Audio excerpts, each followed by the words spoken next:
chopped. That is a world-class leg. I think he enjoyed that one. Pretty indeed.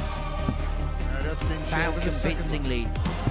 4-14 darter. This is pressure being applied. Does he tempt the bullseye? He does tempt the bullseye! To book his place into Saturday night. And a very fine finish. Happy Feet takes the little fish.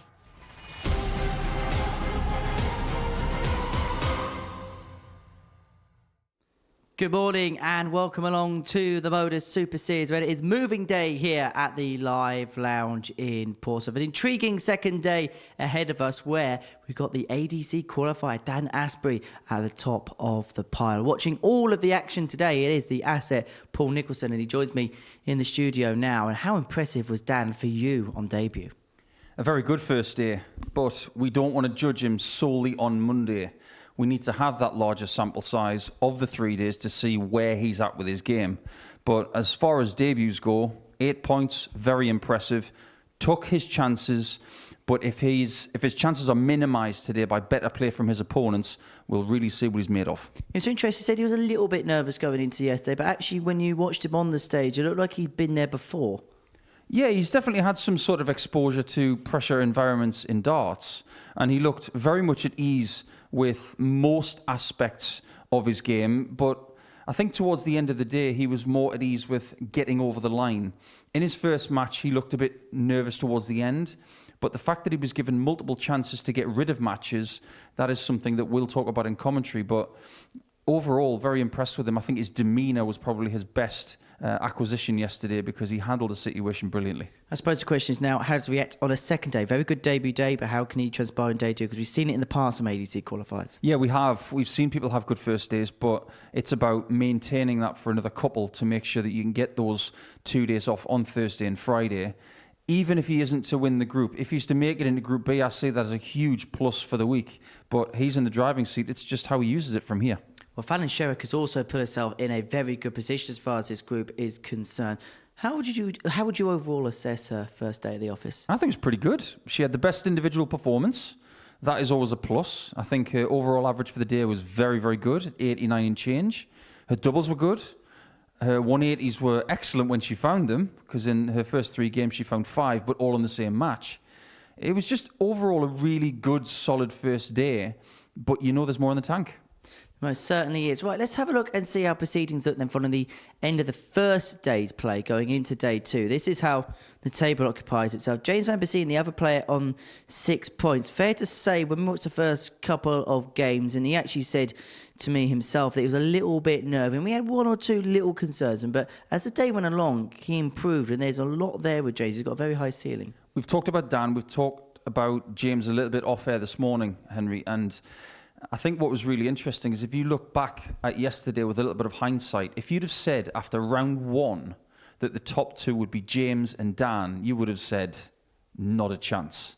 So the ability to evolve through the day is exactly what they did. They both improved, but more so, arguably, James did, because he lost his first 2 games. He still walked away with 6 points, and his best performance of the day was the last one.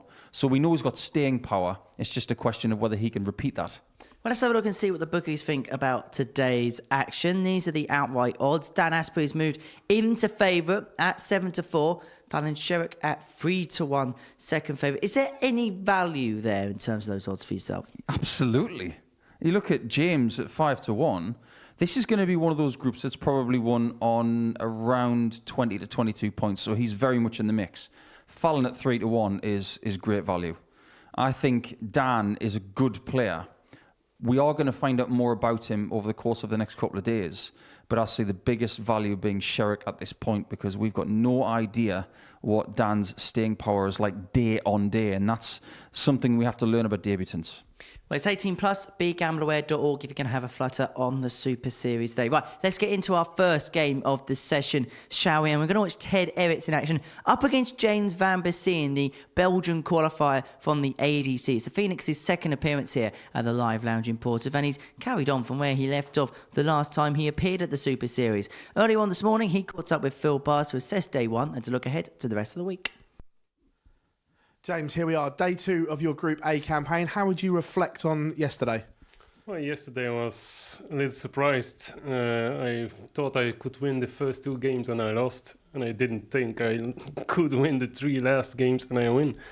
It's very positive for me. You got better as the day went on. Going into that last game against Ted, played some brilliant stuff. You must be delighted with that performance in particular. Yeah, certainly. I didn't thought I could win against those 3 last players. I didn't think it. Does that give you so much confidence then for the remaining 2 days, the fact that you've beaten those 3 players? Not really. I want to win against the other 2 first, and then I get more confident, I think.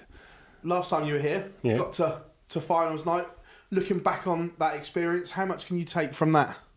I just have in mind I missed double 20 for 4-1 to win against James Wilson. That's the only thing I remember of this night then. It was fun. So this week, are you looking to go one step further? You got to finals night, and now is it a case of wanting to win this week here? I don't want to think about it. I just want to play darts and have fun, and all the legs I can win, it's good for me. I don't have to win the whole tournament. When it's done, I'm going to be happy. Overall, coming into this week, where is your game, and do you think at the moment? How well do you think you're playing overall? Not superb, I think. On the last 3 games I did, normally I have to play always like this, and not like the first 2. I have to forget about those first 2 games yesterday. Well, James, wish you all the very best ahead of play. Thank you very much. Thank you very much. And so he is in action in the first game of the session against Ted Everts, for whom, in terms of the way that he played yesterday, he played okay, but just didn't quite take key opportunities when they came. But he's a player of immense quality and immense spirit. And 8-1 the outsider now, with the odds compilers to go on and win this particular group. But James Vanbesien, the 45-year-old from Oostende in Belgium, the Phoenix ADC European qualifier, finished 3rd in each and every single one of the groups he played in. The last time he was here, 3rd in Group A, 3rd in Group B, and 3rd in his finals group. And he'll be hoping there'll be more than a top 3 finish in this Group A. As for Everts, well, the last time he was here, he just about missed out in Group A, and he just about missed out as far as Group B is concerned. He'll be hoping that those fortunes don't continue here on the live lounge stage this time around. It's game 1 of 15 that we're going to bring you on this Tuesday morning, and I'm watching all of the action in the company of the former Players Champion, the asset, Paul Nicholson. Yeah, bring it on. Let's have a fun day, shall we? We're going to start with Super Ted, who, you're absolutely right, Henry, he didn't play poorly yesterday by any means, but he walked away from this venue yesterday very frustrated. First leg is James to throw first. Game on. And when you consider the fact that he is 6 points behind the person at the top of the table in Dan Astbury, what kind of day does he have to get himself into contention going into tomorrow? I think 2 things need to happen. He needs to be the best player today, and he needs everybody else to share points around, coupled with Dan maybe having a day of maybe 1 win out of 5. That is exactly what he's thinking about in his own mind, but all he can do is affect his own games one at a time. So, already we've got to say that this is one of those, if you lose, you're looking at possibly not winning the group. 81. Yeah, you sense Ted has to go 5 from 5, but he is a player with the capabilities of going 5 from 5 in the day at the very same time. And we were saying yesterday, he's a player, we know the talent he's got, but just get the sense he's still searching for something in his game. I couldn't agree more. Still a young man, still becoming the player that he wants to be. His development tour days are behind him now. They are his apprenticeship. His World Youth Championship win was the crowning glory of his apprenticeship. It's like getting your certificate for everything you've done under the age of 25. But now he will be judged based on what he does in the senior game. 96. I'm not sure this format suits Ted Everts at this point in his life because of what we've seen from him previously. I think maybe knockout darts is something he is very well versed in, but round robin stuff is something he's learning to do. It's Vanbesien who's left himself first to finish in this opening leg, but he's got the opportunity to leave it much more handier If he can find another treble, he will leave himself on a 2-dart out. That's exactly what he does, and it forces the fish to go to win the first leg of the day. It may go. That was a really good throw, that second dart. 100. It just didn't nestle in that 60. Requires 68. For an opening break. Just don't miss the big numbers. Keep things simple. 36. James, you require Again, 70. not badly thrown, but just missed out. So to take the first leg.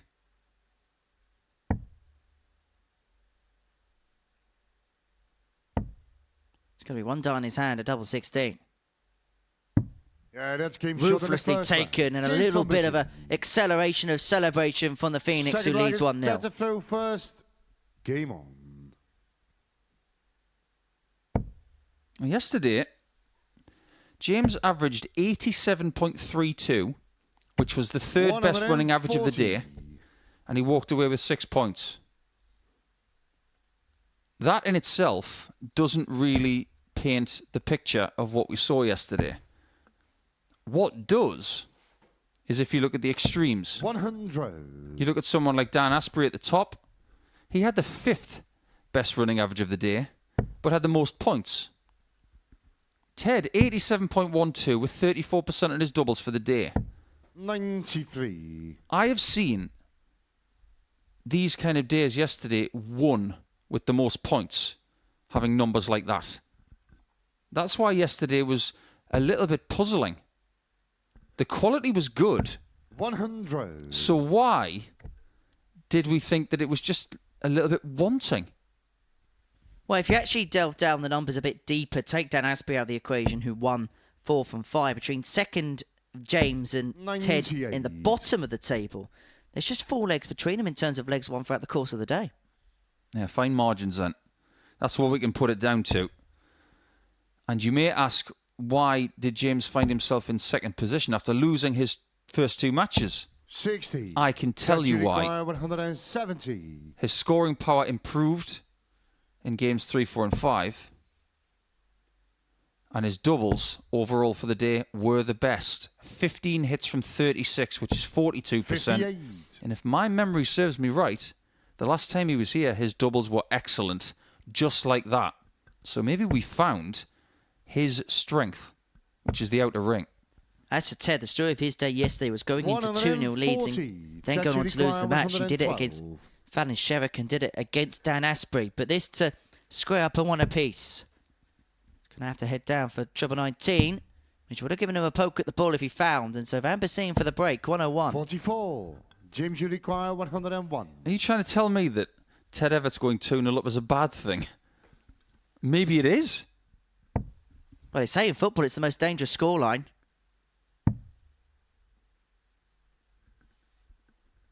But Everts is going to have an opportunity to square this game up at 1 apiece.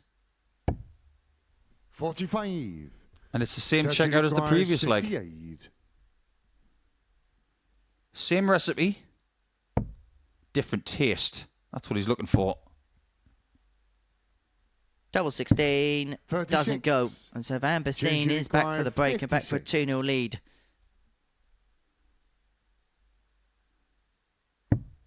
It's going to be tops.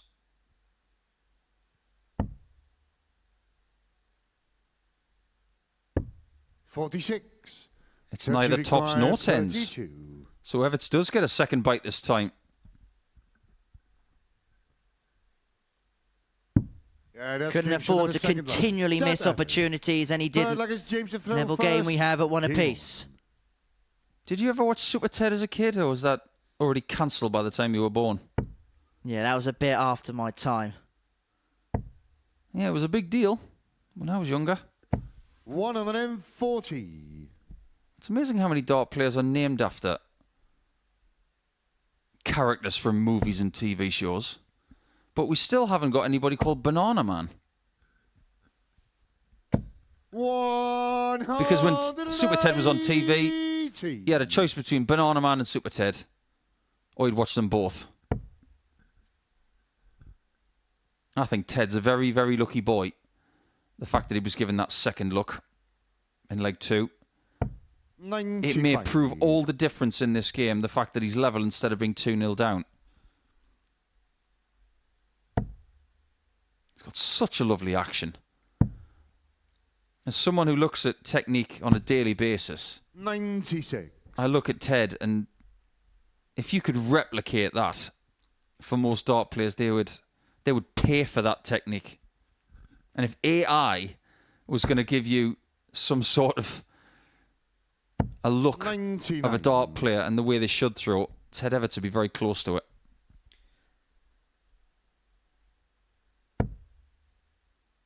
It's like watching Ernie Els swing a golf club. It's so easy. 58. But what it also James proves is that darts is hard. 167. Well, it's 167 for Vanbesien to touring from. Both players left on 167 after 9.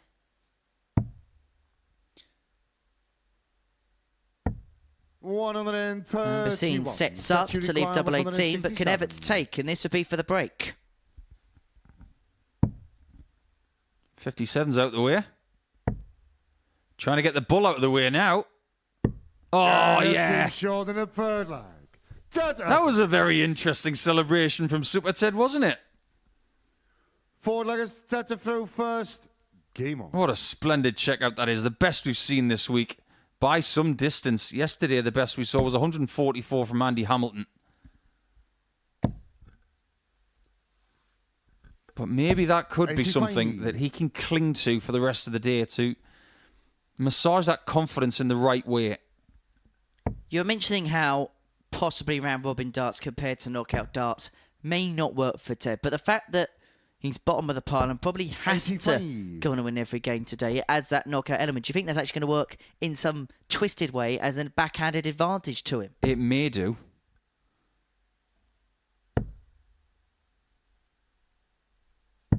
His best finish yesterday was 120.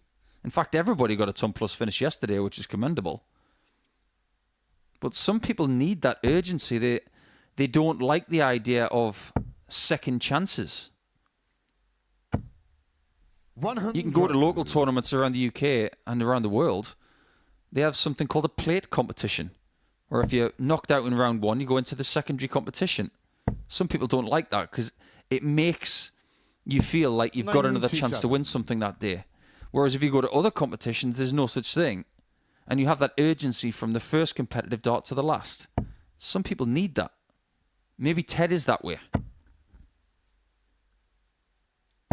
140. I don't know. If you ask the backstage team that sometimes go to local comps, the plate's the only chance they ever get to win a game. Charlie Corsvin got to a semi-final of a plate, 104. otherwise known as the Losers' Cup. That was a bit scathing, wasn't it? First competition I ever won in Australia was a plate competition, beating my mate Paul Bithell in the final. I still remember it. So your first trophy was the 100. Losers' Cup That you I didn't require mind. 78. for a 3-1 lead. 20 for tops.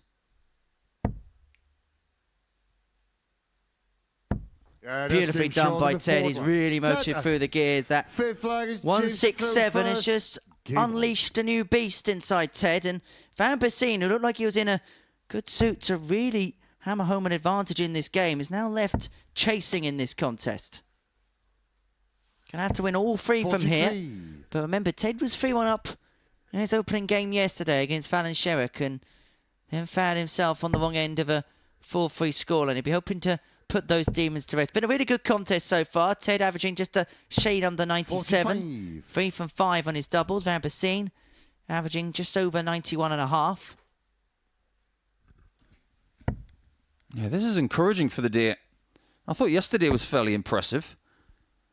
And most of the players improved as the day went on.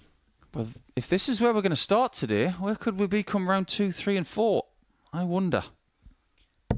Well, it's one of those games where Ted just put the foot down. The first couple of legs are run within 6 or 7 visits, and then legs are 12, followed by 15, and now another impressive leg here. It put him on the cusp of a 4-1 win. And when you're in a position that Ted's in, not just are the wins important, but so too are the scorelines of victories to try and make up the gap in terms of legs difference. Yeah, there's 12 between top and bottom as it stands before we implement this result. That's not disastrous at this stage. But if Ted was to have a really good, sizable victory here, which is looking increasingly likely, that gap is going to be crushed. It may be as little as 8 or 9 by the end of round 1. And we all know, because of the intricacy of best of 7 darts, 97. 8 or 9 legs is pretty much one game when it comes to swings.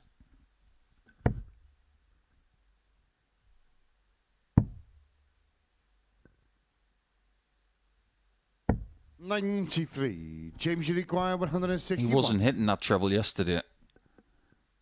He's getting them today.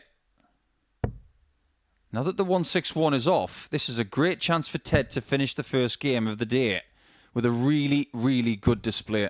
56. This has been a high-quality match from Ted. Well, every action has a reaction, and we've most certainly got that from Ted so far today. The bullseye would have sealed a 4-1 win and a real good performance. James, you require 105. We've seen some odd numbers checked out over the last few days. 33 is another odd number. This is 86 left, which is not odd. And it's not easy.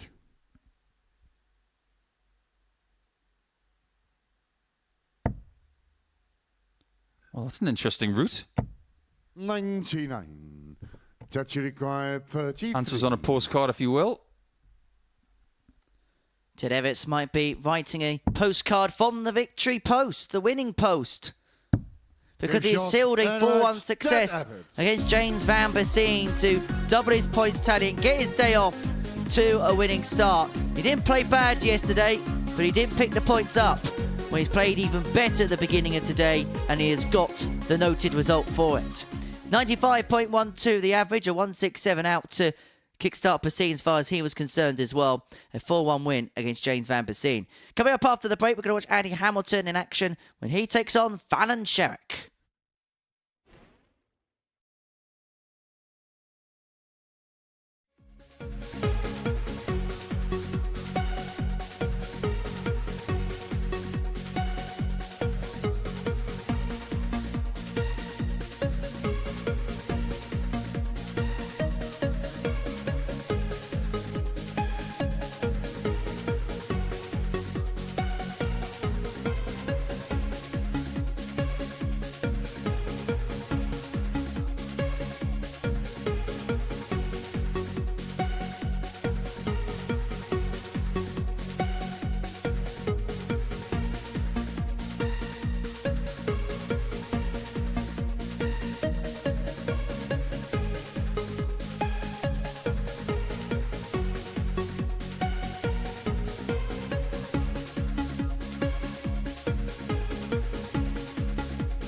Welcome back to the Modus Super Seater. Before the break, Ted Everts got the better of James Vanbesien by 4 legs. Good quality opening game to our day. Ted averaging 95.12, 4 from 7 on the doubles, as well as a 167 checkout. I mean, in fact, the first 167 checkout of Series 7. Well, it's hammer time here at the Live Lounge as Andy Hamilton graces the stage for a second consecutive day. The 57-year-old from Stoke-on-Trent, the former PDC World Championship runner-up, has got a little bit of work to do. He kickstarts day 2 on 4 points. But as far as Sherrock is concerned, well, she got better as the day went along. She has the highest running average of every single player in the group. Had the highest average of anybody in the group yesterday. 95.93 in this fixture against Andy yesterday. She was really beginning to build her stride as the day went on. Something that we do sometimes see with Fallon. First leg, it's Andy to throw first. Game on. Yeah, that was a great performance yesterday from Fallon. No 180s in that game against Andy, winning 4-1, but 7 140-plus scores. That is very, very good. 96. Some plus checkout in there as well for Fallon. And I think overall, she's not someone who surveys statistics a lot. She doesn't tend to invest in that. She's more about 22. Just turning up, preparing, getting the job done, leaving, and then repeating. But I think leaving the arena yesterday with 6 points, I think she'll be pretty happy. As for Andy, 4 points. 140. He will not be happy with that. Because there are 5 fixtures per day in Group A, Henry. The only way you're going to be happy is if you win more games than you lose. 22. If it's the other way, you're not a happy bunny. And I think the other thing with Andy is we came in with big expectations of him because he's what he's done over the last few months. And he probably came into this with big expectations as well. It just didn't quite materialize. But he's an experienced campaigner when it comes to this format. So there's not going to be any panic after day 1. 60. If you press the panic button after day 1, that says something about you. I don't think there'll be any panic from Andy. He's too seasoned for that. Not a good start from Fallon 62. in this first leg. However, yesterday it took Fallon a couple of legs to get going against Ted Everts. And in fact, that result in the first game of yesterday probably dictated both players' days because it didn't quite work out for Ted. And then Fallon picked up another couple of wins from there to put herself in a real good suit. But it's Hamilton 108 to take out the opening leg of the day. I'm going to take it out, but he has got a plethora of time. But that is a slip on the big number. I just get the feeling that if Andy is going to have a good week, that third dart has got to be better. 66. Every now and again, he forgets about his process and he just flings that last dart away. And I think it has become a bit of a bad habit. Double 16. 34. He's coming back. He's got to be careful not to let Fallon nick this leg away. He's got to extinguish it before the situation becomes critical. You require 32. Back we go to double 16. That may not be a bad dart for Andy. Now it could be a bit precarious. But it finds a way in. Hamilton leads 1-0. He gets there in the end. Second leg, it's Fallon to throw first. Game on. Looking very svelte these days is the Hammer. For someone with his desire, it's not just about work ethic. It's about trying to get advantages when you're not on the oche. Gaining more energy, possibly losing a bit of timber. Because he doesn't want his career to stop here. 80. It's a challenge that everybody faces. Think about Tom Brady when he left the New England Patriots. 40. I read an article in Men's Health magazine about Tom. Never really been a fan of him because I didn't like the way he deflated the footballs. That's another matter.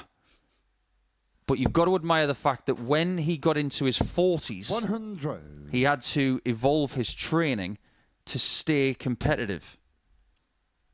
And that's exactly what I think the seniors are doing these days. They're evolving their 57. practice regimes, how much they do, what they do, and how they feel to make sure that they're still competitive into their 50s. Well, when you look at the new school of darts player, a lot of them, well, they mix up 96. gym life, they mix up exercise life. They're fitter than they've ever been before because they know how important psychologically having the energy for a big day, a long day, particularly when you're playing on challenge tours where you're playing back-to-back events, or the women's series where you're playing back-to-back events. If you're steamed out after event one, then you're finished. I've got 2 examples for you about what we're talking about. 140. One is Ross Smith. You go toe-to-toe with him on a peloton, you will lose. He's fit, and he's very well practiced. He works very hard, maybe harder than anybody at the minute. 125, and you require But I have another 85. example in the next leg from the other side of the coin, but it's working smarter, not harder. Double 10 for the hammer. 75. Chance for Sherrock to get her first dart at the double here today. And she's going to have 2, a double 8. Yeah, that's game shot in the Clinically second taken line. by Sherrock, who's Balance been a little bit of a passenger in this game Third so leg, it's far, Andy but the to first throw opportunity, Game on. she had a double. She managed to find, and we have a level game at 1 apiece. So my example of working smarter and not harder is Gary Anderson. He won in Sindelfingen recently on the European Tour. I would hazard a very 140. educated guess that his practice before the entirety of the games he played in Germany totaled less than an hour. 100. You might think that that wasn't the right thing to do. But when you get to a certain age, of a certain amount of energy in a season, you have to do what's right for you. 58. Work smart. And that's exactly what these players are going to do this week. Make sure that you manage the energy levels, the rest, the practice, and the intensity in your own mind. 140. We speak a lot, or a lot of players, ex-players who sit in this commentary box speak about muscle memory. How important is that, particularly when you're at busy points of the season where actual practice time isn't quite there? You've got to take over. 95. You don't have to do 4 to 6 hours a day. Some people think you have to. Some people want to. And if you want to, fair enough. But the most important practice you will ever do is when you're developing. 24. You will get to a certain height that won't change in your life for a period of 40 to 50 years. Every now and again, there's going to be a period where you need to work a little bit harder, get more reps because you're 56. changing something. But for someone like Sherrock, who has had the same action, the same darts for a period of 5 to 8 years, what she 57. does is she And you ticks require over. 152. She practices the amount that she needs to make sure she's in top nick. Well, Hamilton's been in top condition for a little while now, but he's not going to take out a top finish of the 152. 78. He's going to leave himself on 74 to lead 2-1. Scoring-wise, well, he's completely outplayed Sherrock, but 1 from 6 on the doubles. 100. Led to a And couple you of issues, require but 74. ton there for Sherrock. Leaves herself on 80 in case this doesn't go. 1 dart at tops it should be. But he has missed a big number, and he did that a few 34. times yesterday, Fanny did Andy. require That was 80. his miss. Sherrock back for 80. Can she pinch Andy's pocket again? Tops it is. 60. Just below. And you require 40. He's been given his warning, the hammer.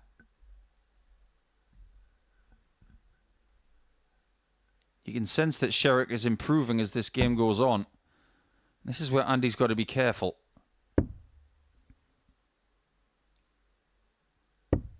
30. Fanny, you require 20. She is an opportunist.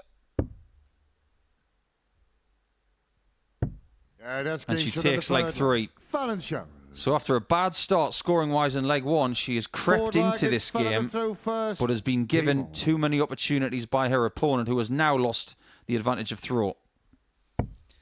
As you mentioned, Sherrock's stats for yesterday made for real impressive reading. A 96. overall daily average of 89.76, the highest of any player in this group. And in terms of the doubles, well, it was in and around a third, 16 hits from 45 attempts. 41. You play to that level over the course of a week here at the Super Series, you're not going to be too far away.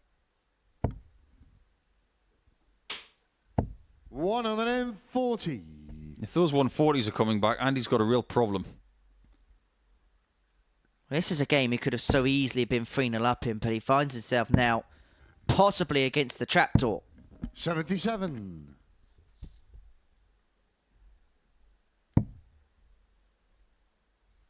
Because Sherrock has had to ride one or two bumpy moments, but now really is building up a head of steam and possibly building her way up to a 3-1 lead. And she doesn't have to go for the bullseye on this shot.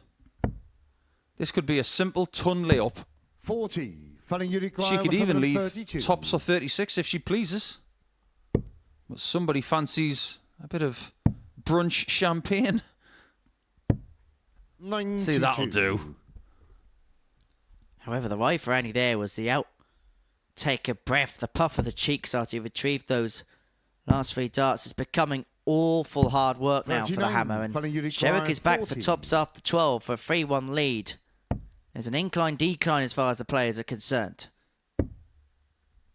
And she just bumped that across. Yes is the answer. 3-1 Sherrock. Van Sherrock.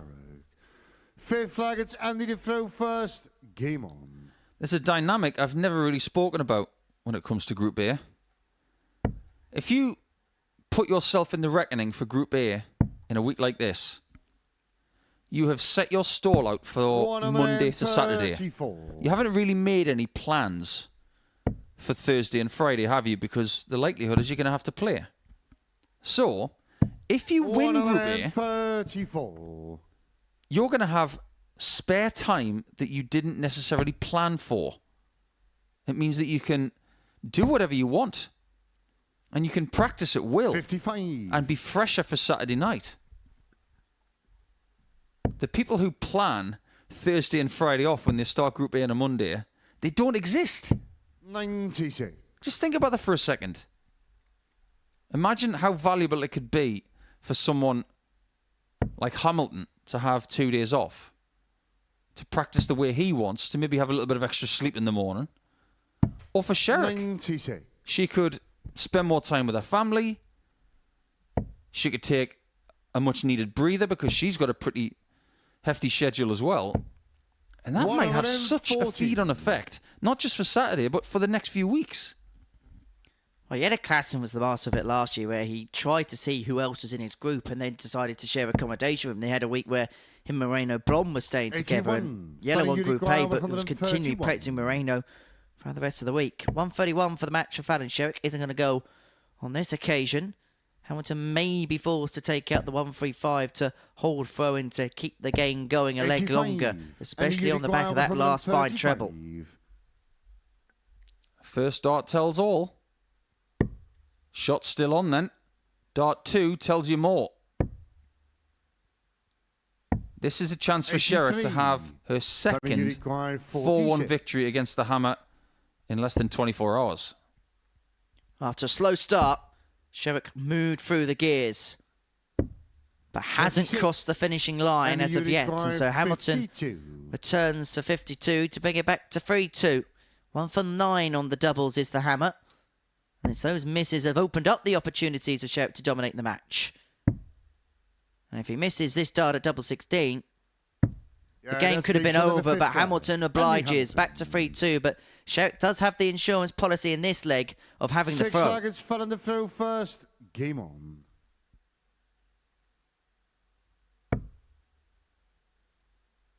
That's like twisting the knife, isn't it? You've had your chance to win the match. 55. Now you've got to do it all again, and there's no guarantee that you will win this match now. Fan could be lucky that it's straight leg play and not set play, when you go back to 3 legs away when you want a double to win the match. Have you noticed that there are stars on the back of Andy Hamilton's shirt as well? Indeed. 180. But I think somewhat respectfully, as he gets his first maximum of the day, They aren't gold. Because that's noted for being what the world champions do. But he does have, I believe, 3 stars on the back of the shirt, which signify the fact that he has 3 PDC titles. 83. I think that's quite a nice touch. Consequently, Andy had 5 maximums yesterday. Fallon had 8. 14.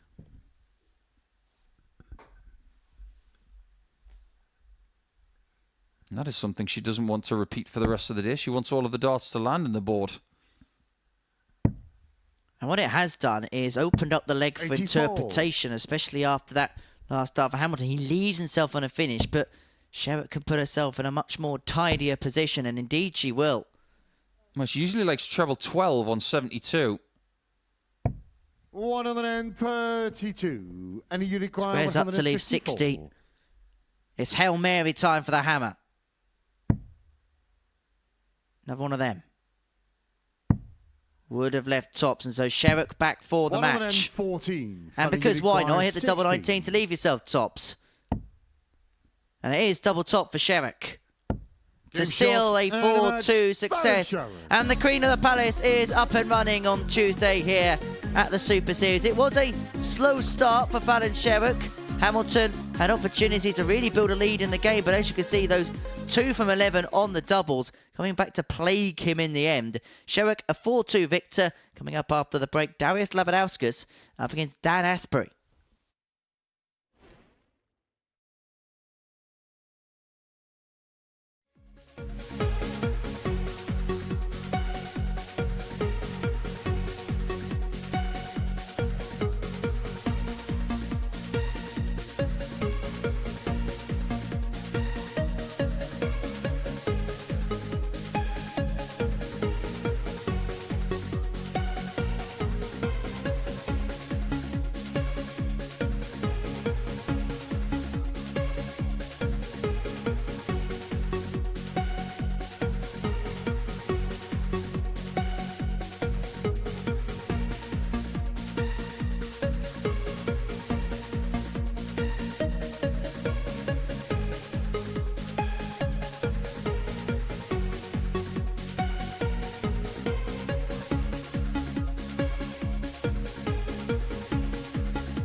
Welcome back to the Modus Super Series. Before the break, Fallon Sherrock got the better of Andy Hamilton by 4 legs to 2. It was a slow start for Sherrock over the first couple of legs, but then really built up as the match went along, averaging 86.61 in the end, 40% on the doubles. So the final game of the first round of fixture sees Dan Astbury in action, the ADC Davidson, up against Darius Labanauskas, the 47-year-old Lithuanian, quarter-finalist of the PDC World Championships back in 2020. Lucky D is hoping for some big W's on day 2.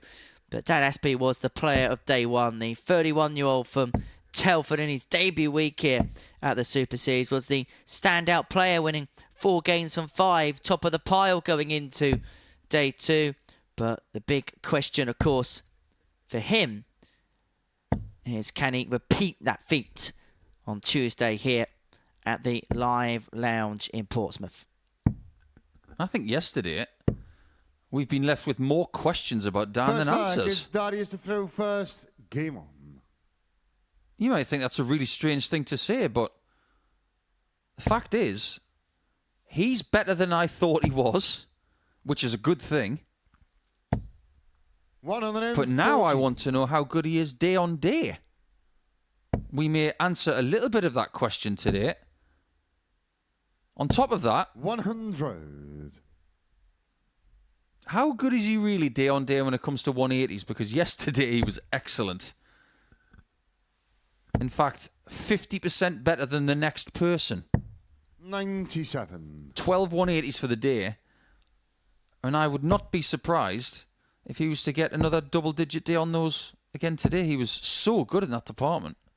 140. Well, he's top of his ADC local leaderboard as far as 180s are concerned. So we know that he's a real power scorer, and at times when games were getting a bit dicey, it wasn't just the hitting of maximums, it was the timing of the hits of the maximums which helped him in good stead. Because actually overall he had the lowest running average of 86. or the second lowest average of any player throughout the course of the day, 86.91. But when it mattered, he found something. 140. He's found something to get to a finish first here in the first leg. This is a bright start.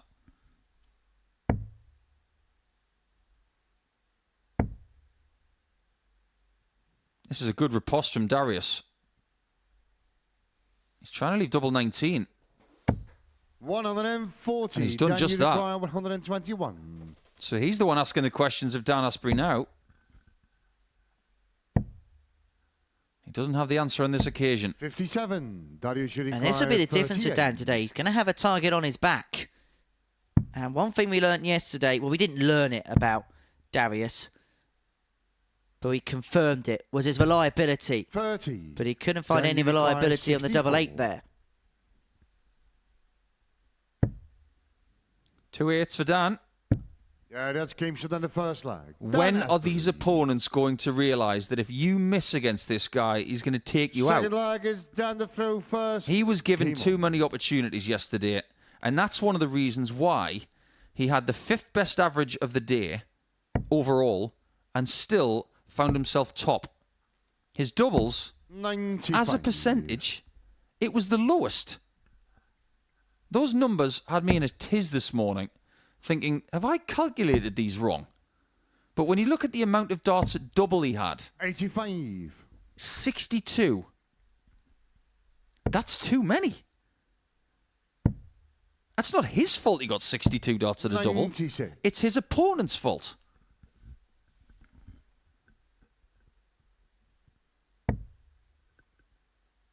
Looks like Dan goes to the same sock shop as Michael Van Gerwen, 100. which will not be cheap. And it means that maybe when he pulls his socks up, he does something rather useful. Interesting. I was having a chat with Dan this 90. morning, and I was just asking about some of the comments that we were making yesterday about how he felt on the stage. And he said he felt okay, but there was those obvious first day nerves. And actually, he said more than anything, it was that first dart where he was feeling that real twitch. But once he released the first one, he felt comfortable in darts 2 and 3. And that's been representative sometimes with a couple of darts just dragging below the beginning of a visit. A bit like that. Basically. But we're still talking about a player that got 56. 12 maximums yesterday. That's kind of scary. So if he does get his first start right today, we have got license to get excited. You got licence to get excited about that as well. Then you require 164. Maximum for Labanauskas. Only the third of the day. Oh, the bullseye. Wasn't far away. He got the line and the length, but it just clips to 25. 76. That was very close. Darius was definitely holding his breath there. Don't give him a shot, Darius.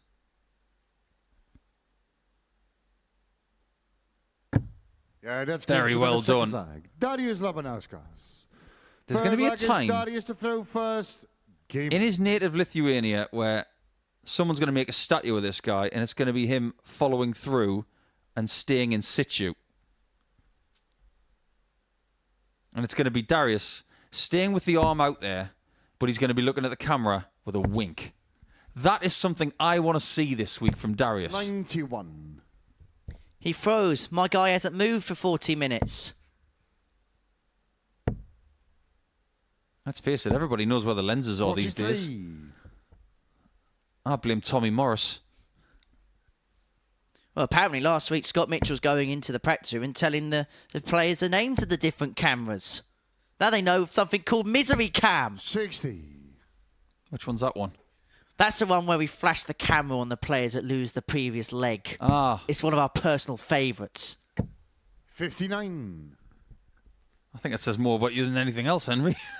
You want to see players miserable? It's not my fault. Blame the producers. I'd say it was reaction cam, and there were a couple of priceless ones over the last few days. 60. It is interesting to see the reaction of the player, depending obviously on what happens. 100. You're not going to get much disappointment from Darius anyway. He doesn't live his life that way. He's the kind of person that wakes up in the morning and is glad to be alive, glad to be having these opportunities. And he just likes to travel and to play darts. He's been doing it for a 83. decade. Doing it with a large amount of success for the most part as well over the last decade. We speak about those PDC World Championship appearances, but 96. in the BDO and the WDF system when he was plying his trade there, he was a dangerous player in any competition he played. And perhaps maybe the one, not regret, but maybe one thing you may look back on is maybe not picking up a big title, a major title in that particular system. He could still do it. 54. Darius, you require 112. I think the seniors are very happy that he's not 50 yet. They're going to have to wait another couple of years. Well, this is a finish that was taken out twice yesterday. It's not going to be taken out by Darius here. And so Astbury for the 100. breaker throw 149. He's going to have to take it with Labanauskas set on double six. It's not going to go, and so Lithuania for 2-1 lead. 91. Darius, you require 12. Interesting play there on 69. You mentioned the trapdoor earlier, Henry. That's game shot in the third line. Apparently there's no trouble down there for Lucky D. And that's what you got to do. Forward leg, it's down the throw. Get your chance, take a chance. Be functional, in the words of Matthew Edgar. I think Darius is hungry. Wonder if those flights taste like fruit pastels. 41. Let's face it, he's got so many different colours. He's one of those players who has a different colour on every flight. But have you noticed the significance of them? They are the three colours that represent the flag of Lithuania, his homeland. Absolutely. 60. Very, very proud of it, he is. All right in saying he also throws the three darts in order of the colours of the flag. I'll tell you what, we'll keep an eye on that in this leg. 60. So this one's going to be green. This one is red.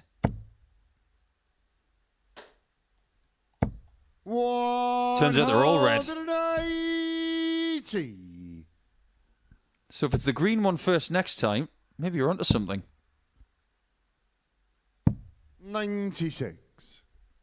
I didn't see him look at the darts in his hand before he threw them. Green. It's not red. 91.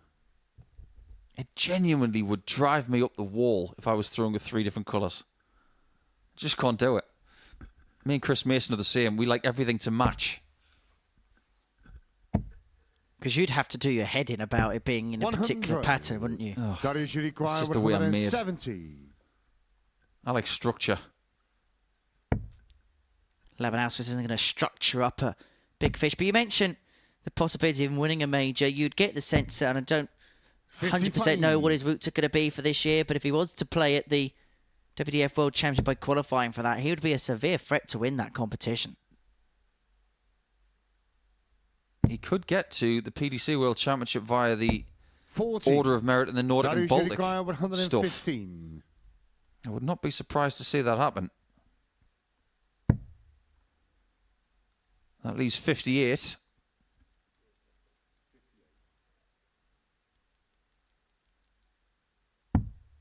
You know what that leaves?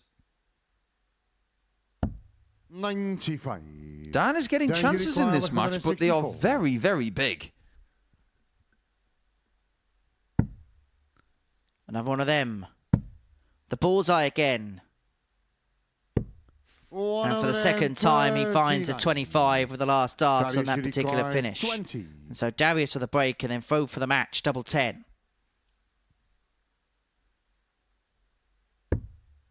Up for fives.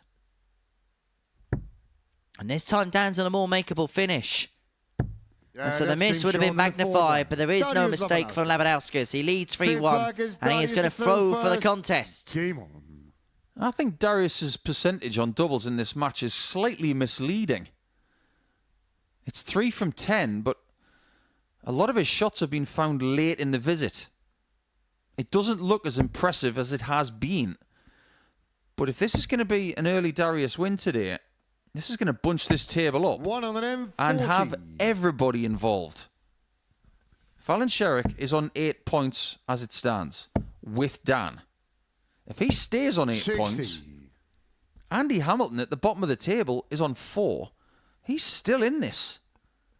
We are approaching the halfway point of this Group A campaign, and with everybody still involved, 45. things could get very interesting over the next 4 rounds. It's only that situation we said earlier about Ted Everts not being out of the equation as 60. the 8-1 outsider. If he can beat Dan in his next game in a couple of matches' time, things get very interesting. As a matter of fact, there is a potential scenario in play here where you could have at the end of round 2, Sherrock, Astbury and Labanauskas on 8. Possibly Vanbesien on 8 as well. And then the other 2 in the chasing pack, Everts on 6. And Hamilton could be struggled away on 4, but he could also move on to 6 points to keep Darius on 6 points. Everybody could be within a couple of points of each other by the end of the next round. Now, this is how much Darius is concentrating here on Tuesday morning. 1 bad dart, 82. and he's retreating just to take a few seconds to focus back on the board there. That was really good experience. I've seen players at this stage of a week have a bad dart and just fling the last one away, but Darius isn't like that. He's incredibly focused. 17s? I'm a big fan of this shot. It makes so much sense to me. 94. A classy layup from a classy player sitting on tops to give us another 4-1, which is what we got in our first game today between Everts and Vanbesien. 56. Darius, you require 40. Well, the average around about what Dan was playing it yesterday, but Darius with a real good performance out the gate. Double 10.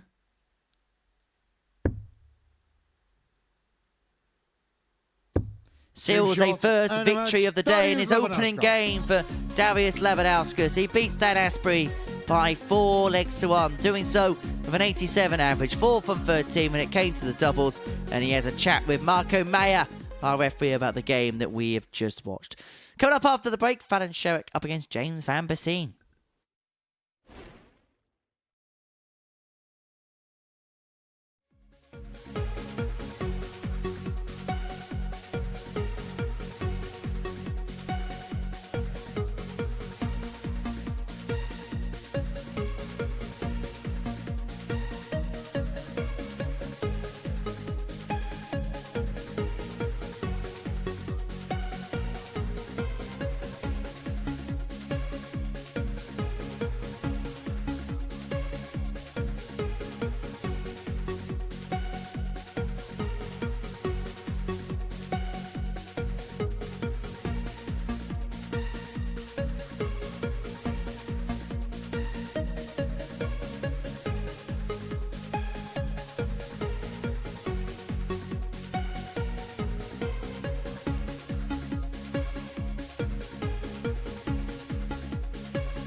Welcome back to the Modus Super Series, where before the break we saw Labanauskas beat Dan Astbury by 4 legs to 1, averaging 87.1. 4 from 13 when it came to the doubles. The league leader overnight, losing his first game on day 2. And so, seconds out round 2 as far as Tuesday is concerned. And it sees James Vanbesien back on the scene here at the Live Lounge. And he takes on Fallon Sherrock, who got the better of Annie Hamilton by 4 legs to 2 in her opening game of the day. It was a slow start for the Queen of the Palace, but then built up momentum as the match went along, averaging 86.61 in the end, 40% when it came to the doubling. And that was really the key in that game against Hamilton. There was misses from the hammer, which were pounced upon by Fallon. First leg, it's Fallon to throw first. Game on. This is a really good opportunity in round 2 here for Fallon. If she wins this game, she could be in the lead on her own going into the middle round. 100. That's if she beats James and Dan Astbury was to lose to Everts. And going along with your perceived script of what could happen here in round 2, Henry, if Hamilton beats 60. Darius, they're both on 6. Everts beats Astbury, and Fallon beats James. 100. Things are bunched up. But what about if James beats Fallon? Everybody would then be within 2 points of each other going into the middle round, not just of the day, but of the whole group. 60. It couldn't be any closer if we'd scripted it.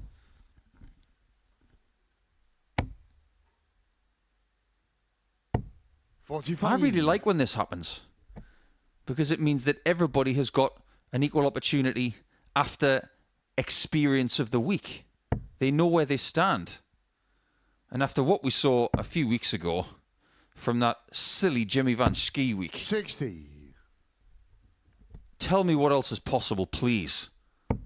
Because every single group that week went down to the last match. 60. Rumour has it Jimmy Van Ski still celebrating. Sounds a bit like when Darren Clark won the Open Championship. He was celebrating for a year. Bit like Luca Brissell. Spent the whole year buying Ferraris and going to 64. Dubai and then getting dumped out by Dave Gilbert in the first round unceremoniously on the Saturday.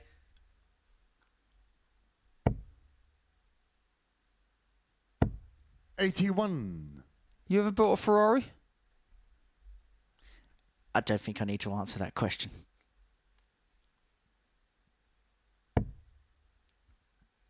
I think it's a bit of a lavish purchase.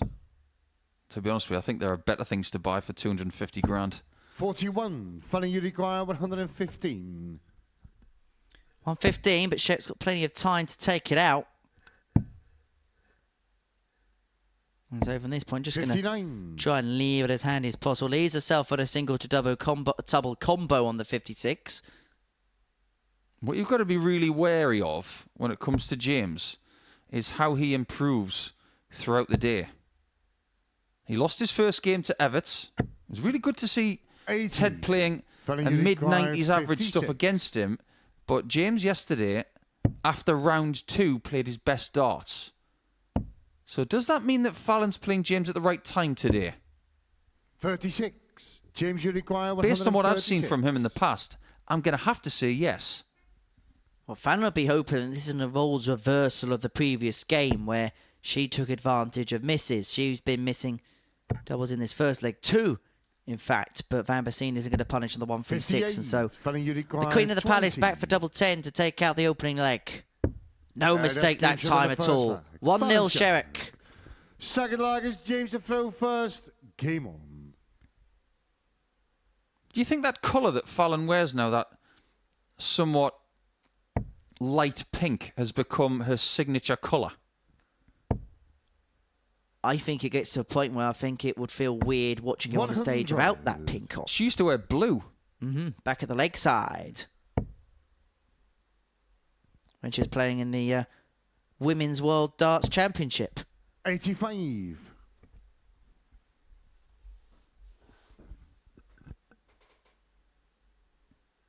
I think you get to a certain stage where a colour becomes your signature. Fallon, it's pink. Steve Beaton is white. 100. Ross Smith has got that great dart shirt at the minute with the Deal Castle on the back. Damon Hetter's now got the red 81. and white. I think for your own brand, you need that. I think I've only seen Michael van Gerwen wear a non-green shirt on 2 occasions. Both in World Youth Finals, and he lost them both. 26. One time he wore black, the other time he wore pink. Well, obviously as well, World Cup when he wears the orange, but that's different. Of course, yeah, that's pairs darts different.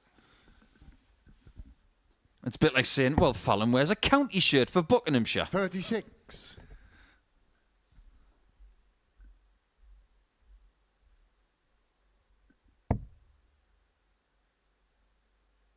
Of course, when she qualified for the Riley's qualifiers at the UK Open, Fallon had to wear red. And didn't it look 60. strange? It does. But I'll tell you the one that also makes you laugh is when you watch sports people when they get papped or something like that in their plain clothes. 140. You can't accuse most footballers of having decent taste in clothes. If I may be really honest, a lot of them look like douches. 100.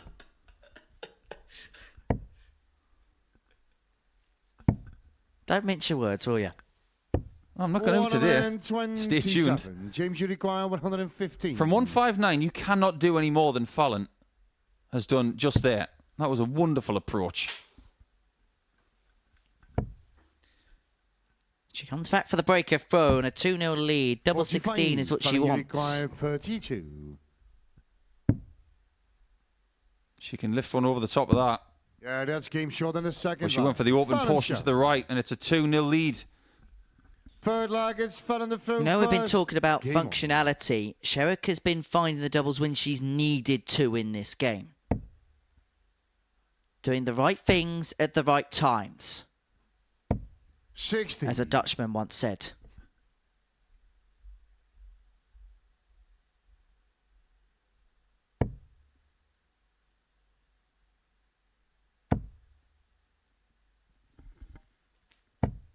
$100. It's the 1st of May tomorrow. Mm-hmm.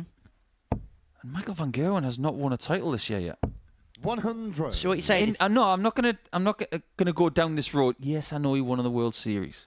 Great win at the Tone Griever Trophy. Ranked event. Has not won one yet this year. That is a sign that darts is more open than it's 140. been in maybe the last quarter century. It's a good thing. 59. Not only does it share the glory around and give us unpredictability in the sport at many different levels, but don't underestimate just how much in the way of motivation it gives Michael. so what you're saying is tomorrow could be May Day 36. for Michael. I think in May he's going to be upping the ante. I'm just warning everybody. If you think it's going to be easy for 57. Humphreys and Littler and others to get that Premier League title and other titles on offer, think again. I think Hulk mode is very close. I just realised what Saturday is. John Henderson's birthday. May the 4th. 140. Exactly. John Henderson's birthday. I suppose for one of these players, they're hoping that the 4th will be with 140. them. James, you require 85. Vanbesien, 85 for the break. He's taken the darts in this third leg. Went for the ball first. That's a little bit fortunate, isn't it? But now he's got something in the way of that bullseye. Use the force, James. 38. The force is not strong in this one. require 85. And Fallon can force her way into a 3-0 lead. And now Sherrock gets a poke at the ball. 60. Doesn't go on this James, you particular require occasion. And so 47. Vanbesien back for 47 to bring it back to 2-1 and to get the break and to return the game to throw. Did he change his mind there? I could have sworn he was looking at the 7 to start with. 15. If he was caught in two minds, 25. that did not bode well for the next available opportunity. 2-8. Yeah, that's game short in Lethal. the third leg. Fallon Sherrock. You may remember that he did that yesterday where Game on. you could see with the way he was twizzling the point, he was looking in one direction and then went the other on a combination out. It's not the first time he's done that this week. Unfortunately for James, it's come back to cost him because Sherrock is now one away from a 43. comprehensive victory and to really steal a march on day 2. There's one thing we know about Sherrock based on what she's played this year. 58. Her engine is fine. Playing 2 events in a day, back-to-back days, that's Women's Series darts. She will be darts fit right now. And she may just expose 60. some other players who don't have her level of darts fitness. I think she's approaching her peak. I think when it comes to modern-day dart players 134. who've been playing a few years, maybe their peak is somewhere between 30 and 34. Do you think one of her biggest strengths as well is her nous? May I ask what you mean by that? 100. As in, sometimes in games she can... We saw it in that first game against Andy. She can pluck out opportunities for herself when maybe they're not there and then take those 99. opportunities. Yeah, I think you've got a point there, Henry. I think she's very street smart. I don't think she gets anywhere near the credit she deserves for how experienced she is in life for a 29-year-old. But her ability to 140. plot her way through a game, whether she's at a deficit or an advantage, is extraordinary. 23. And he's 187. 26. That was the right thing to do, but it just didn't pay off. So 158 for Vanbesien. He's got 6 from here to pick off his first leg of the match. Going to find the second treble, which would have left him on double 19, but he's going to leave himself handily enough. Single to double upon his return. However, on the double so far in this match, 100. it hasn't been James good Healy enough. requires 60. He's had 3 darts and missed them all. Maximum 2, which is what he gets. This might have to be hit. 40. And because it isn't, Sherrock gets another chance to win the match. The Vanbesien did the right thing in moving that first dart across on the single because the way his darts stand up to attention, it would have blocked the bed if it was more central. But Sherrock now needing to recover, couldn't find the treble 17, and so Vanbesien is going to have 3 in hand at double 10, an open bed to aim at as well to 52. pull one back, but it is James only requires a hold 20. of throw. In this spot, you've got to go high on this double 10. Top half.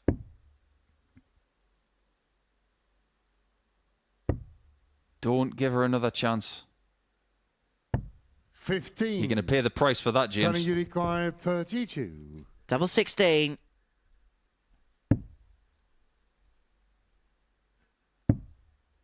Now double 8, and the way the first 2 darts sit in the board, this isn't a nice dart 16. James to you go for. require Not a nice 5. double to aim at, and she couldn't find it. So Vanbesien back for 5, down for double 2, and still that's in the game game at shot on the 3-1. James Vanbesien. But Sherrock has the darts for the match here in the 5th. He can definitely Fifth count flag, himself it's lucky Fallon for to throw that. First. Game on. I did not envisage Fallon missing 3 darts at 32. But look at the response. 81. Would have expected more for in the first dart, Fallon. Yeah, you bring up a decent point, because if you get a first dart in the middle of the treble 20 like that, whatever you do from there, it's going to be satisfactory. 123. But if you don't walk away with a 140 minimum at this level, you're disappointed. 140.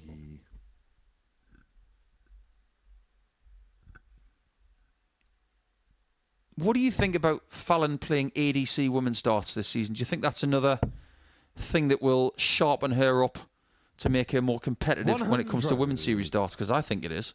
I think anything in terms of match practice is a bonus and a help. But I think Fallon's one of those players that there's different types of players. There's players that benefit from being on the practice board all the time. I think Fallon's one of those players that benefits from having reps. And she's often said that she wants full weeks here at the Super Series because playing the Group B and Group C, yes, they're great, but when you play 25 games in a week, you can really build yourself up ahead of steam. 60. And she also tries to do it before big events, so she gets herself in prime condition. She's very good at working out her schedule, and she could be working her way towards a 4-1 win. And she does so in style, taking out the 140 finish. And Fallon Sherrock is really building up ahead of steam on day 2. 2 victories, 2 comprehensive wins. The Queen of the Palace may well be the moving day. A 4-1 victory for the Queen of the Palace against James Vanbesien, 4 from 11 on the doubles at 140 to finish and an 81.16 average. Coming up next, Ted Everts up against Dan Astbury.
Welcome back to the stunning live lounge here in Portsmouth for the Modus Super Series, where before the break, Fallon Sherrock got a second consecutive victory to kickstart day 2.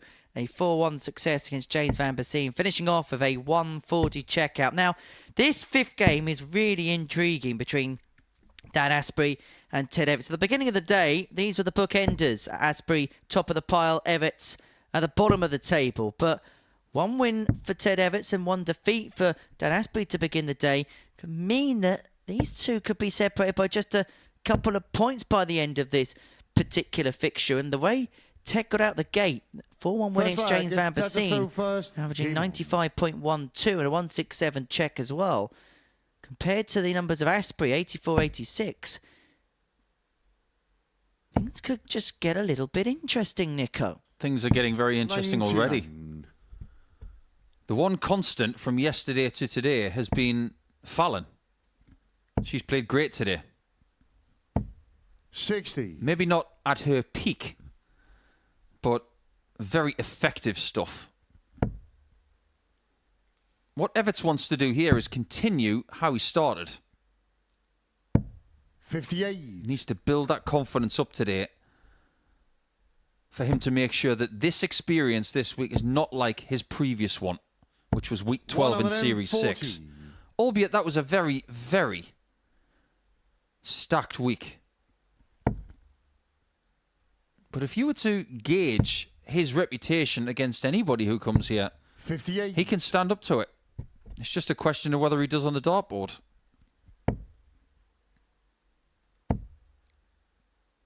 Now, you mentioned that the Live Lounge in Portsmouth is beautiful. It very much is. Just like that 180 from Astbury, which is his first of the day. And in his first match of the day, then you require 121. he didn't get a maximum for the first time in a match here this week. Something has clicked. 88. Yeah, Well, that's well, been well. short in the first leg. Dan Astbury. What's happened between game 3 and this one then? Second leg is What a Dan to throw difference a game first. makes. Game on. Yeah, my question was going to be, if you've got a beautiful Live Lounge in Portsmouth, and we've talked a lot about different venues in the past, 57. if you're watching on our Modus Super Series YouTube channel currently, have a think about this. And don't give me any boring answers. Give me something grand. Darts is 98. flying at the minute. If we were going to have a marquee event anywhere in the world, where would you want to see a darts 140. event take place at? That it's never done before.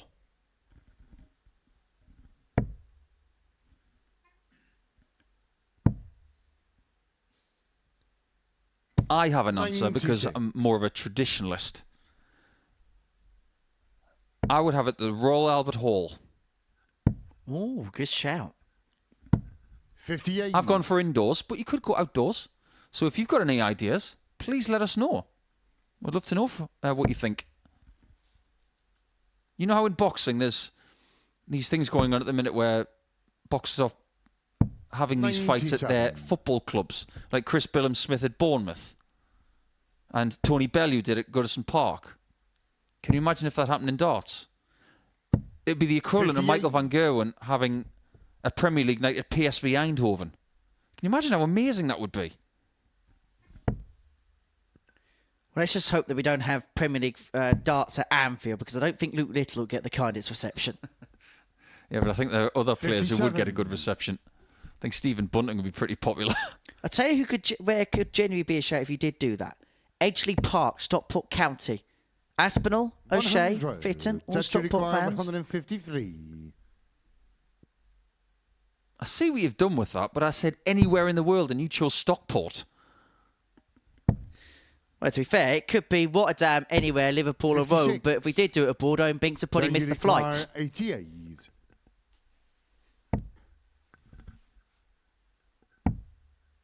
Bull.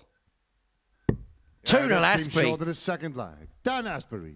30 darts for the first two legs, and whatever happened in Third game leg is one, set he to has very throw quickly first. turned it around. And it's the first time this week we've really asked the question of Dan, and so far he's given us some answers.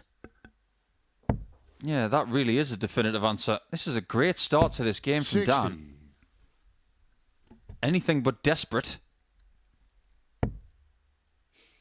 We have had a few answers in our chat window. 58. Max has said Hawaii. Great shout. That's a great place. I went there back in 2006. David Mack has come up with a beauty. Buckingham Palace. Wouldn't that be something? 85. Yeah, we've got some good representation here in the chat window. South Pole. That would be pretty chilly. 100. Canary Net FM. It's got to be Monaco. Now, if we're doing an event in Monaco, I am getting myself booked. Have you ever been there? No, but my I've got family members that have been 96. to Monaco and actually got chased out of Monaco as well, and said it's one of the best places they've ever been to. Can I have some sort of rebuttal to that? Because I went there a few years ago and I've never felt so poor in all my life. 100. And people were looking down on me and the person I was with there. I didn't like it at all. I thought it was one of the most pretentious places I've ever been to. Well, apparently even the prison in Monaco, because they do have a 140. prison in Monaco, I suppose, like any place does. Even the prison is done up quite nicely. I'm not surprised. It's nothing but a tax haven. 57. Touch require 120. Well, 120 for Everts to get his first leg on the board. He hasn't had a dart a double yet in this match. He's going to try and get past it. Oh, what a dart that is. He's reset himself for dart 3 at tops. 100. Did you hear that little clip of the flight there? To get a clean shot of tops, you cannot be hitting that flight. He's going to come back, though. 59. 3 more in hand at double 10. 20. And Astbury hasn't left it as well as he would have desired. Yeah, Not that's that he was been going to get a short in the go third anyway. one. Dead Everts Everts. brings it back to 2-1. We've got some really good insight Forward from luggage down the throw our first. fans on YouTube. Some great answers and some terrible ones, by the way. Whoever said Leicester is just deluded. 44. I said somewhere we haven't been. Marara Indoor Stadium in Darwin from Gary. Nice answer. It'd be fairly humid up there, Gary. 177. Someone I haven't seen in a few years, Warren Ackery, has just mentioned the Colosseum in Greece. 60. Isn't that in Rome? Colosseum's in Rome. There's a misnavigation there. You might be thinking of the Parthenon. Maybe that was where Owen Binks was trying to get that flight to yesterday. 100. Anyway, thanks for your interaction, everybody. Just an interesting topic to think about what could possibly happen in this sport, because we've got to aim high, haven't we? 46. This project, the Modus Super Series, has been aiming high and evolving every single year. I wonder where it's going to be in 10 years. I do think about that an awful lot. Oh, yeah. He's a different player today. He might be 2-1 down, but that's purely because of the brilliance of Astbury in the last couple of legs. This is a great, great response from Ted. Well, he's brought his average up to 92.5. Remember, he averaged 95 in his first game against James Vanbesien. Super Ted is playing like a dream on day 2. Could be on for an 11-dart leg if he can pin the double 16. He's got plenty of time.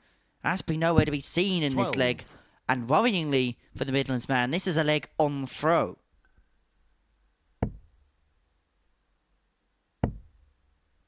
This is better. 140. Touch required 32. He's not finding the maximums with the same sort of regularities yesterday. But there's time yet. Pick a spot. Either somehow get through them or go over the top. 16. Very close. Then you require 152. He's already had a 1-2-1. What can he do with a 1-5-2? This would be a real skin saver. And that would have hurt Ted if he found another treble and the double 16 that would have followed. 140. It Touch really required would have. 16.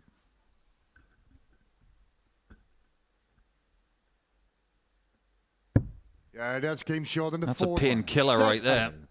2-2. And this game could be the closest Fifth one we flag is have Ted to so throw far first. today. But you can see Yeah. the desire in Ted's face right there. I like that a lot.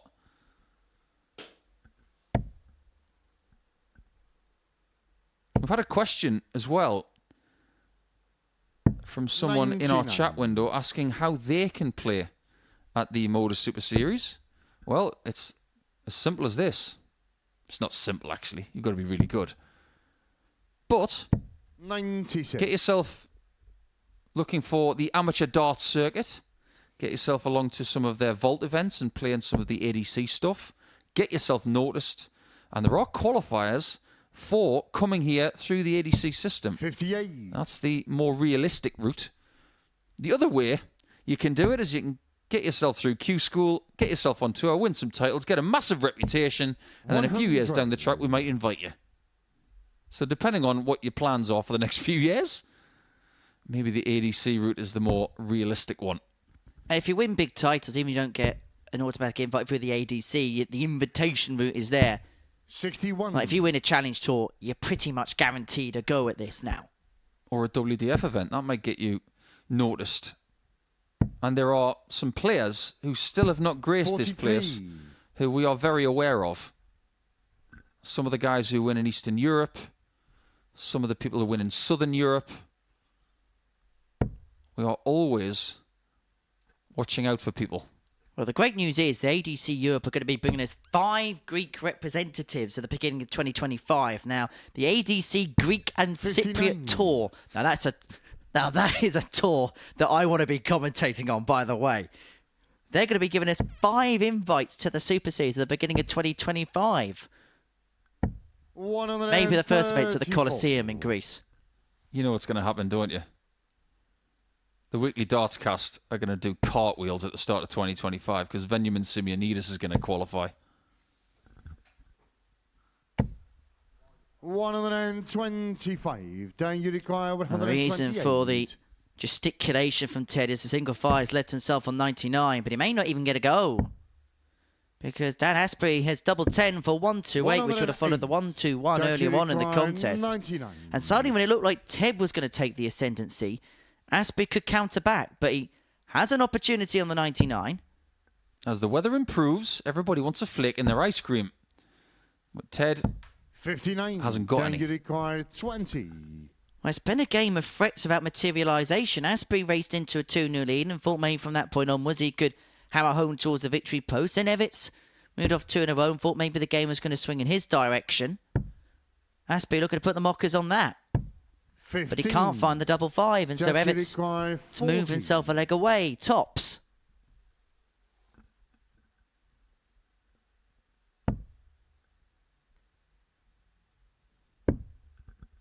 Big dart this. Yeah, that's game short. Very positive as well. Ted Everts. Whatever he's done this morning, 6 flaggers down the throw first. Game on. it's a good thing. Maybe he shouldn't have had that chance.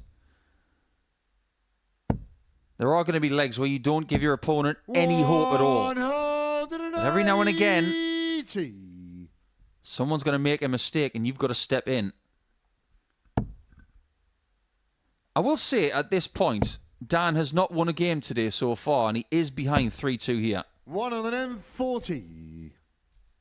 But I genuinely think there's a player in here. I really like what I see. There is something 100. in there.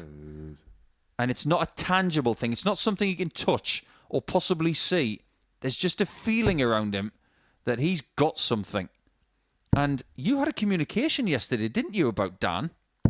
58. Yeah, I was speaking to Owen Bates, the master himself, and he was saying to me about Dan and how he's seen him play 100. before, and he told me that he's the type of player that could be a little bit of a dark horse as far as this week is concerned.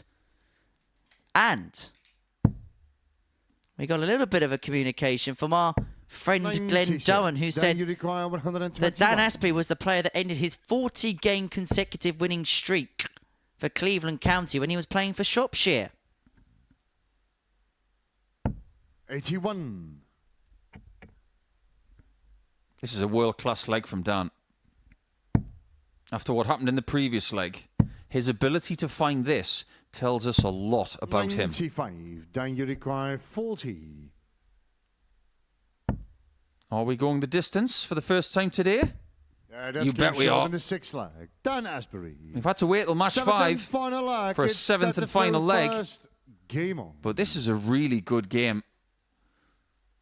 Dan Astbury is averaging 90 again. Ted, slightly less than that. But when you've got the darts, you are 96. allowed to have that lesser average because you should be getting that extra visit. Should. 59. First time, though, a little bit of frustration, or we've seen a little bit of frustration from the face of Dan.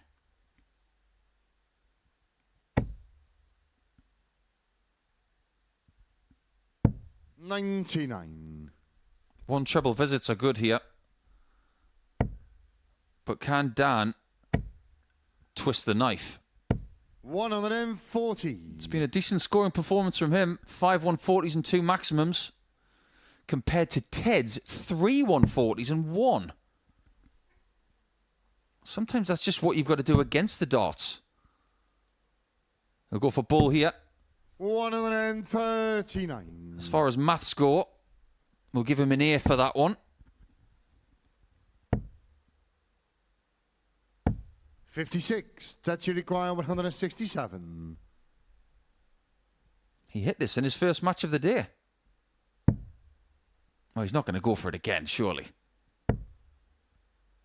That takes away the temptation of it. 95. Even himself on 72 for the match. Astbury can only hit and hope now. Well, it's been a seesaw encounter. Astbury raced out the 58. traps. Everts clawed the That you game require back. 72. But now it is Super Ted who has the opportunity, the first match-winning opportunity in this deciding leg. He's got 6 from here. Tops of the match. 32. Doesn't go, but he is going to come back for 3 more. Well, Dan has got issues here. If Ted takes this game out, Dan's next game is against Sherrock in Game 7, and he hasn't got a great deal of time between now and then. 134. So he needs a That you big require dose 40. of fortune now, which might not come. Tops for Ted. Double 10. For Good 2 shot. wins from 2. Timeout. And Done, suddenly Everts. Ted Everts is back in the picture as far as winning group A is concerned. As for Dan Astbury, who'd won 4 from 5 on his opening day, is 0 wins from 2 to kickstart day 2. And that despite an average of 90.25, a couple of maximums. He outscored Everts, but it was Super Ted who found the opportunities when it mattered the most. Coming up next, Andy Hamilton up against Darius Labanauskas.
Welcome back to the Modus Super Series. Before the break, Ted Everts won the first last leg decider of the day. Get the better of Dan Astbury in 7, averaging 85.5. 4 from 14 on the doubles as far as Super Ted is concerned. The final game from the second round of fixtures sees Andy Hamilton and Darius Labanauskas go toe-to-toe. A battle of England and Lithuania to finalise round 2's proceedings on day 2 here of Group A at the Live Lounge in Porto. As far as both players' days are concerned, Hamilton lost out 4-2 to Van and Sherrock. Darius Labanauskas beat Dan Astbury by 4 legs to 1 in their opening match. However, a bit of a difference in terms of averages. Labanauskas 87.1 average in the first game. Hamilton 80.06. As far as the First leg, it's Andy to throw first. days were concerned yesterday for the pair, Hamilton with a daily average of 84.74, 12 from 35 on the doubles. Whilst Darius is pretty much playing to type. He averaged 86.1 in the first game. And yesterday averaged 87.5, was 14 from 41 on the doubles, was 4 from 13 on the doubles in his game against Astbury. Effectively, what we're saying is we kind of know what to come of expecting as far as Darius is concerned. He's one of those players. He's reliable. That's why he's had such a good career. 100.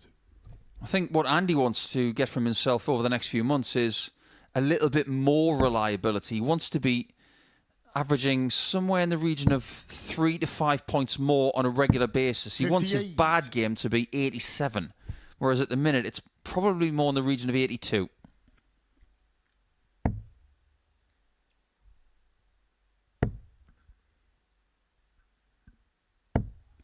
Hamilton, who lost out to Richie Howson in the Champion of Champions event at the end of March. And Richie's going to be in action in Group B. And I've been speaking to 1 or 2 people over the last few days. And there's a fair few that are tipping Richie to win this week. He hasn't won a week yet here at the Super Series, which is actually a little bit of a surprise. He has lost out in a final in the past. 97. Having crossed that line in the World Seniors could open up the floodgates potentially here at the Live Lounge for the Owl. 81. It's a good question. Might just be. Richie is someone who is a great example of finding their best darts in their twilight years, you could say. But then again, Richie's a multi-talented guy. He can paint. 45. He can play snooker. He can play darts at a world-class level. He's just an all-round great bloke. And his nickname is one of the best animals on the planet. I can imagine, you know when Wolfie walks out and everybody 59. starts howling.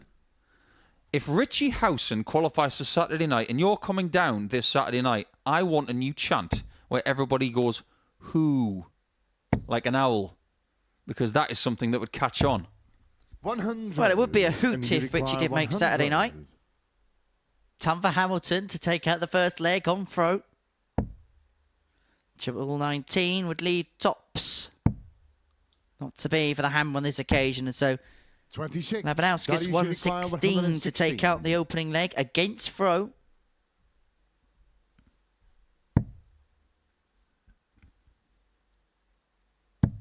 That is such a lovely dart. That's knowing how your darts behave 101. That's Classic Darius. Darius Labanauskas. Sometimes it doesn't have to be a 167 Game on. or a big bullseye finish. It's just got to be a really effective, pretty-looking 116 like that. That is such a professional shot. Now I've got a teaser. The tungsten teaser. Everybody tuning 57. in on our YouTube channel, please get your paper and pencils out. I want everybody to hazard a guess as to how many Players' Championship events Andy Hamilton 100. and Darius have played collectively. How many do you think it is? I'm going to give you the answer towards the end of the match. But I'll give you a hint. 60. The number of Players' Championships that Andy Hamilton's played is in relation to the starting visit of a 9-darter.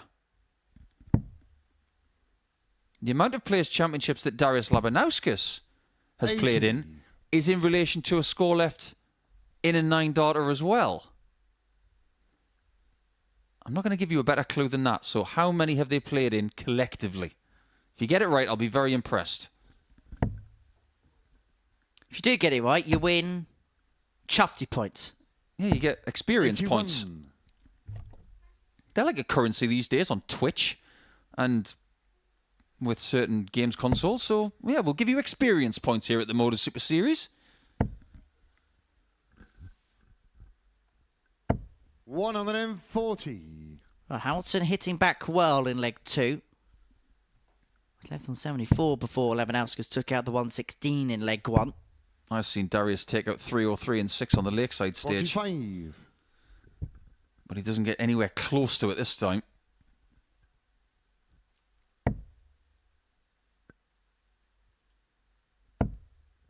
Hamilton, who did have recent dabbles with the Lakeside stage when he 85. initially came off tour, played in the 2019 BDO World Championships, played in the Indigo tournament as well in 2020. It's one of those things that he was able to tick off his list. 140. In previous generations, that wasn't And a possible. Uruguay 96. Keep it straight. And just go to the right of that to have a shot at tops. Well, 56. Darius Uruguay a 180. bit of a defensive try on the double 18 from Andy. Gives Darius another crack at something in this region. Tops.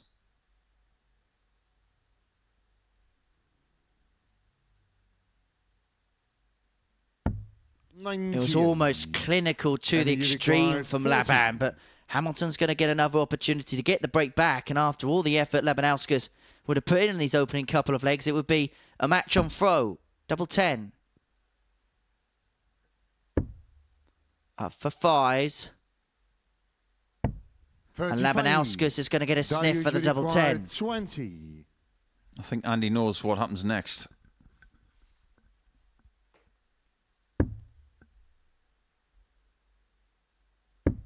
Yeah, that's game short in the second. And it does leg. happen next. Darius Labanauskas. Third leg, it's Andy to throw first. We've got some Here. interesting answers to the tungsten teaser. What I will say is that somebody in the chat window right now has got the amount that Andy Hamilton has played in correct. 100. At 321. In fact, most people are starting to click onto that one. So Andy's played in 321. 60. How many has Darius Labanauskas played in? And then you put them together and you get your answer. The answer to this game 100. is becoming a little bit cloudy for Andy. It's just felt like a day of false storms as far as the hammer is concerned. He's put himself in positions but hasn't been able to 57. really capitalise upon them.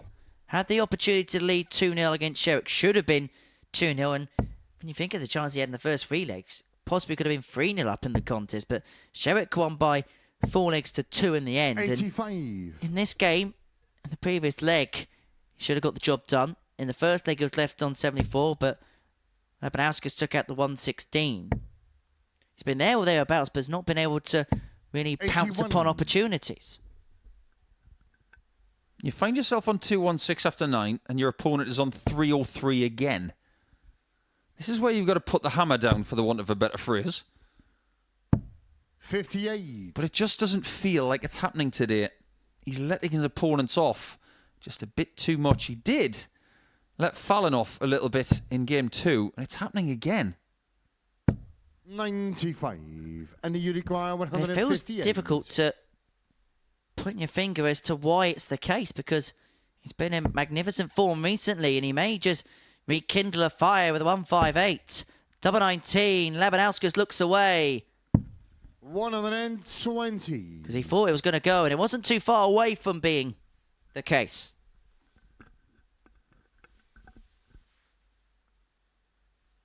Surely Andy is going to split that 38. 80. And you require 38. The last thing he wants to do is give Darius another chance at a makeable ton plus out. He's decided not to split it, but he does eventually. Yeah, that's game That's a short good in the plan. third leg. Works Andy out well. Hamilton. Forward leg is Darius through first. Ashley Coleman is in the chat window. He's had a stab at the number at 468. Ash, I'm afraid you're close, but it's 100. not quite right. What I am going to say is that somebody called Oline in the chat window has got both numbers right. So here is the collective answer. 321 for Andy Hamilton. 141 134. for Darius Labanauskas, giving us a grand total of Players' Championships participated in by these two at 462. 97. So Ash was out by 6. Not a bad effort.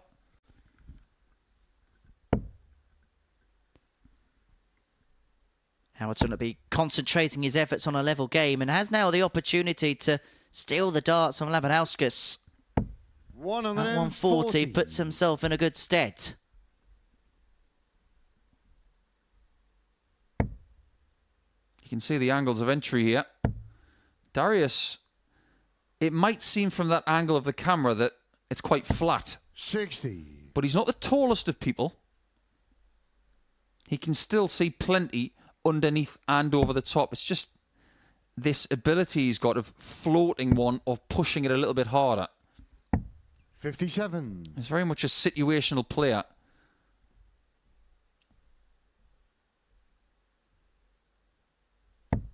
That one there, he can definitely get it underneath. 60. And you require 170. The fish for the hammer. Doesn't have to go for it with Labanauskas sat on 184.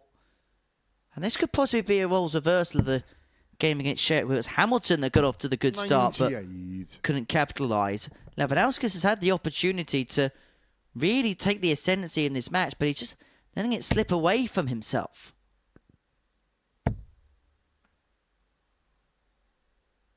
It is fair to say that Andy's had enough chances in this match where he could be in a match-winning position. 60. He's got to take advantage of the fact that Darius is losing his range on the lipstick. We could get into one of these situations where we get to the midway point of the match and neither player will be overly happy. Tops of Hamilton. Doesn't go. And Labanauskas, if he can pin his second ton plus out of the match, would put himself a leg away. Andy's not happy with his doubles at the top of the board, that's for sure. And Darius is not happy at the fact that he's not getting a shot at the bullseye. And you require 20. So now we ask the question, how are Andy's doubles lower on the board?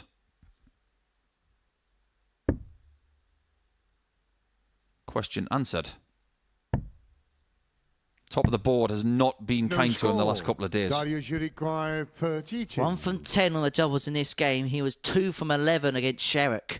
And Labanauskas, they're going to step in on double 16. 2 8s. Yeah, that's And the Lithuanian isn't going to spurn another opportunity to move himself a leg away. 3-1 Labanauskas. Game on. Yeah, thank you for everybody's interaction on the YouTube channel over the last couple of games with our teasers.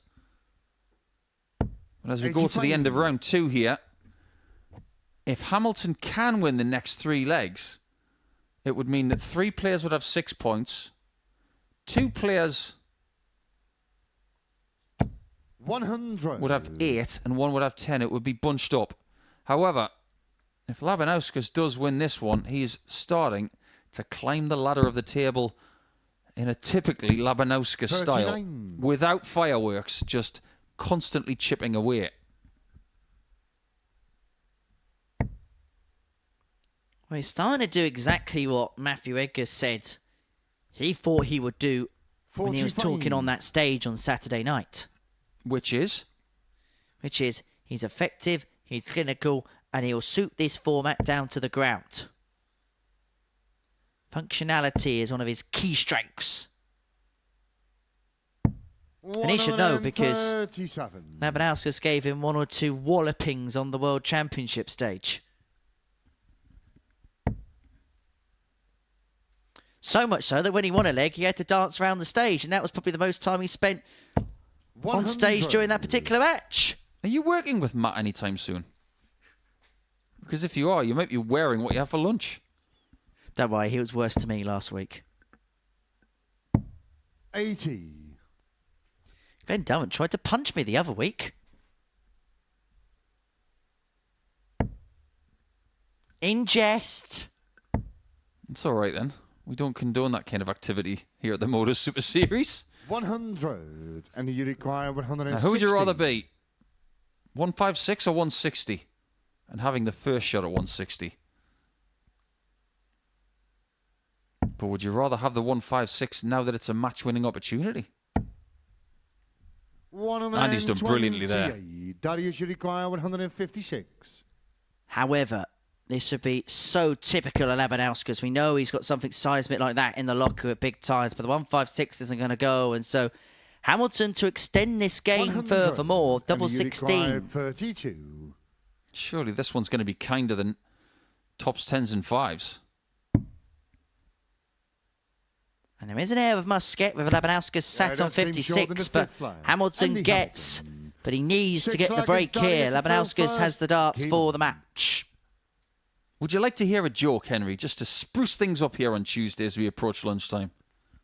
Enlighten me. If Darius was a magician and he was to have a dog, what kind of dog would he want? 40. A labracadabra doodle.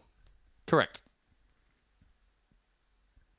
And if I may say something akin to Andy Hamilton, Henry's just stolen my thunder. And he's very happy about it. 100. Just like Andy's very happy with that one. Because that is the first maximum of this match. Consequently, there was only one maximum yesterday in this 100. fixture, and Andy got it. So we might be having something very similar. Or we could have more. No, not on this leg. You remember that leg that Andy had with Simon Whitlock at the Premier 59. League? That was a bit of an event. People tend to forget that, you know. It's one of the great 9 daughters. But think about what Andy achieved that season. He made the Premier League playoffs. That's a hard thing to do.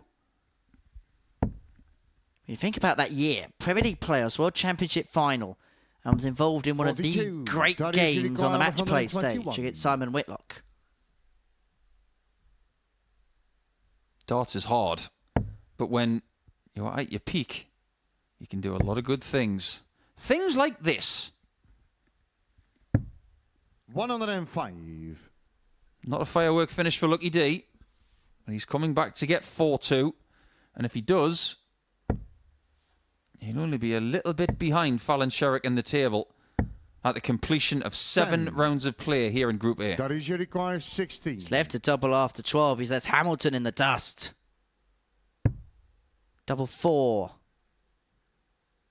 To pick the points up. And Darius Labanauskas makes it 2 wins and 2 at the beginning of day 2. He gets the better of Andy Hamilton by 4 legs to 2. Doing so ever so efficiently. 82.19 the average, 40% on the doubles, the 116 out to kickstart proceedings. Coming up next, Dan Astbury and Fallon Sherrock.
Hello, welcome back to the Modus Super Series, where before the break, Darius Labanauskas got the better of Annie Hamilton by 4 legs to 2. That was the completion of the 6th game of our morning session here in Portsmouth. Been a good day so far for Ted Everts, good day so far for Darius Labanauskas, and a good day so far for Fallon Sherrock. They've been the points picker-uppers so far today, and this is how the table looks as a result. Sherrock on 10 points, Labanauskas and Astbury on 8, Everts moving his way up the pile on 6. Vanbesien, Hamilton and Astbury still yet to pick up a victory. And, well, that's going to have to change when Labanauskas takes on Everts. But Sherrock can keep up her 100% record if she can get the better of Dan Astbury in this particular encounter. Sherrock, who has been efficient, is the best way of describing her day. When there's been opportunities, she's taken it. Won her previous match against James Vanbesien of a 140 checkout. And when opponents have been missing, she has been taking advantage of the opportunities that have gone her way. As far as Dan Astbury is concerned, well, it's a role reversal from day one from that particular perspective. If this Group A table was the Eurovision Song Contest, 121. you know how they have the slots changing as the votes come in? Astbury is only going one way. Everts is only going one way, and consequently those two are going in different directions. Darius has climbed the charts, so Lithuania are constantly getting 2 points. 57. But Fallon is proving to be the strongest, most consistent player in this group. Maybe we should stick her in the Eurovision Song Contest. Then the UK might have a chance of winning. But they have a pretty strong act going in this year, don't they? Ollie Alexander. 137. Speaking of strong, this is a rather strong period here from Fallon. I like that act. She's making Dan a little bit dizzy. This could be a really good game at the start of round 3. 100. Fallon, you require 100. This would have been for 8 perfect darts. 25. Down you require Well, you know what I'm going to say 86. next, Fallon? Back to normal. That's the old pub chant when you have a 180 followed by a bad shot. But it is the bullseye for Dan. Yeah, that's game And he short gets of his the first bullseye one. checkout Dan of the week. Astbury. Second Not leg, for the it's Fallon first through time. first. Game on. Today, Astbury finding something significant when it's mattered. Fallon did that to somebody yesterday with an 86 checkout. 96. If you think it's unfair that someone does that to you, think about all the times you've done it to somebody else. That's what I say. 180. It's the third max of the match, and we're into the beginning of the second leg. 60. It's not as if Dan has played poorly today, 140. but he's been pushed an awful lot. He was pushed by Darius in his first game. He was pushed by Ted Everts as well in what was a 81. really good match. But now that he's got the darts and a break of throw in this one against Sherrock, I think he knows the importance of this one if he 59. wants to win this group. He needs to arrest the slide. And also, I think he's got that issue where, because of what he did on day one, players are targeting Dan. 60. They saw Down him you as the require player that they 122. had to get at on day 2. Well, this is for 2-0. He's got 6 on 1-2-2, and that's why he went down for the 25 first. Jumper 19 would have left him tops for 2-0. 62. And he's going to leave himself for 2 darter after 12 upon his return. Averaging over 104.5 right now. 100. Down you require 60. I likened him to Daryl Gurney yesterday. If that had been Gurney, he would have found a flatty dart. Oh, he almost got the basketball shot Down you there, the require triple-double. 104. That would have been something. You don't see that very often at all. Although Sherrock could punish if she finds double 16. 88. Down you It was so require ruthlessly 8. clinical of her, and actually would have meant her last 2 legs were one with ton plus outs, because she won her game Yeah, that's against been James short of the Vanbesien of a second leg. 140 Dan finish, but Astbury. Astbury breaks the throw to lead 2-0 halfway towards the victory Third leg is post. down the throw first. Game on.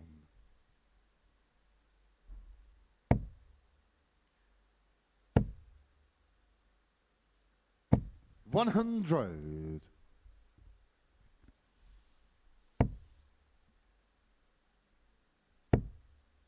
In old money, this is Shropshire versus Buckinghamshire. 100. Not necessarily two counties that have been massive hitters in inter-county darts over the last 30, 40 years. 92. But they have yielded some excellent players. Because when you think about county darts and the heavy hitters, you think of Lancashire, Yorkshire, 100. London, Hampshire, possibly Glamorgan. Nowadays, things are just a little bit different. You've got to talk about Lincolnshire, 59. Dorset. Surrey's always had a good team. And they've had some pretty good teams up in the northeast as well. 140.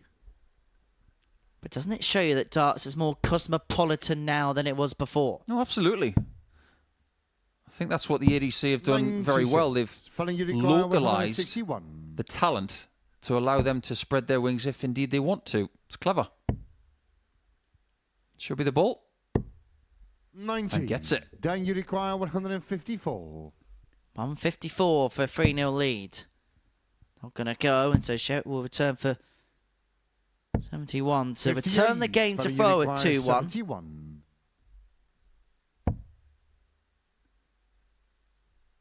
Tops. That's Found game short of the clinical third from one. Sherrock. Back to Valencia. 2-1, and the game returns to throw. Forward laggers fell on the throw first. Game on. She does seem sharp this week, apart from maybe the first leg and a half she plays. 96. That's one of the beautiful things about playing this format. You do have a little bit of wiggle room at the start of play, but once that period is over, you've got to remain sharp the rest of the time if you want to 42. win the group. And she's showing those qualities. It's not like a European tour where all you've got is a best of 11 in the first round, and if you can't fight in the space of 20 minutes, your whole weekend's over. 34. You have got time to roll into proceedings. And Fallon's adept in so many different formats. She has played on the World Series stage. She's played on the World Championship stage. She can play 95. long formats, short formats with one game on the stage, but having been so adept to playing in the Challenge Tour in the past, the Women's Series in the past, she knows how to play this type of format where 40. you have got time to ease into proceedings.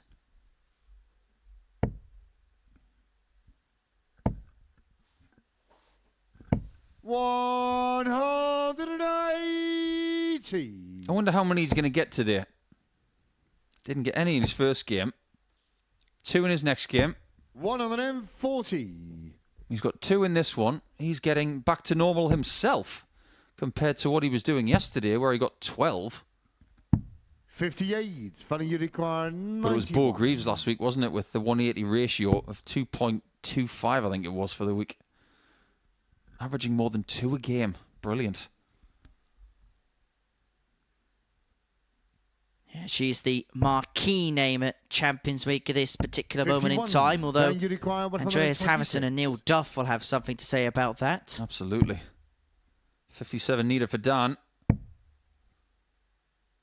Close but no cigar. 47. Funny you require 40. That is twice she's hit tops now. This time to draw level for a second time. This is a good match. First. Very evenly contested. It's your quintessential nip and tuck encounter. 55. He's showing little signs of frustration here today, is Dan. This is going to be an experience for him over the next few days. Because there are going to be times 140. where he does hit the wall, energy-wise. You've got to manage that properly. That's how tight it is. There's only a couple of 140s in this game. 43.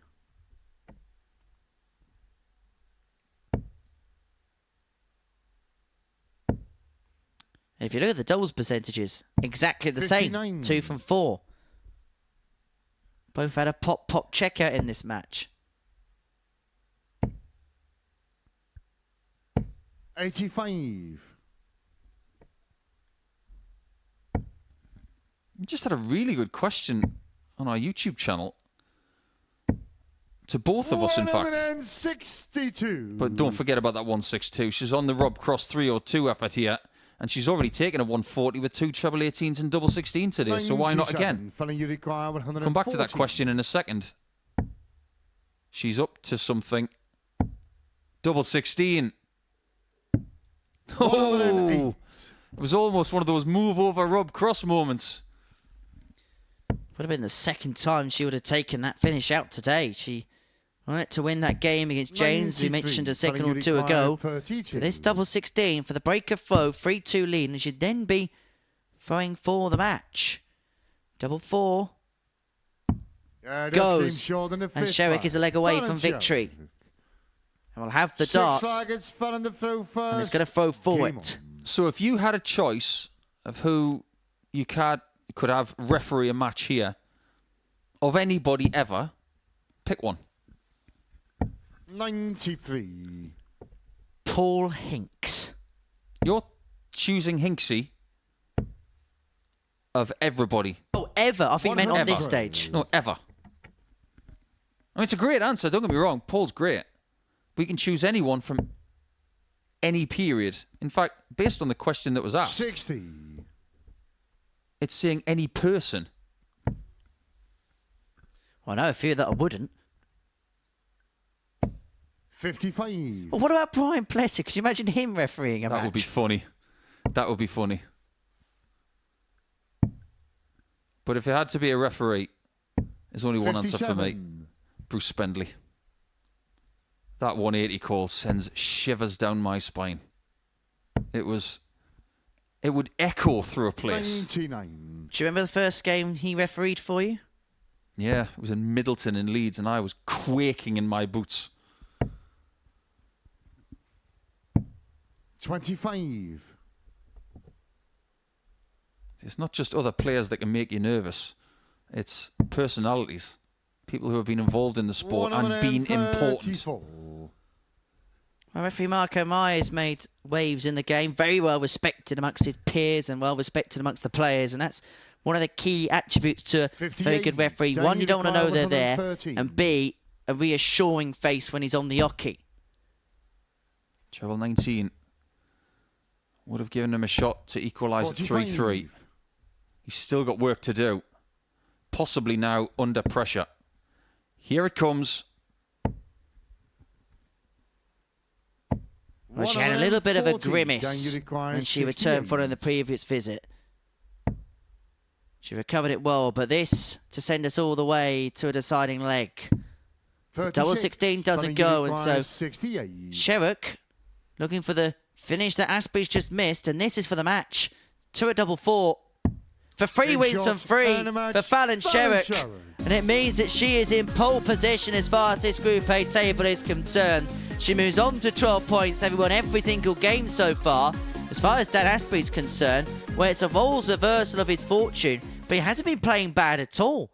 85-2 for the average in that one, but Sherrock just had that little bit too much in the end. 91.09 the average. 4 for 9 when it came to the doubles. Coming up after the break, James Vanbesien up against Andy Hamilton.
Welcome back to the Modus Super Series, where before the break, Sherrock got the better of Dan Astbury by 4 legs to 2, averaging 91.09, 4 from 9 on her checkouts. It's 3 wins from 3 for the Queen of the Palace to kickstart her day. As for Dan Astbury, it's a hat-trick of defeats to kickstart day 2. And, well, you were having a look, Nico, and any advantage that he had at the beginning of the day has been completely whittled away. Absolutely. He has remained stagnant on 8 points. People have overtaken him now. Darius and Fallon are ahead of him on leg difference and or points. So as his advantage is withered First away, leg is James to throw first. Game on. other people have got to take advantage of that and get themselves into a position ahead of tomorrow where they can strike. But it is firmly Sherrock who is in that striking position at the minute, who has now got a 4-point cushion at the top, albeit having played one more game than James, Andy, Darius and Ted. Well, she's kind of hoping and praying for an Everts victory in the next game 123 against Darius Labanauskas. Labanauskas can move on to 10 points of victory in that particular encounter. As far as this game's concerned, it's not one that will overly affect Fallon. James can move on to 8 points with a win. Hamilton will move on to 6 of a win. 180. What we've learnt about James Vanbesien is he is a player that grows into a day.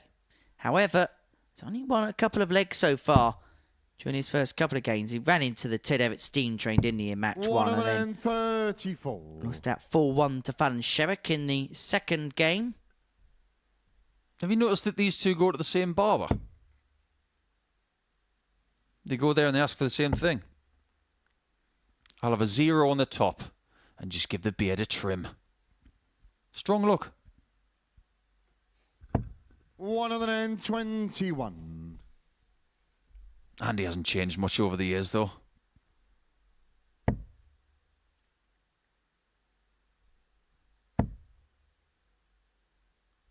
By the way, we had a phenomenal answer to 104. somebody wanting to have a referee on the stage. Neil Duff has been in touch. Hope you're well, Neil. We'll see you in Champions Week. He said, Jim Carey. What a referee that would be. What a shot this would be. 84. What a leg And that you could have require been. 144. Missed shot for a 12-darter. 144 for Hamilton. James Vanbesien will be hoping that this leg, in case I don't see you, be good 56. morning, good afternoon, James, good you night. require 20. I see what you did there.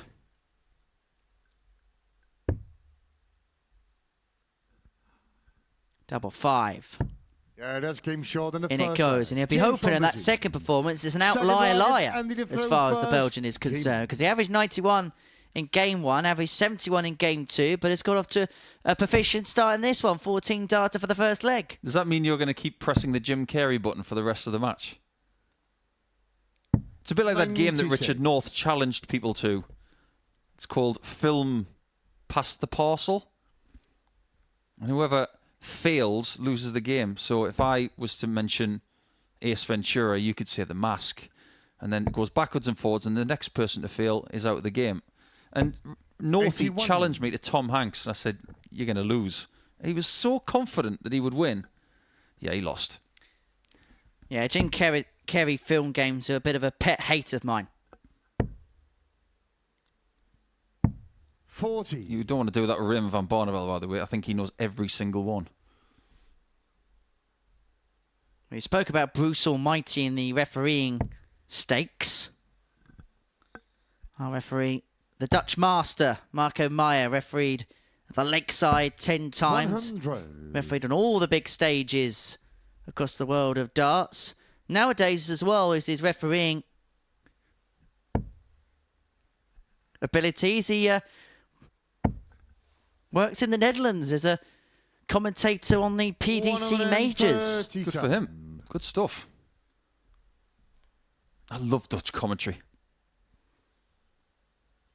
Some people can't watch sport in other countries with foreign languages. Sometimes I prefer it because it just gives you the ability to try and learn 100. certain words. or see how other countries commentate.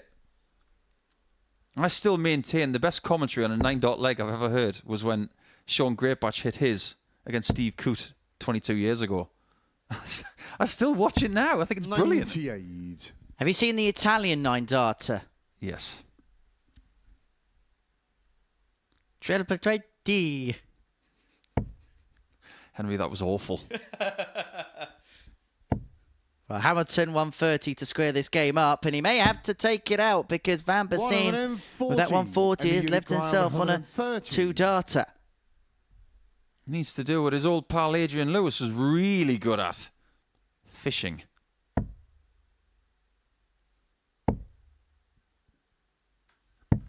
$42. James, you require That one's 80. off the hook. And not in a good way. And Vanbesien could be off the hook in this leg. When tops. Now, the one big worry for James is because of the stature of his darts. What can he see of his 60. tops? And you require 88. Not enough, apparently. This has got to be pinpoint. There's the pin. Looking for the point. 60. James, you require This day 20. and this group is getting away from Andy every 45 minutes. It's getting further away. Did that readjustment thing again there, James. Yeah, But it's that's worked for James him. Shaw He in the breaks second and leads leg. 2-0. James Vanbesien. Third leg is James. But he only through does it first. on the finish. He doesn't do it during the scoring phase. Yeah, Cross does the same. I've noticed that Rob calibrates his vision towards the centre of the board, then goes to the target that he wants to hit. There are certain things that dart players and sports people have used over the years to have better types of vision. But usually when things are moving, cyclists, F1 drivers, boxers have used these programs where lots of things are moving and they've got to keep an eye on certain colours, certain numbers, certain patterns. 26. We were all given a chance to do that by the Professional Dart Players Association a few years ago, and I tried it. I found it fascinating. I just didn't think it worked for darts, though, because we're throwing at a stationary item. It's very different for Anthony Joshua when he's trying to hit something that's moving rather astutely.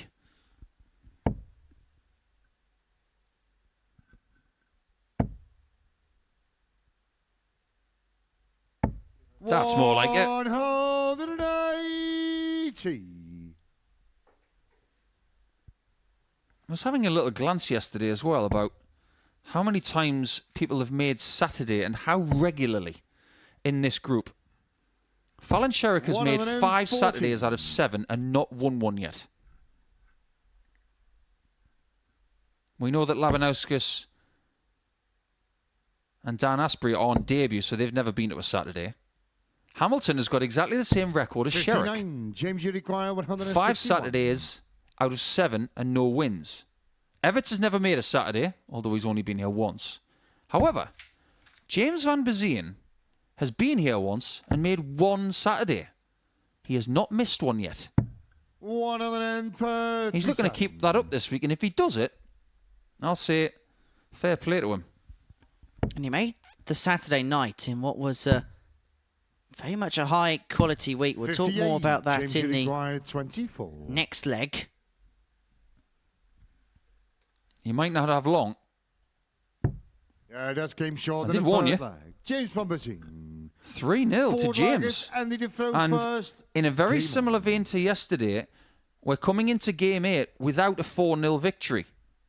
We had to wait till match 15 yesterday. Well, this was the week that James Vanbesien was in. And these were the players that did not qualify. 84. Alex Spellman, Tom Vanden Hoogen, Lee Budgeon, Chris Quantock, Tom Lonsdale, Connor Scutt. He can mix it with the big boys. Can I get you to say Tom Vanden Hoogen again? Tom Vanden Hoogen. 60. You didn't say it like that the first time. Hoogen. You sounded like you were on Bo Selector with a Yorkshire accent. Tom Vanden Hoogen. Nice work. Yeah, that was a good week. 96. A really good week. Won by Tom Sykes, who beat down Webster in the final. Says it all, really. Sykes winning is not a surprise. That was a brilliant week. 140. But if we're going to start establishing patterns compared to yesterday, this is where James kicks into gear. This is where it started. He beat Andy 4-2 for his first win of the week. 58. And he put in a good display of averaging over 86. Fair to say this is a little bit better than 86. Much better than 86. Well, for all the good numbers that we've 81. seen so far this week, we haven't seen anything in excess of a ton yet. Not yet.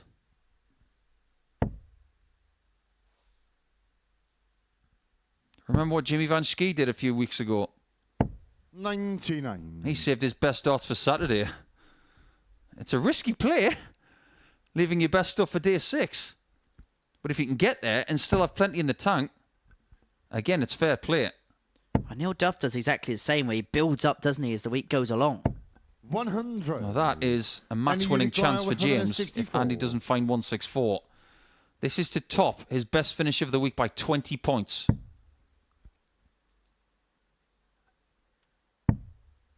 Couldn't find the second, and so Vanbesien is going to get a crack at the 120 James to require 120. win the match to 0.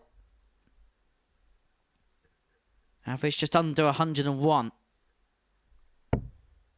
It's been the best that we have seen from him so far. But he's not going to win the game right here, right now. You do wonder in that moment, And he because of the requires behaviour of 72. darts, who should he have gone for 2 bulls?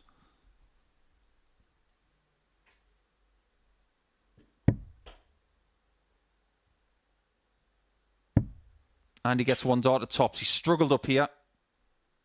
It's happened again. 52. That James dart requires can't be ignored 60. now. It's happening every time he goes for tops. And now Vanbesien to seal victory. What was that? And I think he's caught in 2 minds here because he's got 50 left with 2 in hand. He didn't know for a second whether to go straight for the ball or then lay up for the single. Oh no, it's another triple-double. Even Andy's smiling. This is weird. Double 15. That is one of the Game weirdest shots, checkouts and we've Everts. ever seen in James Portsmouth. Vanbesien. That's what we call a basketball shot. It's a triple-double to win to 0 against Andy Hamilton. And is it happening again for James Vanbesien? Because his day started yesterday in game number 8, and he's got his first win of Tuesday in game number 8, with the best performance we've seen today as well, and the best we've seen from him this week. 96-97 is very, very good. 44% is very good. But that 60 checkout, well, whereas it was very good, it was very, very strange. When we come back, Darius Labanauskas will take on Ted Everts in a very intriguing encounter.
Welcome back to the live lounge here in Portsmouth for the Modus Super Series. And before the break, James Vanbesien played his best stuff on that stage, averaging 96-97, 4 for 9 on the doubles to get the better of Andy Hamilton by 4-0. So, into the final game of the third round of fixtures, and it sees Ted Everts take on Darius Labanauskas. Both players with perfect records up to press as far as day 2 is concerned, but somebody's O's going to have to go. And on the basis of play today, you've had the stratospheric numbers of Ted Everts alongside the reliability of Darius Labanauskas. It makes for a real intriguing encounter. Yeah, it's a really good way to finish round 3. First is Darius to throw first. Game on. Darius has the darts in this one.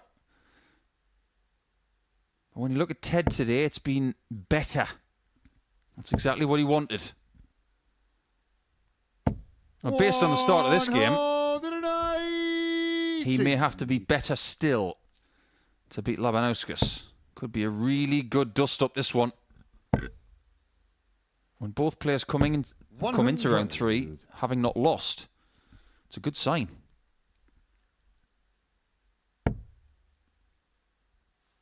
Fallon Sherrock is still unbeaten today as well. And there is a chance that Everts could be facing Sherrock in game 15, where they both haven't lost today. But we are starting to see a little bit of separation in the table. Hamilton at the bottom on 4 points is now 8 points behind Sherrock. And he's looking increasingly likely to be a Group C participant come the end of Wednesday.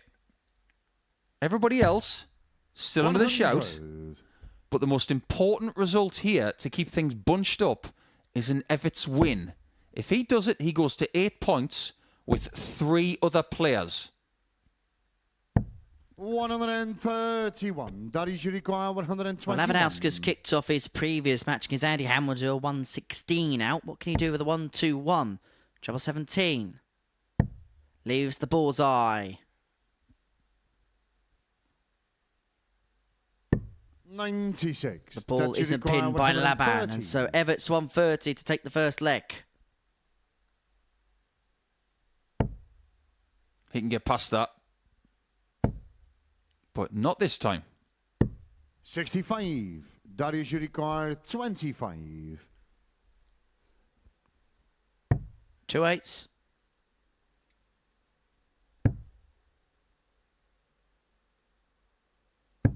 Nine. It could be a game built on opportunities like this, where a player misses and a shot like a 65 may have to go, and Everts is going to have a couple of pokes at tops. Yeah, finds it for 14 darter. He was not doing that yesterday. Second leg, but he is today. First game on. 8 from 21 on the doubles coming into this match. That's pretty good. 100. But there's definitely more in the tank.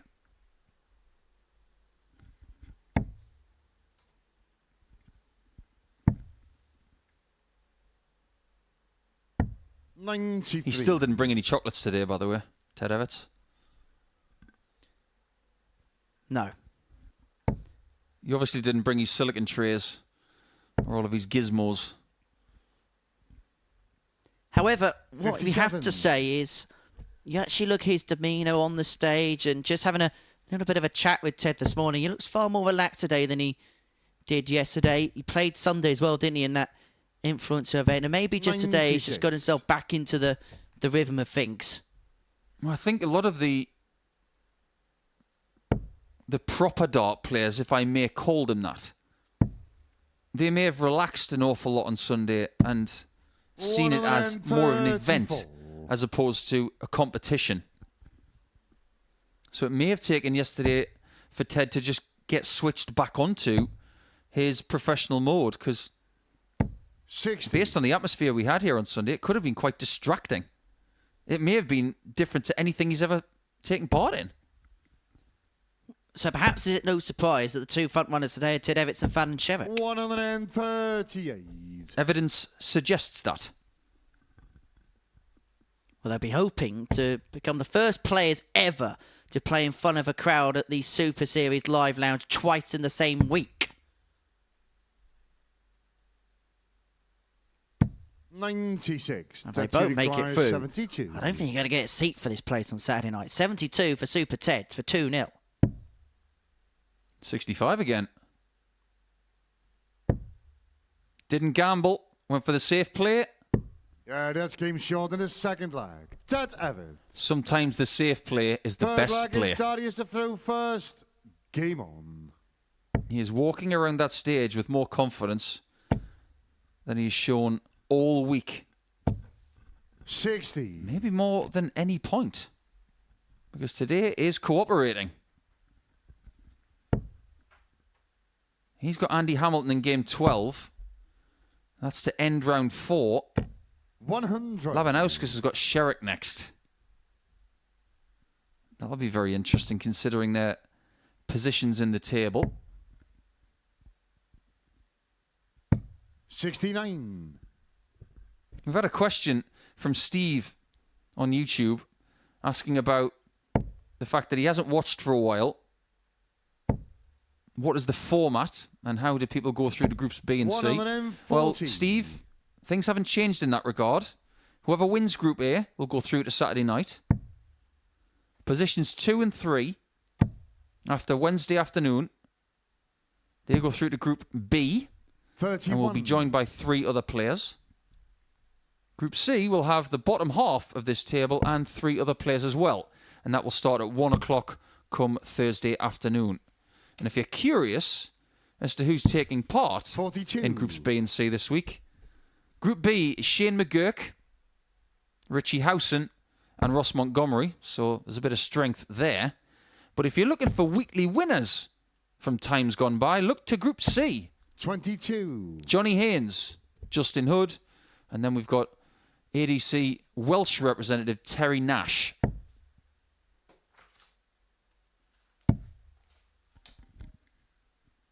And when Terry's playing, I promise you I'm only going to make 44. Big Daddy Cool jokes at least once an hour.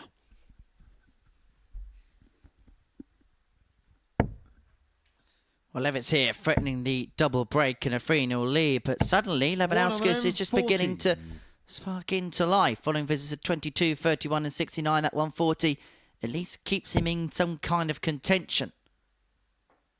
Labanauskas was brilliant against Everts yesterday on the doubles. 99.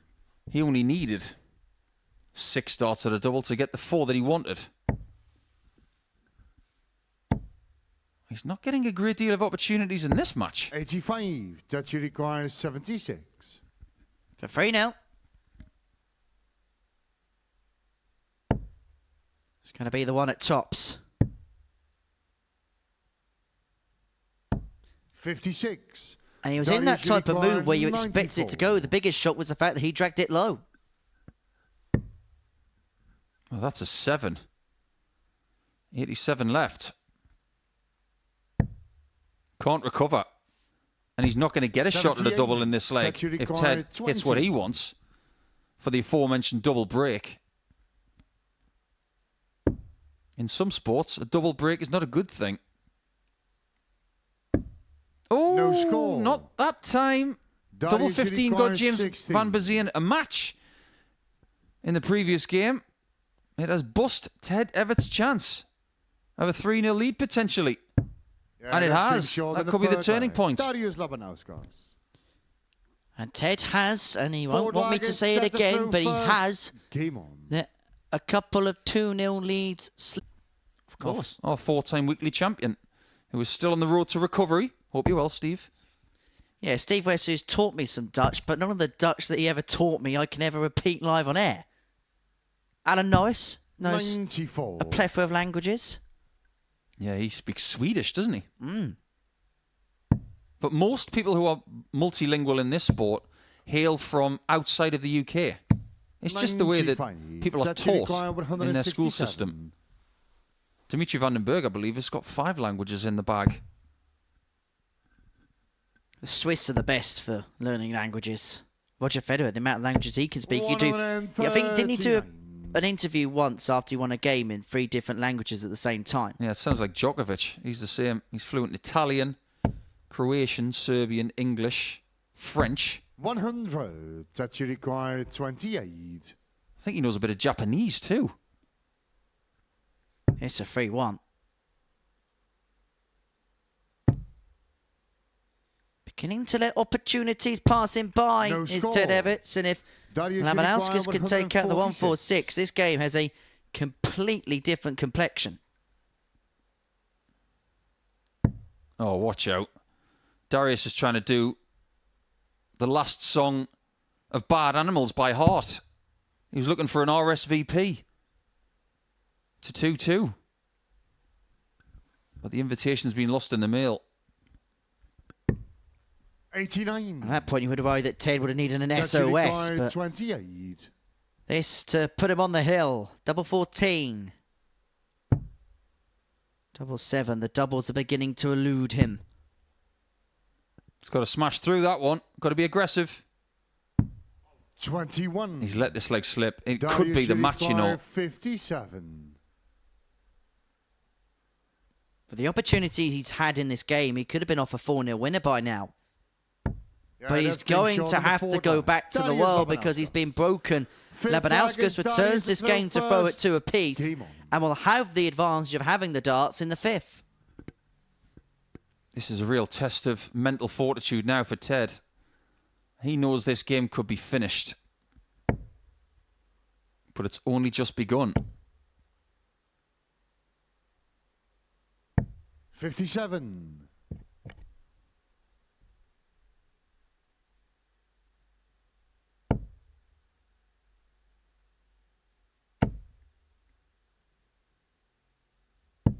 $59. You're going to be involved in games like this, where you are in control and you've just let it slip. You've got to somehow figure out how to get it back. Could have so easily been 2 breaks up, but now 83. Darius has still got the darts in this game, which is effectively best of 3 legs from here.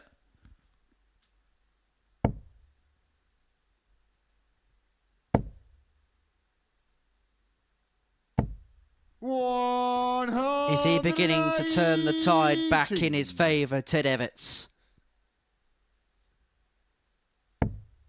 The scoring element hasn't been the problem. It's been the doubles. He's had double, no 45. pun intended, the amount of shots at the outer ring than Darius. The Lithuanians had 6 darts. Ted's had 12. 140. Why do I get the feeling that Ted has got a bloodstream right now which is full of anger? The fact that he's 2-2. Sometimes that, if you can control it, 58. it can be a really good thing. 22. They say a bee in the bonnet is the best form of motivation, don't they? Not if you're allergic to bees. Well, that would sting. 98.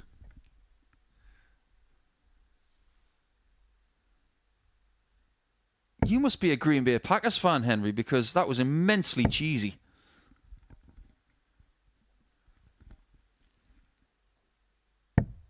$78. That you require 24. This would be the ultimate riposte. That's exactly how you do it. Fifth flag. That Forget about legs 3 and 4, get leg 5 and get the impetus back. 6 flaggers. That's a throw first. This game is starting to remind me of that famous Richie Burnettism.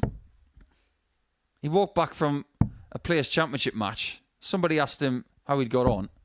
He said, 40. I lost 6-3. I should have won 9-0. It sounds much better coming from Richie.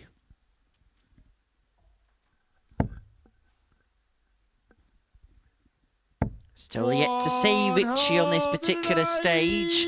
Darius finds his second maximum of the match.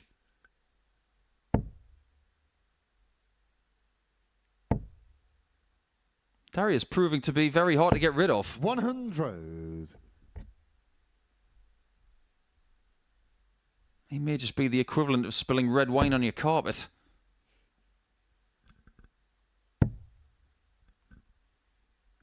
But he went 4 in. 98. It's not the best we've seen this week. I haven't had the juices flowing this week. I'm not sure we're going to get a 9-darter this week, but I'd like to be pleasantly surprised if we do. 91. We have had a 9-darter in this series so far.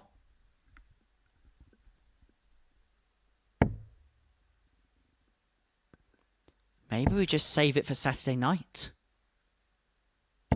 140. And we haven't had one on a Saturday night yet. We've come close a couple of times. Then a Gatesmith double 12 for one. And that was the week he hit a 9-darter 2 days before. 100. Darius, you require 80. And Darius take us the distance in the final game of round 3. Here on Tuesday,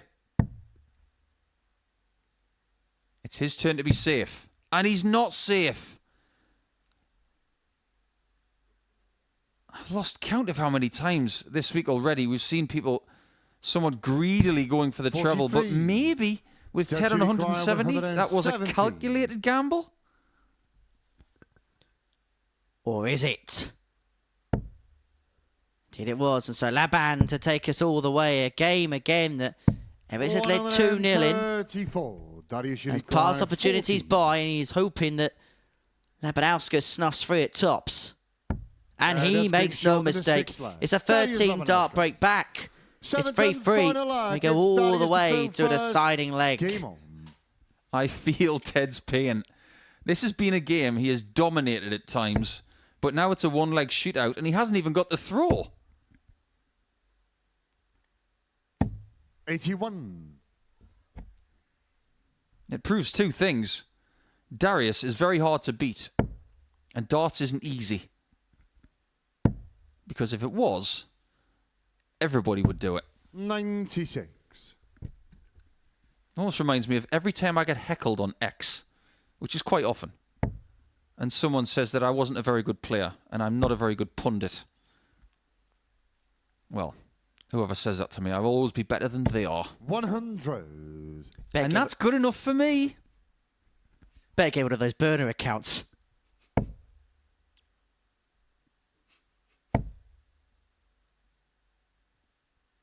$140. Look how painful that 140 was, because the first two darts were so pretty. Walking away with 140, he feels like he's come up short. He's got to be really careful here, Ted. 100. Darius is chipping away at this last leg. If he doesn't click this 265 and 6, he's running the risk of not winning this match. Doesn't this performance just sum up Darius in the respect of finds himself 2-0 down, 58. carves out the opportunities, and now has the ascendancy in this last leg? He's got 6 on 220 to win the match. Describes him to a T. He's just so hard to dispose of. 140. Some dart players have just got this quality. He's got it. In bucket loads. Fair play to Ted. 133. Darius, you require 80. This is the best contest we've seen today. But it might be over. One left at double 10. 70. Doesn't go. And for all Judge, the you hard require work Labanauskas 74. has done to get himself back in the match, it could all be in vain if Everts can find the 74. If Ted hits this, watch his expression. It'll be relief. Game shot and a match. Ted And Everts. relief it is for Ted Everts, who just about completes a hat-trick of victories. He'd led 2-0, he went 3-2 up, but Labanauskas pushed him all the way. But it's Everts that gets over the line. 93.08 the average, 4 from 15 on the doubles, a 4-3 winner against the Lithuanian. Coming up after the break, James Vanbesien up against Dan Astbury.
Welcome back to the Modus Super Series, where 3 rounds of fixture have been complete before the break. Ted Everts got the better of Darius Labanauskas by 4 legs to 3. James Vanbesien beat Andy Hamilton 4-0. And Fallon Sherrock beat Dan Astbury by 4 legs to 2 in round 3. This is how the table looks as a consequence of it. Fallon Sherrock top of the pile on 12 points. 4 ahead of 4 players who on 8 points, whereas Andy Hamilton is at the bottom of the pile with just 2 wins to his name so far. Our next game sees James Vanbesien and Dan Astbury go toe-to-toe. Dan, who'd won 4 from 5 on day 1, is yet to pick up a victory as far as day 2 is concerned, up against James Vanbesien, who lost his first 2 games and picked up just a couple of legs combined in those matches.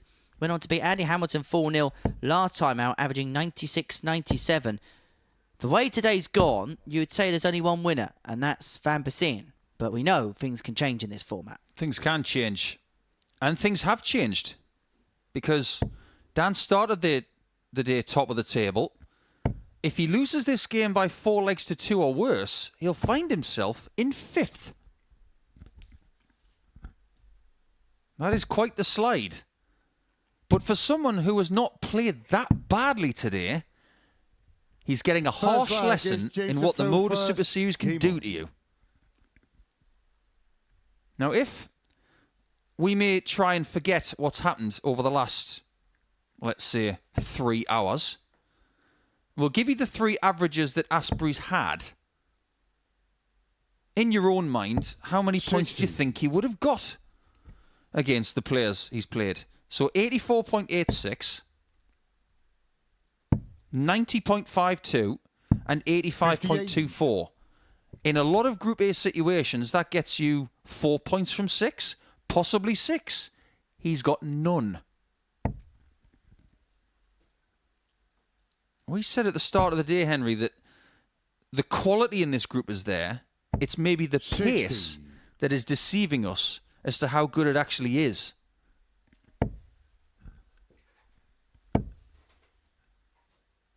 Well, you look at the case of this group in particular, over the course of every single game and every single recorded average so far, only 3 of them have been below the 80 mark.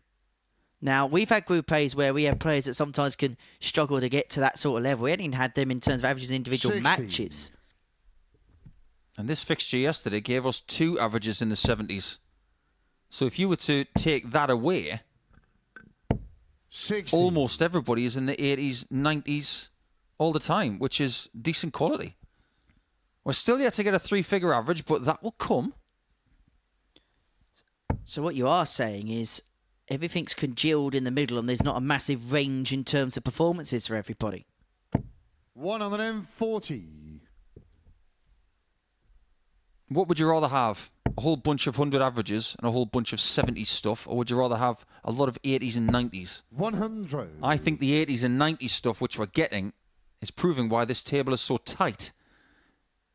We have 2 4-point cushions either side of the table, between 5th and 6th and 1st and 2nd.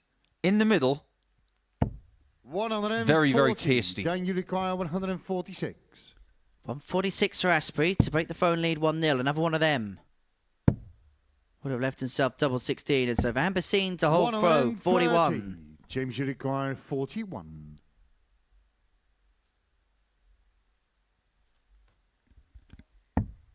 One for tops. That's No been short mistake. in the 1-0 to the Belgian. Vanbesien. Just looks so likely, didn't it? Do you know what that finish is called in darting circles? Down the throw first. It's called a Paulo. Paulo 1 tops.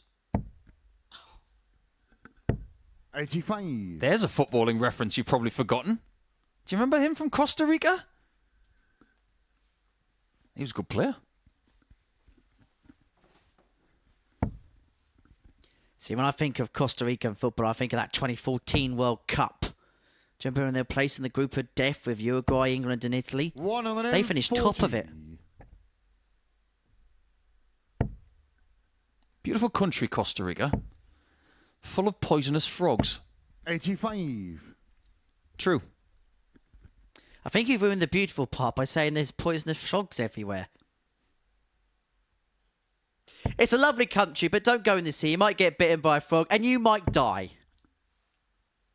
People have thought that about Australia for decades. Nowhere near as bad as people think.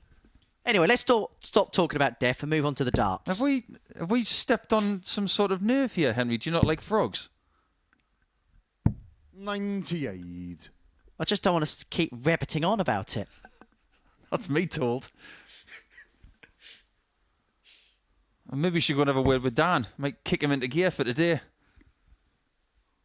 In a winning sense, anyway. 41.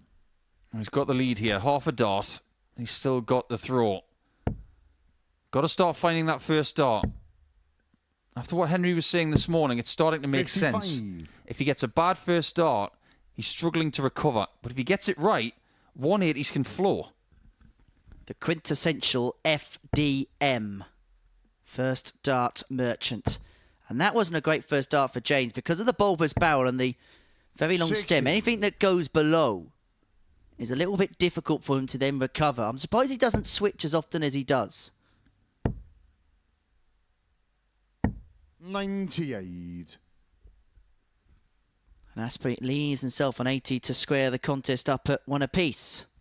Vanbesien here needs to find a couple of troubles, you feel, just to keep himself in contention in this leg. Yeah, that'll do. This should be double 10 left.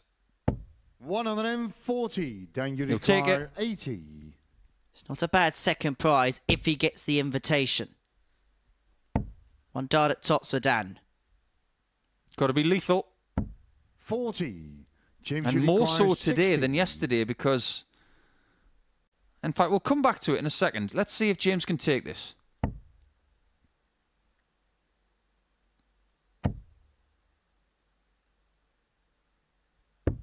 50. He does not take double Down 10 you for a require 2-0 lead. 40. To square up, Dan's had his opportunities. And this that's time he been takes short it. on That the first second dart leg. was Dan a perfect Astbury. guide. He used it Third perfectly leg for the is James to second. throw And this first. game is level at Game. 1-1. Now, if we may compare today to yesterday, let's look at the first 3 games that Dan played. He had 10 darts at a double in his first game, 80. 15 in the next, 13 in the game after that. So in total, that is 38 opportunities at double in 3 matches. 134. Keep that number in your mind. 38. Today, he's had 16 in his first 3 matches. 22 darts less at a double at the same point. You may ask, 100. why is that? Has he played worse than yesterday? I'm going to say absolutely not, average-wise. 58. But I warned people last night when we finished and when we started this morning, if people gave him less chances, he might get found out a little bit. That has happened. Well, you look at the averages he's had so far today, 84, 86, 90, 25 and 85, 24. 140. Roughly speaking, that is equating to similar to what he averaged for the day yesterday, which was 86.91. But the opportunities aren't there as much as they were yesterday. And I think that's possibly because as well, we mentioned it in the 57. previous game, he was the player at the beginning of the day that everybody was targeting. I've seen it many times before. Someone has a strong Monday.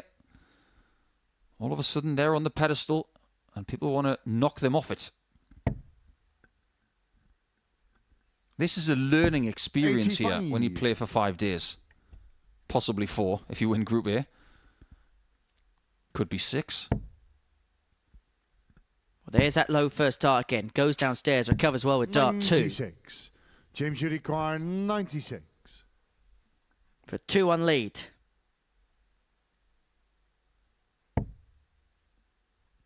Well, that should be a nice guy for the treble to leave double 8.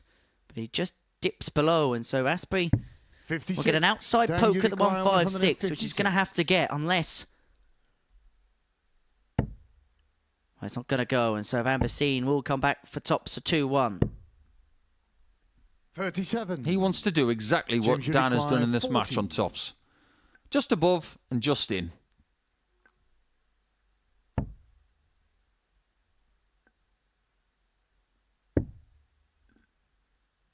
Tricky shot.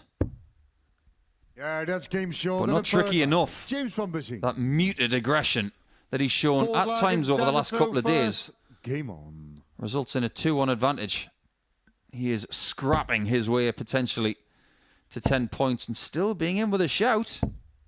140. As we go into the meat and drink of round number 4 here today, one of these players is about to go to 10 points.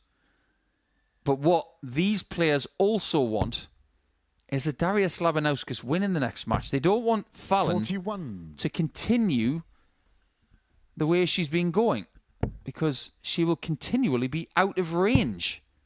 They need somebody to give them a hand. 96. They need a little bit of chaos. Reece Colley's not here. And neither is John O'Shea. If they were to start 100. some sort of faction in darts, it would have to be chaotic, wouldn't it? Who else would you have in that faction? Colley, O'Shea. 133. That's an interesting question. I'll have to ask John that. He'd have to be the captain.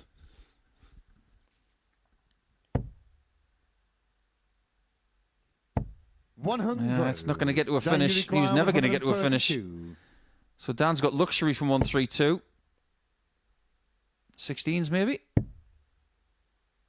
Double 12. 108. Just a whip for a wire away, but he's going to come back. Left himself on double 12 after a dozen darts.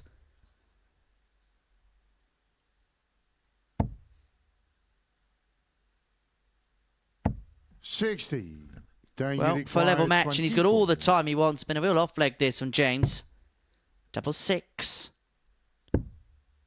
2 frees for 2 apiece. Bust it. Absolutely the right score. thing to do. He goes for that double 3 and cuts it in half. He's stuck on 3 and nobody wants to be there. Back yourself next time if you're given the opportunity, which he was. 32. Then you require 24. And still he has got time because Vanbesien's left himself on 168. 12. Well, at least he missed that side. There could have been an issue if he went inside there.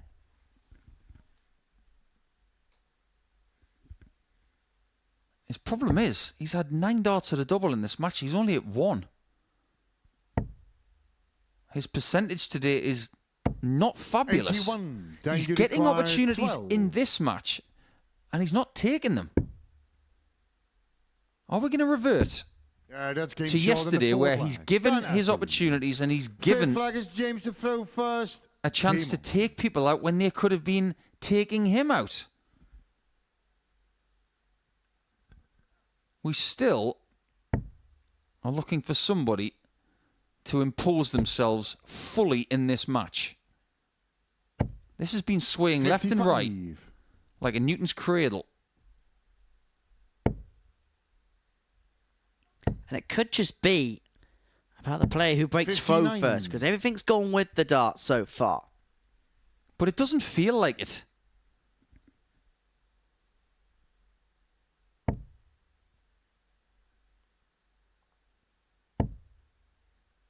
See these two players locked and fixed 100. into battle. And both players know the significance of this game for their potential aspirations. The winner would move on to 10 points. The loser would just see themselves not cut adrift, but would make their work to win the group just a tad bit 57. harder. Who was your pick to win this week at the start of proceedings? The whole week, Yeah. I've got to say I really like the look of Richie Howson. It's not a bad shout. I didn't really pick anybody to win this week, but 100. I did say on Saturday, do not forget about Justin Hood. He's just one of those players who never seems to get any headlines. 180. Another 180 for Dan. We haven't had a shortage of those over the last couple of days. But when the Chinese restaurants around North End of Portsmouth get wind that Justin Hood's around, they might be opening a little bit later. 44. Well, he's playing in the afternoon, and I can assure him there's a lovely all-you-can-eat Chinese buffet not too far from here. Those buffets don't do Chinese food. Oh, no. This is a specialist Chinese restaurant that does all you can eat. Not buffet, but basically you order whatever you want, however you want it. We'll have to make a trip of it. How have you not told me about this before? Just hasn't passed up in conversation. Now it has. Dan, you require It's on my radar, just like this 122 for Dan. 3 more 18s. Would have given him a choice. 54. James, you require Didn't have to go for the bullseye. He could have laid up.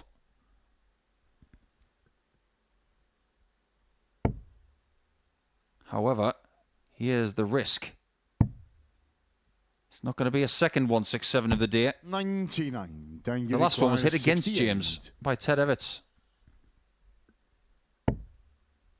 Big shot. Big break. That's game short in the 5th line. Very Dan important for Astbury. Dan. He now has 2 opportunities to get his first win of the day. 6 laggers, Dan the throw first. There are only 2 Game on. players in today's action who have not won so far here on Tuesday. Hamilton and Astbury. Is this going to arrest that slide down the Group A 45. table, I wonder? We said it could be a game that could quite literally boil down to that break of forwards. Astbury looks like he was just having a little bit of a word with himself there in the background. And if Vanbesien saw any of 100. that or felt any of it for the back of his eye, then he'll sense that even though his opponent's 3-2 up, he has not settled at all. It's the first I've really seen anything outlandish like that from Dan, but maybe it was just the kick up the proverbial backside that he needed. This may just be the first showing of Dan. I'm not 100% sure what his motivations are moving forward. 41. As in what kind of ambitions he's got. This may just be a case of he wants darts to be a hobby.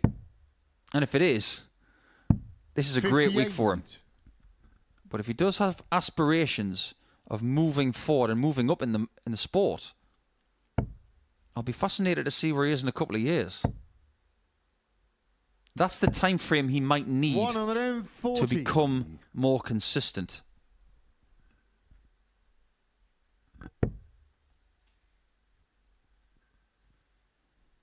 That first dart really is starting to become a thing we will talk about. He's quite fortunate to get a single 20 there. 58. It's just becoming a little bit harder for him, isn't it? Darts has never been easy. Some people make it look easy, but it is never easy, I assure you. 60.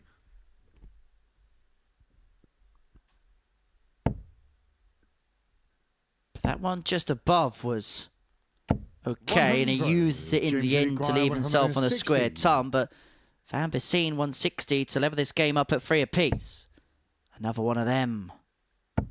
Tops. Huge that's moment, game short in his huge 6th break line. back, James and the Vanbesien. Phoenix lights up So the done live for the lounge. lag. Back we Here's go James to a to last throw leg first. decider. Game on. I think he enjoyed it a bit more than Dan. I don't think Dan enjoyed that whatsoever. I think he enjoyed it about as much as the invisible man who was standing in front of the board, who got that jab to the ribs. One of the best checkouts of the week. And that's amplified by the fact that he needed that to stay in the match. When the 167 was found by Everts 40. earlier, it wasn't to save a match or to win a match. It was in the early stages. It's a great shot.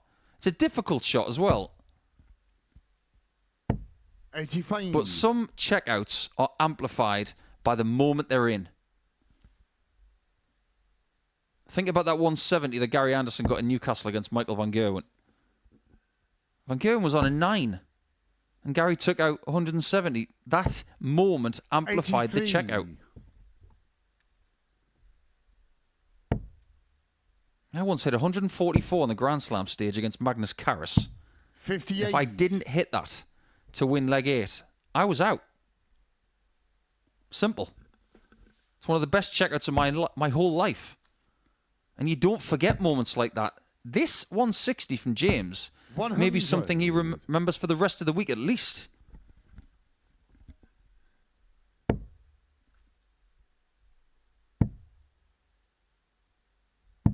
58.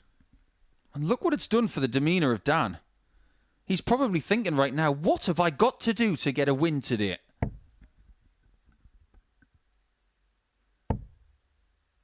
Has that just knocked what confidence he had left out of him as he shakes his head at the back of the stage? It's done something.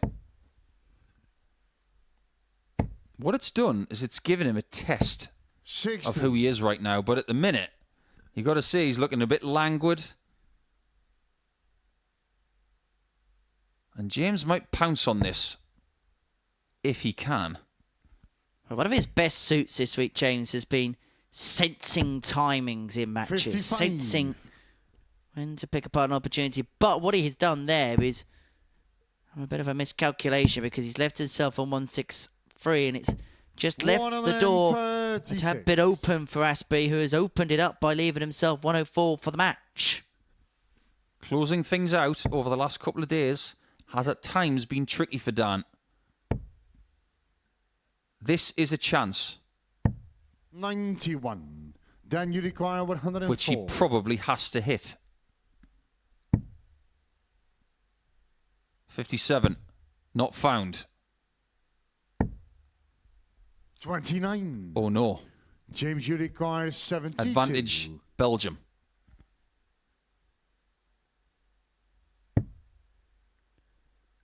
Day one was so good for Dan, but it's falling apart on Tuesday. 52. But Vanbesien cannot find victory, and so Dan, you Astbury's going to come require back to 75. seal his first win of the day, and how timely it would be for him.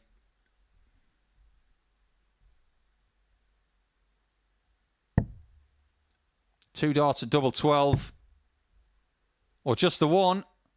At double 6. Shots, Animax, He needed Dan that one. Astbury. And after a day where he's lost 3 consecutive matches, he arrests the slide and does get himself to 10 points in the table. Vanbesien did trouble him at times, and for the second consecutive day, they both average in the 70s. Maybe a lack of game chemistry between those two, but it did give us that 160 finish from James and a 4-3 victory for Dan. So when we come back, it's the middle match of round number 4, and it's Labanauskas up against Sherrock.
Welcome back to the Modus Super Series, where before the break, Dan Astbury got his first victory of the day, getting the better of James Vanbesien in a last leg decider.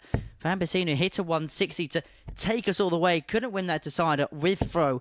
And so Astbury moves on to 10 points. Our middle game of round 4. I'm getting a bit ahead of myself. It's Sherrock against Darius Labanauskas. And as far as today is concerned, so far, so good for Sherrock. So far, so very good. First leg, it's Fallon through first. Game on. Now that her cushion of 4 points has been brought down to 2 by Dan Astbury, it's entirely up to her to re-establish that 4-point cushion, because if she beats Darius, that cushion is guaranteed going into the final round of Tuesday. Well, Darius has had a pretty good day so far today. 2 wins from 3. He's been working very hard.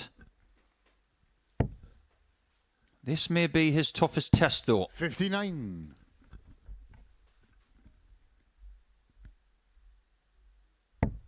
One thing I will say at this juncture, though, is that if you are having a flutter on any of these matches today, please remember it's over 18s only.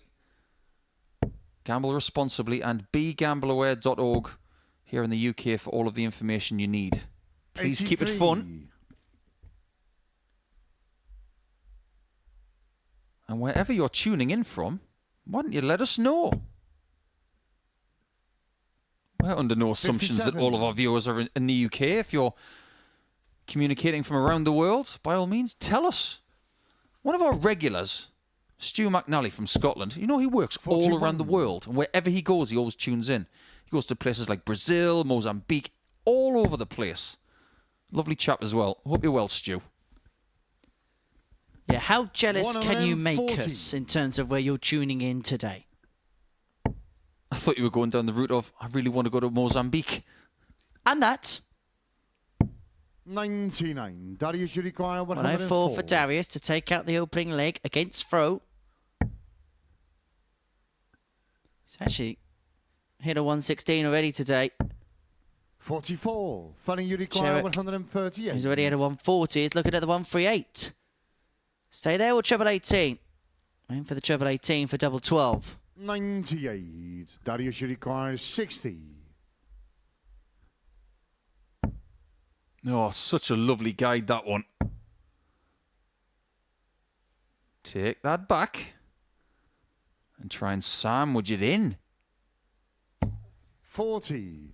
Funny you require 40. It's a bit like a Nike store that have run out of Jordans. Not enough air. That's game short in the And first. Sherrock makes no mistake on tops to lead 1-0. And that's what she's been doing so well today, fellas. She's played well at times, but when opponents have been missing, she hasn't needed a second invitation to the party. 140. Talking about the party, you can be here on a Saturday night here at the Super Series. Dartshot.tv, the place to be to get your tickets to the live lounge in Portsmouth. It's a £2 booking fee. Or scan that QR code there. It'll take you to the website. Tickets available for every single Saturday evening here at the Super Series until the end of July. Champions Night is on Saturday the 25th of May. But you can be here this Saturday, next Saturday, any Saturday you want via that website. And you can see darts just as good as that. And maybe even put your 180 placards in the air when it's being called out by Marco Maya. Now, some of the people who may not make it to Portsmouth have been in touch, letting us know where they're tuning in from. We've got the Philippines, Pittsburgh. John, I hope you're a Steelers fan. If you are, you've gone up in my estimation. The Netherlands, of course. People from the UK, Liverpool. We've got Belgium, 100. Denver in the United States, Greece, Newcastle in Australia. Fine town up there in New South Wales. 60. South Africa, Trinidad and Tobago. People from Ireland as well.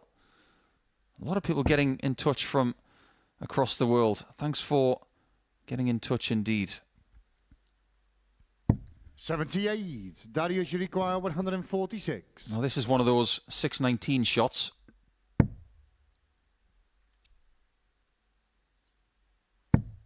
Ask for 6, get 6. How about 32 more? 120. How many times have we seen wrong double today? Finally, you require 46. Just clip the wire the other side. And so Sherrock now has a break chance on tops. And makes no mistake, patted it off the barrel of the first attempt. And she leads 2-0. To answer the question of who Fallon Sherrock supports in football, I think it must be Deflection United. Because that was a very fortunate deflection. We've had someone get in touch on YouTube 41. from Murcia in Spain. And they've said they've never missed a day of watching this. That's commitment. I applaud thee. 140.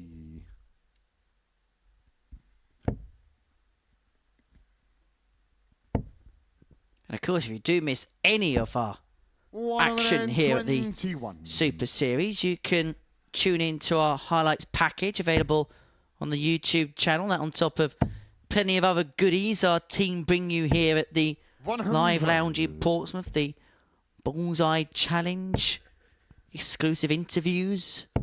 Also, you get more from the influencer event on Sunday. You can also watch back as Bo 137. Grease made history on Saturday night by becoming the first ever female player to win a week at the Super Series. In fact, you can watch back anything and everything as far as the Super Series is concerned. 100. We've had plenty of people getting in touch over the last couple of days saying, when is the next influencer event? Well, it's not going to be in the next few 81. weeks. They do take some Darius planning. Uruguay, 161. So you'll have to stay tuned. As for these players, they want to stay tuned up. If Sherrock 87. finds this 1-2-1, Finally, you require 121. she's called the Queen of the Palace. She might be the head of the table here in Portsmouth come this 57. week because Darius she is Uruguay, starting to 74. impose herself in this table. Quietly getting better as well, underneath the radar on the surface. Tops for Darius. 54. Doesn't go. He's missed 4 Finally, you darts at a require double in this 64. match. And Sherrock now looking to pick up the pieces. Well, she's been doing so well today. Double 16. Yeah, Clinical. that's short in the third line. 3 from First 4 on the shot. doubles. And every single time today, somebody is missing an opportunity Forward leg against is her. Darius to fill She is first. punishing. Game on. Yeah, so clinical. You might as well call her Dr. Sherrock. 140. We do have doctors in darts, don't we? Someone does actually have a darting doctorate. Patrick Chaplin. And 96. Dr. Linda Duffy, who has a doctorate in psychology. Former ladies world number 1. 140.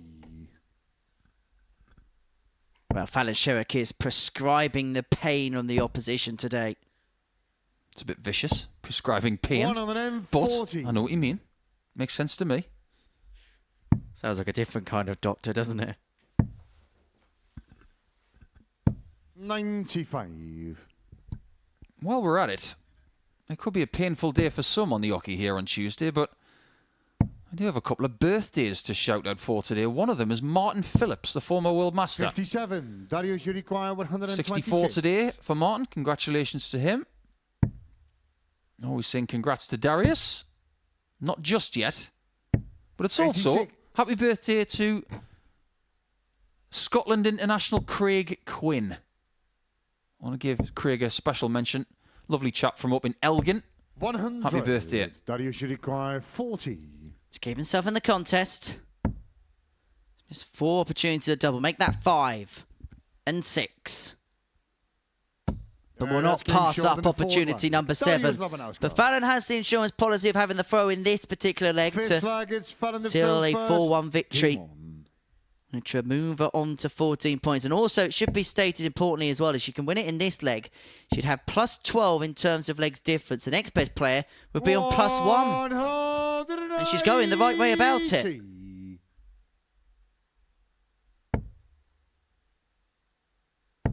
When you live your life under pressure, coming to 60. play here on a Monday, Tuesday and Wednesday, it doesn't feel like you're under that much pressure. Pressure is something that individuals feel in different ways. if we compare Astbury and Sherrock, for instance, we're talking about different levels of exposure to it over the last 5 years. 100. Dan said he was nervous at the start of yesterday because he'd never been under this pressure before. Whereas, if you think about what Fallon's been through, 100. it's just another day. That should really teach anybody who's watching this that if you want to get used to these situations, you have to continually put yourself in uncomfortable 45. situations Fallon, you to feel require better about it. 87. And Fallon's feeling great about her game right now because she's only a couple of darts away from winning this match. Going to leave herself on tops after 12, averaging 93.04, 75% on the doubles. There's not much not to like at all about this performance, and it's just felt like there's been too many haymaker blows for Darius in this leg. 120. Has come and gone as a consequence of it. For the match, and 4 wins on 4, double 10.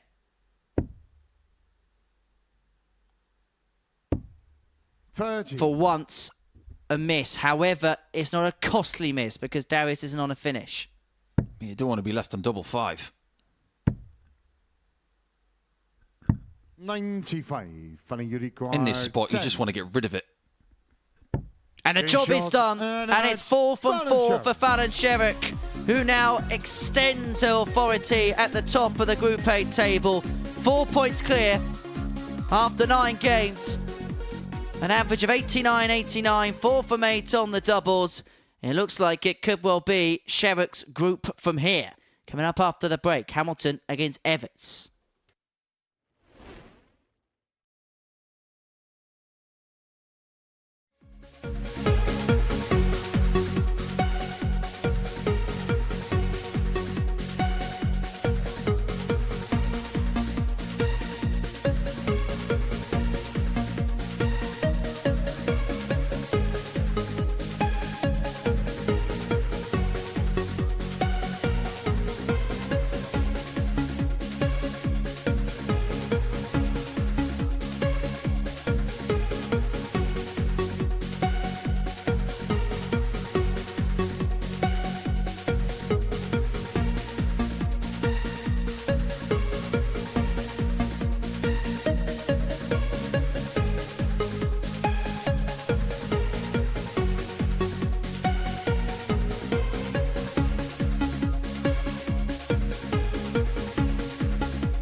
Welcome back to the Modus Super Series. Before the break, Fallon Sherrock with a bit of Darius Labanauskas by 4 legs to 1. Averaging 89-89, 4 from 8 on the doubles, clinical and ruthless when it mattered the most. So, next up for us, it is Ted Everts and Andy Hamilton going toe-to-toe on the Super Series stage. And if Everts wins this game, he will be 4 from 4. Sherrock will be 4 from 4. They'll meet in the final game of the session. And the assignment is Andy Hamilton, who he hasn't played bad, but his timing perhaps at crucial moments has just been a little bit off. Would that be a fair assessment to make? I think that's very fair. I think already Andy is thinking about what he's going to be doing on Thursday and Friday, being 10 points behind Fallon Sherrock with 7 games to go. 26. It's not good. Excuse me from going a little bit forward of myself. However, I'm just having a quick look at the table. There is a possibility that Group C could have Darius Labanauskas, Ted Everts, Andy Hamilton, Justin Hood, Johnny Haynes and Terry Nash. Good luck deciphering 2 from 6 from there. Yeah, it's not an easy pick. But then again, when is it? 58. Would you like to step into the darting time machine, Henry? I am in the vortex. If you think we're going to go back a few years, think again. We're going to go back a few decades. 125. All the way back to the 30th of April 1960. That was the year that Tom Reddington won the News of the World. I bet that was an event. The News of the World has actually been won on 4 occasions on this day in darting history as well.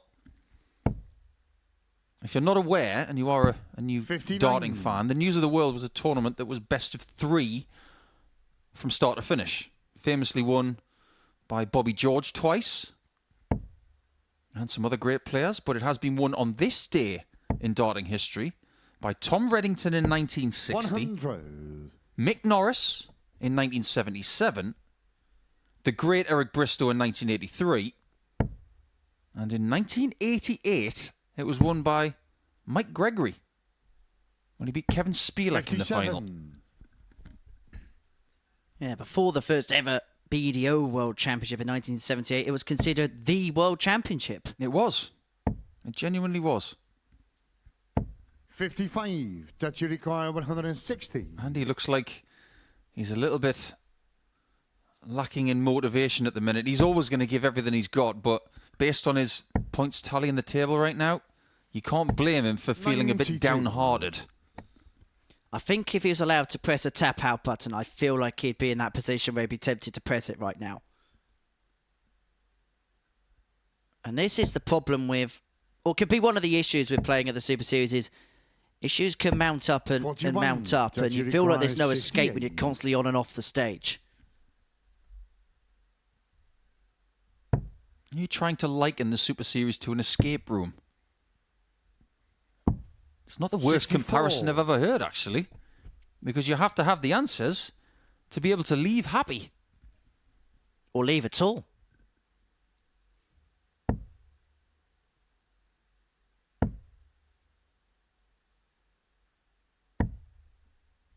$14. Didn't leave a finish. 4. And Everts has got 1 full visit at 2s, as well as others. However, it doesn't need any more than that. It's a somewhat limp start to this match. Set to throw first. Game on.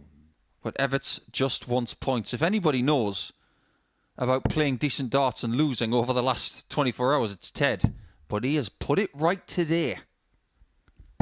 93. Also, in Ted's scenario, when you've got a player like Andy, who you know the immense talent he has and the immense respect that he's got from his peers, how difficult is it from Ted's perspective to play Andy 60. when he's struggling like he is right now? Because you're expecting something back. You are, and you can respect anybody that you play. But if you've seen them struggle, you've got to put them away. You've got to throw your heart out of your chest, out the window, and just get on with the job. That may seem 140. awfully black-hearted of me to say that, but that's the way it's got to be. It's single sport. I once played Barry Bates at the Slam. He was struggling. I knew I was going to beat him. And my aim that day was not just to beat him. I wanted to beat him 5-0. That was my motivation. Win to 0. And if I don't, I won't be happy. You can be sympathetic when the darts are on the table or in the case for the day. But when the game is on, get out there, give everything you've got, and put people away no matter who they are or what they're going through. And also, there must be another part where if you're in that situation where you're the player struggling, what you don't want is for them to see that you're struggling, then take the foot off the gas. In some ways, it can almost feel worse for you to a certain extent. If you're struggling, you just got to find a way to not so much enjoy the experience, but use it as a learning experience. Think about how you're feeling. And think about ways of putting it right.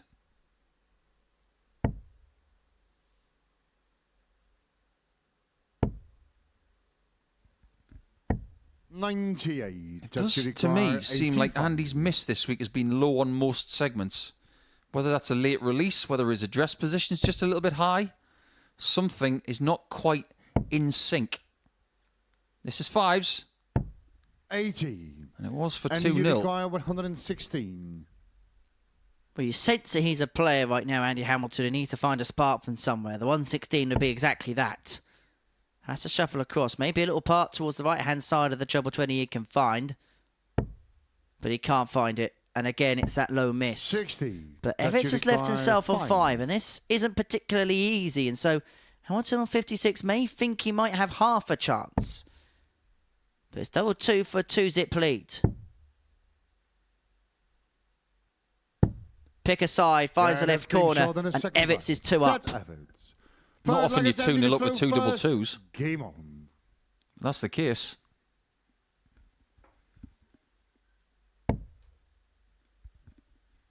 Double Desmond, 2 2s. This is more like it from Andy. 140. Last time we saw Andy, he averaged 84.5. But only got 3 attempts at a double as he lost 4-0 against James Vanbesien. But James was very good. Averaged 97. pretty much 97 in that encounter. 3 attempts at a double in a match is never good enough. Everybody knows that. We've only seen one perfect doubling performance here so far, and that was in game 15 yesterday. 96. That was when James pretty much told everybody here in Portsmouth and throughout the world, don't forget about me. Oh, we haven't forgotten about you. But you do stress that maybe he needs to leave with a victory today. 180. He's got Darius next. And Ted has got his first 180 of this contest. Well, Hamilton's looking of a maximum of a different variety. There's a bit of symmetry with Ted's performances today. He's won every game, and he's had a 180 in every game now, but only 1 in every game. 132. Dan Astbury had 132. 180s in every game he played yesterday, and he was the best player of the day. Is that a sign that maybe Everts is going to do the same? Because 92 now will give him 3-0. 92. And he should be a little bit careful because following a sluggish opening couple of legs, Hamilton's left himself tops after 12 here. Signs of the hammer have just sprung into life, but double 16 for an 11, double 8 for 12. And Everts is 3 up. This is a ruthless performance from Super Ted. 92.02 the average. 3 from 7 on the doubles. A 12 darter there. There is, similarly to the Fallon Sherrock performance last time out, not much to be displeased with.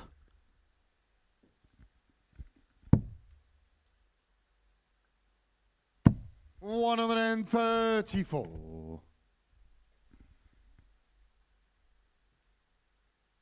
The swings and emotions from day to day playing darts. Take it from someone who knows it ages 57. you. It has a profound effect on your life outside of the sport. It's the people who can handle those emotional swings the best that will succeed the best. 93.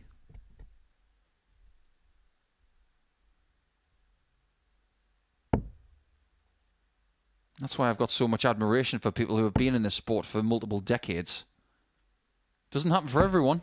100. Look at someone like James Wade. Talk about emotional swings. He's probably the person who has handled it the best over the last 20 years. UK Open champion in 3 different decades. Could even make it 4.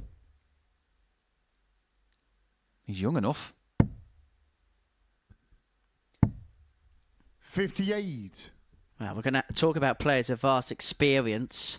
Should all be going to what we believe is the plan, and Steve Beaton hands in his tour card at the end of the year. He could be playing on this stage in 2025. 96. I know he's announced it, but I'm only going to believe it if he waves goodbye off the Ali Pali stage and says that's it. People have retired 82. before and Judge changed their mind. We'll see. 123. Depends what Steve wants to do.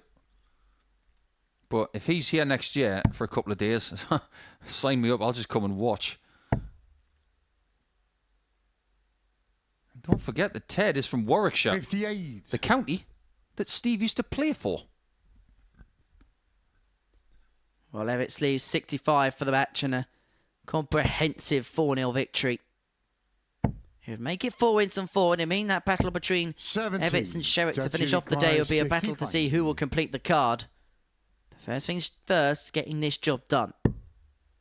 Tops to complete the job. Game shot. Signed, And sealed, match, Ted delivered, Everts. with no fuss whatsoever. Ted Everts a 4-0 victor against Andy Hamilton with an average of 91.09. 50% on his doubles. Just business as usual as far as Ted is concerned. Straight off the stage, awaiting himself for a battle with Fallon Sherrock in the final game of the session. We're about to start the final round with Darius Labanauskas and James Vanbesien.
Welcome back to the Modus Super Series, where 4 rounds of fixtures have been completed for the break. Ted Everts beat Andy Hamilton 4-0. He's won 4 from 4 as far as today is concerned. And from the bottom of the table, he now finds himself second place. 10 points to his name. Dan Astbury, 10 points to his name as well. But it's Fallon Sherrock that leads the pile. 14 points to her name. 4 points clear at the top of the table. Our first fixture from the final round of games to see who will end the session on 10 points. It's Darius Labanauskas up against James Vanbesien. Be interesting to see how things pan out. Very much so. 2 points needed and a favour. Get to 10 points, job number 1. But then surely they need Ted Everts to beat Fallon Sherrock as well, because that will restrict top spot being 4 points away instead of 6.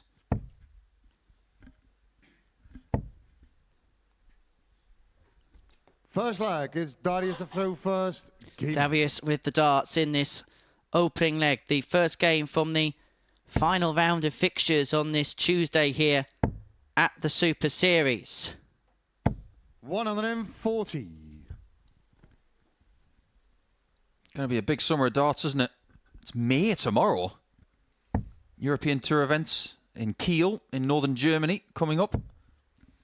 Players' Championships in Hildesheim. 81. As well as action at many different levels of the sport. Then we go to the Netherlands with the European Tour at the end of May. 140. But the end of May, that's when our Champions Night is.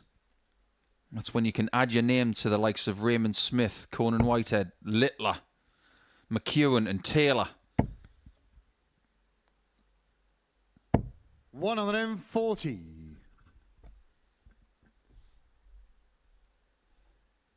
I hasten to say as well, this is week 10. There are 2 more qualifying weeks before we get to Champions Week. Week 10 is a 100. former Champions Week winning week before, and it was around about this time last year when a young man who goes by the name of Luke Littler won week 10, beat Richard North in the final. He then would go on to win Champions Week by beating Jacob Taylor 4-1 in the final. In fact, 40. Monday That will is be the required 1-year 121. anniversary of that particular success.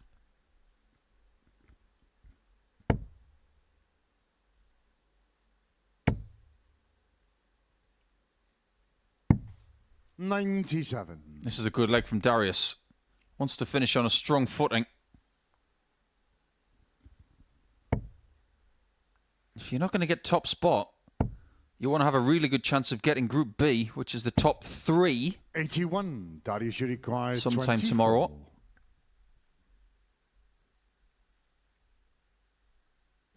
Yeah, that's a game shot on the brilliant first leg. Darius He was Labanauskas. forcing James to have Second a leg is 4-visit leg James to throw to take first. that leg away from Game him, on. and he couldn't do it.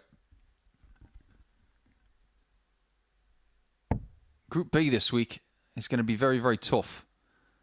But no matter who's in a Group B situation, you still want to be in it. 100. Group C is perilous.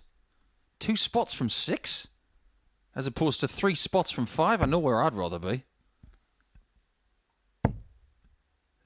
Just beginning to really motor along as the day comes to the boil, 140. Labanauskas.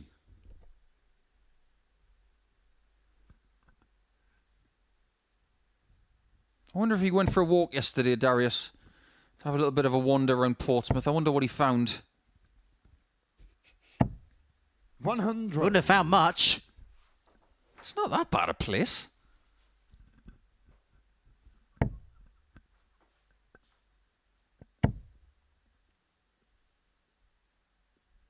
You have spent a lot of time here during your life, haven't you, Henry?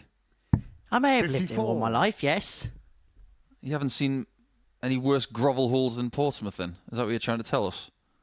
Oh no, there's worse, but let's put it right. Portsmouth ain't exactly in the top 1% of glamorous locations in the world, is it? 100. Depends what you like. There's all sorts happening in Portsmouth weeks like this. There's opera tonight in Portsmouth. 60. Cultural place. Yesterday I saw somebody hand painting the side of a pub. Brilliant artistic work. There are murals in Portsmouth. They're like maps. 83. I can imagine Darius in front of that mural in Southsea, just pointing behind it as if to say to the world, guess where I am? He's done it before. He's done it in airports and other attractions around Europe. 95. James, you require 118. 118 for Vanbesien to level this game up for 1 apiece. 18 for Tops. Tops it is. Has to shuffle across because of the stand-up of the first dart. And then makes that's no short of the mistake second with leg. the tops. James 1-1. Third leg is Darius to throw first. Game on.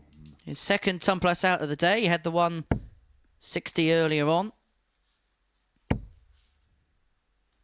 was in his previous match against 41. Dan Astbury. That was to take it to a last leg decider. The most amount of 180s we've had in a match today by a certain player is 2. Yesterday, the best was 5. In that department, it hasn't been as 60. likely to come in a purple patch as it did yesterday. But Tuesday was never going to be the same as Monday. There was always going to be some sort of a difference. 140. He's never really been noted as a big 180 hitter, Darius. He only got 2 yesterday, and that didn't surprise me whatsoever. He's someone who plots his way through a game. He's never been a massive scorer. He makes his money from fewer errors and better doubling. 135. I'd put him in the same sort of mould as Andy Bolton, which, if anybody's tuning in and wondering why I've compared him to Andy, that's a compliment. These types of players don't grow on trees. People who have ridiculous amounts of 140. experience, and they can win matches against thunderous players just by doing it slightly differently.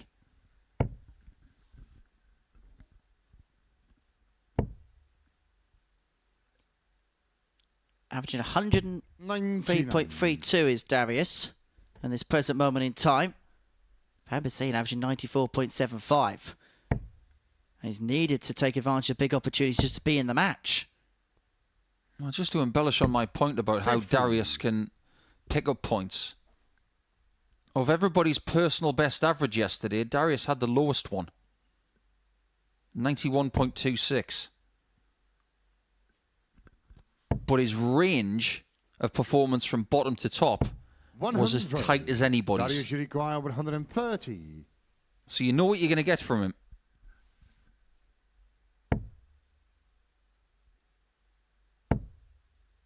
Right, look at the bullseye with the last start. 65.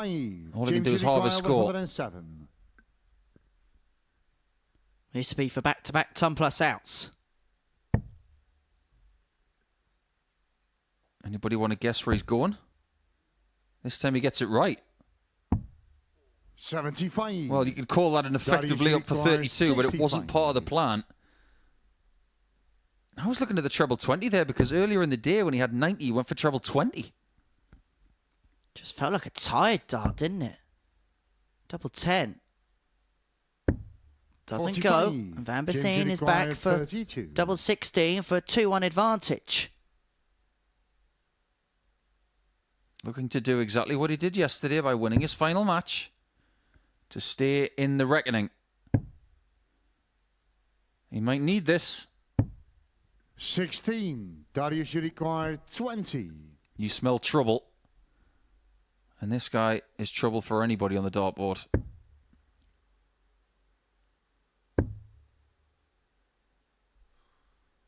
Just glance the left side of that barrel. No score. Wow. James should require 16. Glance the other way, and so Vanbesien back for 2-1, double 8. This will be for the break of throw as well. That's And it good is in the third found leg. that it is James 2-1. Vanbesien. And now Forward he has leg is all the James cards to throw stacked first. in his favour. Game on. Now that Andy Barton's is on tour, and they also have Everts, both of them. Dimitri, the UK Open champion. Mike De Decker, really starting to impose himself in world darts at the minute, which is great to see. 100. Are we now waiting for the next crop of Belgians to come through? And will it be this place that maybe gives us that? Because they've got another 95. European Tour event later in the year in Antwerp, which is a brilliant name for the tournament. It's the Flanders Open. We're going to have some fun with that one, aren't we, Simpsons fans? But where do the next 100. crop of Belgian players come from, I wonder? Will it be ADC Europe? Will it be the youth academies over there who are, well, they're springing up all the time. 125. To answer the question of where does the next world finalist from a country come from? Because only 6 countries have represented their nations in a world championship final in the PDC. 100. 5 of them have won it. But which country is going to be next into a world final? Top of that list has got to be Belgium. If not them, who? 76. Well, Belgium came close a couple of years ago. Dimitri van den Berg made it through to the semi-finals of the World Championship.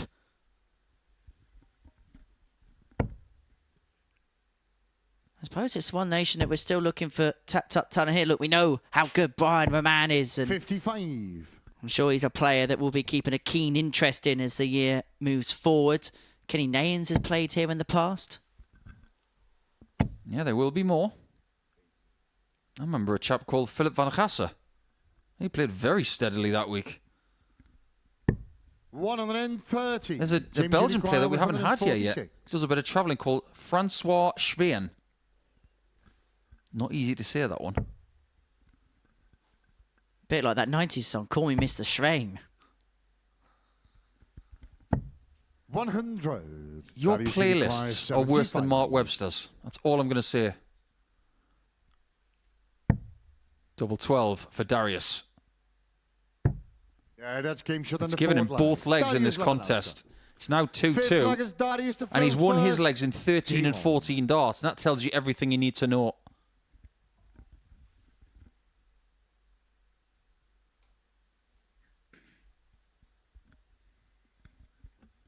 So where else could yield a world finalist of sorts?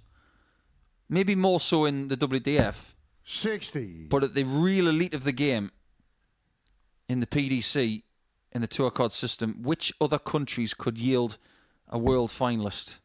I want to just quickly go back to the WDF question because I'm going to give you a country now. Canada. And that person's name is Jacob Taylor. 22. I think he's going to be ultra competitive at that lakeside. I do see your point, Henry, but Canada have won that before. True point. It was well before you were born. I'll give you that little bit of an out. You would say, look, Germany, the United States, they'll be 2 big nations you'd think of in that particular respect. Australia are still looking for a winner of the World Darts Championship in the PDC. Of course, Tony David won in the BDO. Well, Simon Whitlock is the only Australian to have made the final in the PDC World Championship. 47. But as for making the final, I think you've hit the nail on the head with Germany. Look at Schindler at the minute. He's putting in IP address averages at the minute. 100. He's having an effect on Deutschland right now, was Martin. He could do something very special over the next 6 months. It's good to see as well, because perceived weaker countries from 60. 15 years ago are no longer weak. I want to see every country have a world-class dart player. I don't necessarily want it in the Olympics. 100. I just don't think it's right for it. That's my personal opinion. But I do want every continent and most big countries to have someone they can call as their best dart player. 81. Darius, you require 141. Well, Labanauskas is the best of Lithuania. There's no question or doubt about that. But can he take out the 141? Couldn't find the treble 19, which would have left him double 12. Well, surely, Darius, you've got to go 8 for double 12 now to get your third leg on double 12. It's not out of the question. Everybody's hitting 8 going for double 16 at some point in their career. 60. Darius, you require He's moving a leg away, 32. and he has got time.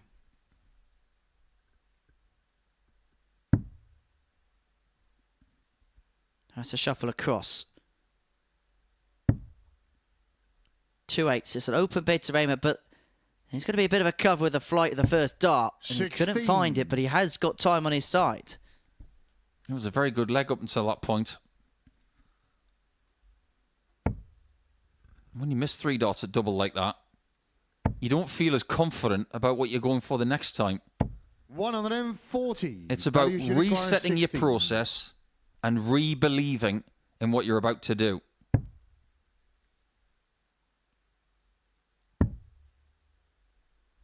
Watch out. James is just behind you. In 12. more ways than one. James, you require 91. If he takes this, he should be going into leg number 6 wearing black and white.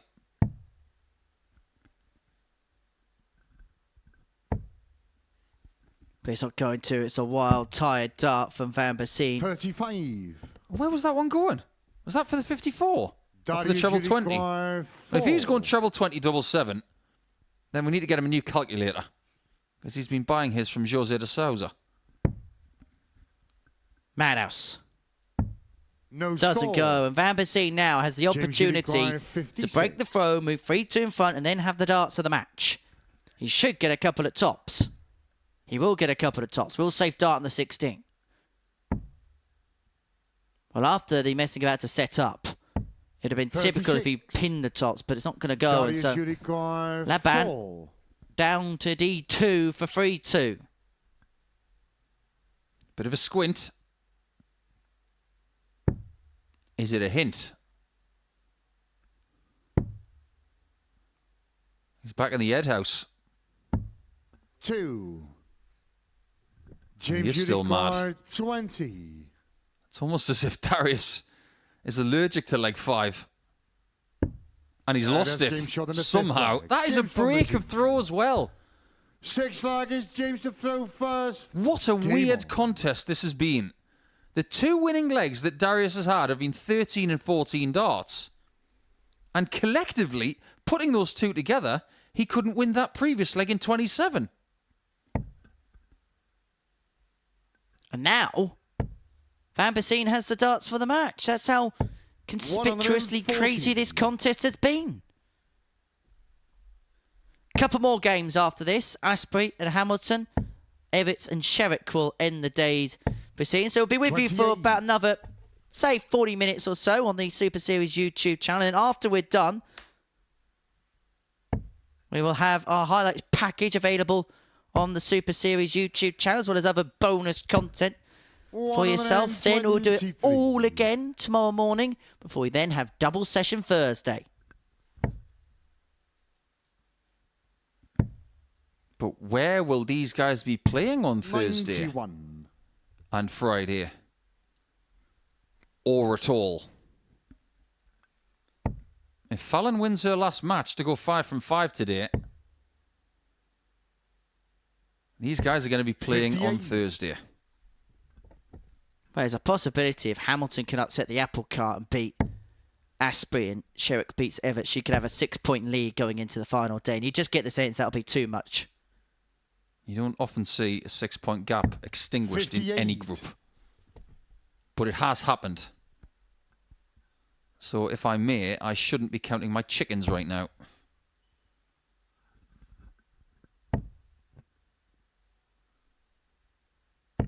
$60.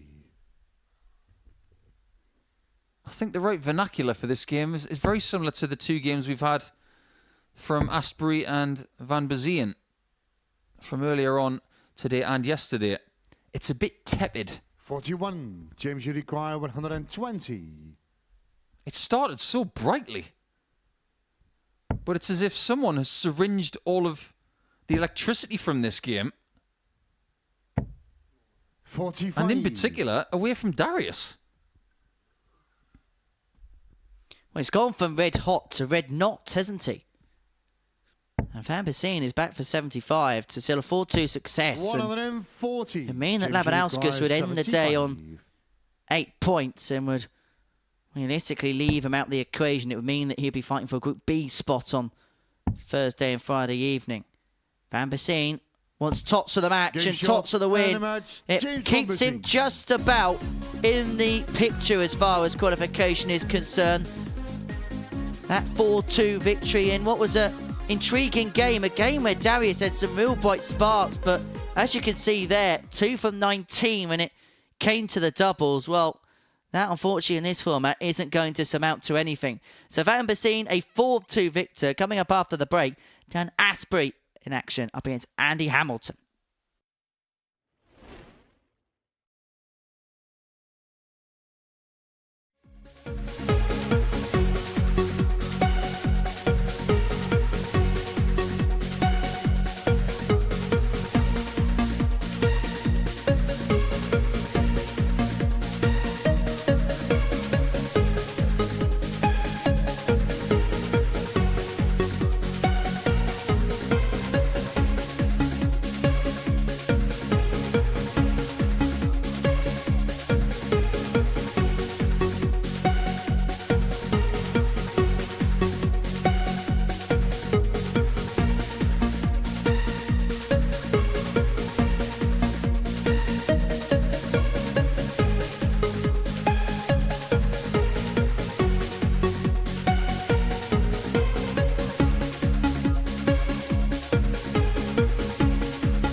Welcome back to the Modus Super Series. And for the break, James Vanbesien got the better of Darius Labanauskas by 4 legs to 2, averaging 80.80, 4 from 10 on the doubles, including a 118 out. Right to our penultimate match of the second session of the week, and it sees Andy Hamilton and Dan Astbury in action. For these two, it's been a bit of a trying day, to say the least. Astbury did pick up his first win of the session last time out, beating James Vanbesien by 4 legs to 3. As for Hamilton, he's still searching for that success on day 2.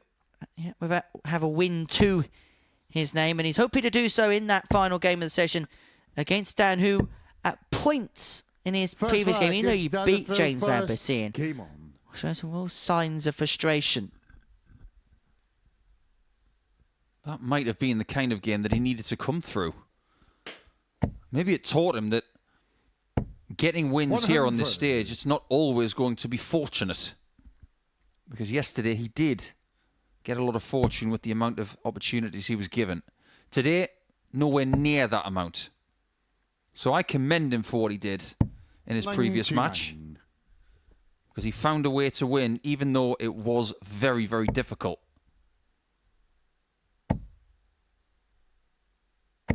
However,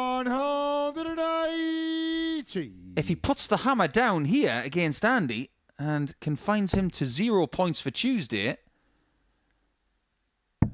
he can find himself on 12 points, only 2 points behind 96. Fallon at the top. And if Everts wins,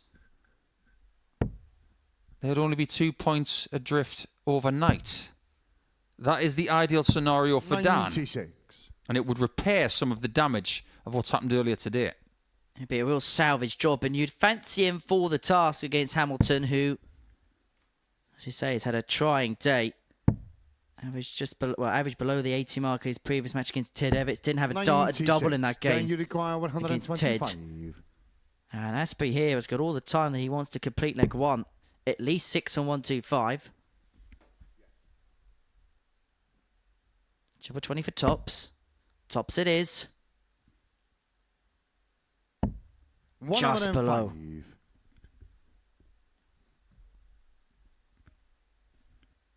It's been a positive start for Astbury, who's left himself a double after 12, a double after a dozen. Didn't do Labanauskas any favours in the last game. 90. Then you require 20. Double 10 then. That's very well done. Good start. Dan Astbury. Second leg, it's Andy to throw first.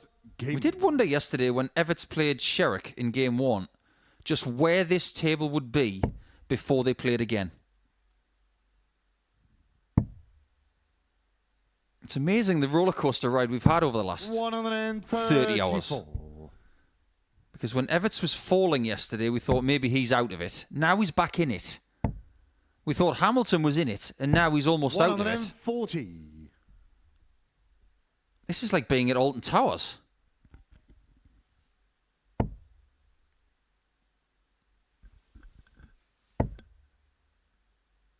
Consequently, not that far from where Mr. Hamilton grew up. Somewhere between Derby and Stoke, isn't it?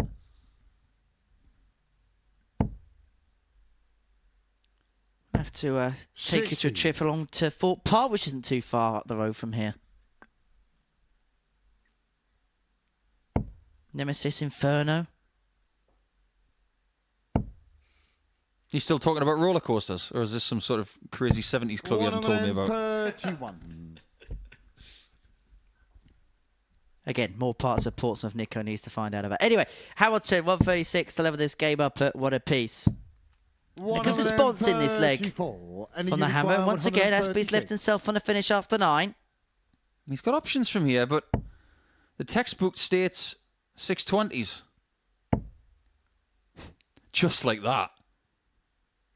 Yeah, that's game short. You in the will not second see a round. prettier 136 than that Hamilton. anywhere in the world today. That really Furlong was has done the a throw wonderful first. thing. Game on. Left-hand side of the 60, right-hand side of the 60. Very central on the double A. That was a brilliant, brilliant shot from the hammer.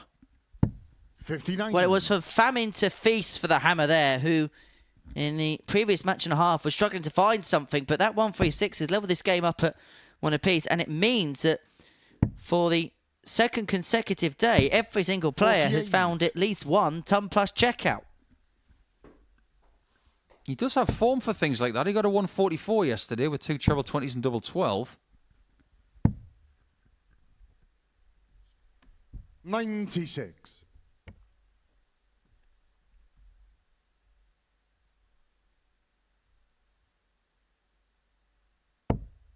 First dart is still creeping low every now and again, forcing him to try and adjust. 47. What Andy wants on dart 2 is to be able to follow a dart in, and he's been struggling with that all day long. It's the equivalent of being on the golf course and constantly having the wrong club. 60. You feel like you've got 150 yards left to the green or to the pin, and every day of the week, that is a 7-iron. But for some reason, when you keep leaving 150 yards, your 7-iron is coming up 10 to 58. 12 yards short. It's a really hard fix in darts when you're constantly getting that blocker at the start. 140. I'm sure that's plaguing on Andy's mind. Which is what makes that 136 checker even more infuriating for him, because they were 2 fabulous treble 20s. 26. Down you require 146. And now Astbury, just like the first leg, has got a plethora of time over a finish. The 146 is what he's looking for. 57. It's been a case of on leg, off leg as far as Andy is concerned. Sounds like a bad day for a pirate.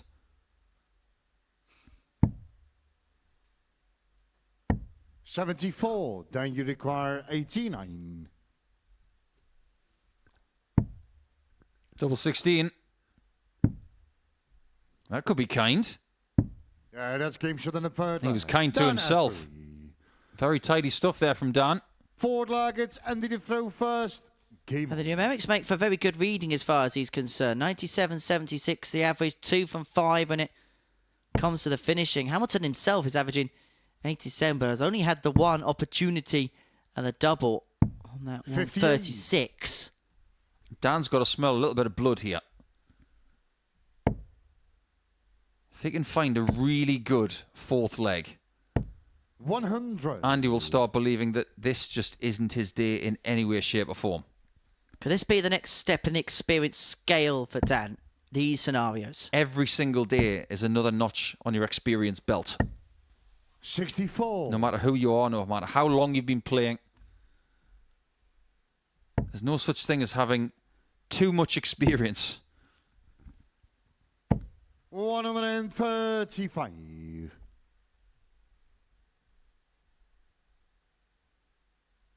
One thing we have learned about Dan over the last day and a half is that he's a decent counter as well. He shouldn't make errors from 266. 96. We've seen effective use of the 19s and the 18s. Sometimes you just don't need them. 180. Another Another good 180 count today. And this is turning into his best performance of the day and maybe the week so far. 58. Down you require 86. This is for 3-1 advantage. Potential 11 dart leg as well. This is by far the best we've seen from anybody this week numerically. If you're not sure, there's a referee there to check with. 54. One of the comfort blankets of the Modus Super Series.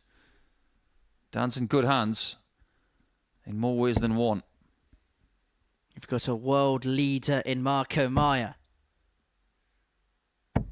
If he takes this, he's 3-1 up. If he hits one more 180 in this match, he'll be averaging 2 per game going into Wednesday. And he has got the 3-1 lead. He's got 19 maximum so far. So one more to have 2 per match as an average. That is an elite level. Well, all told, including the leg Hamilton has won, he's thrown 60 darts to take us to this point, an average of 100.2 for him. And these guys aren't that far apart based on where they either live or are from. Shropshire is very close to Staffordshire.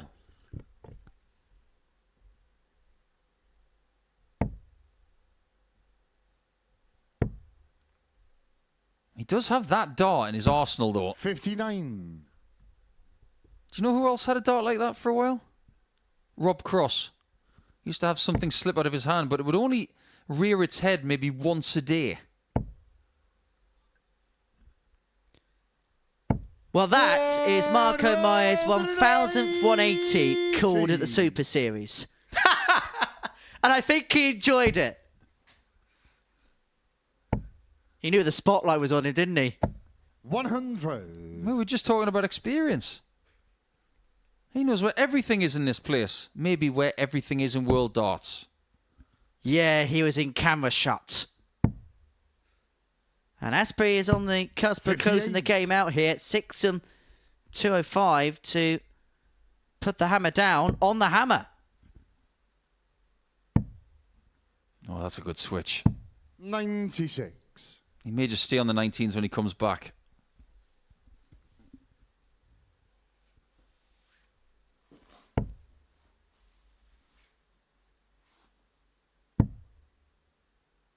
And he's not going to give up. 96. He's played some decent darts at times in this match. He's averaging 87, but it's being withered away by Dan Astbury, who is averaging close to 100. Tops for the win. 89. Tops to put the seal on a magnificent performance. Hamilton 133 to save the match. The shot that I like here, obviously, is the one that hits. But I like treble 19, double 19, double 19. When you think you've only got one shot, I think it's the right thing to do. 20. But you know what the right thing is to do here. To rescue the day. From the depths of despair, Dan Astbury has found back-to-back victories to put himself to within a couple of points at the top of the table. He beats Andy Hamilton by 4 legs to 1. A ruthless, demonstrative display. An average of 98.79, 4 for 9 when it comes to the doubles. He beats Andy Hamilton by 4 legs to 1. One final game for the day. Quite a high-profile game as well in terms of the group. It's Ted Everts and Fallon Sherrock. They've played a couple of places before.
Final game of the day, and it is arguably the best fixture because Fallon Sherrock, who is already top of the table, now has a chance to create this 4-point cushion going into Wednesday at the expense of Ted Everts. In fact, she could create a 6-point cushion between herself and him at the end of this best-of-7 leg match. Dan Astbury has done all he could do.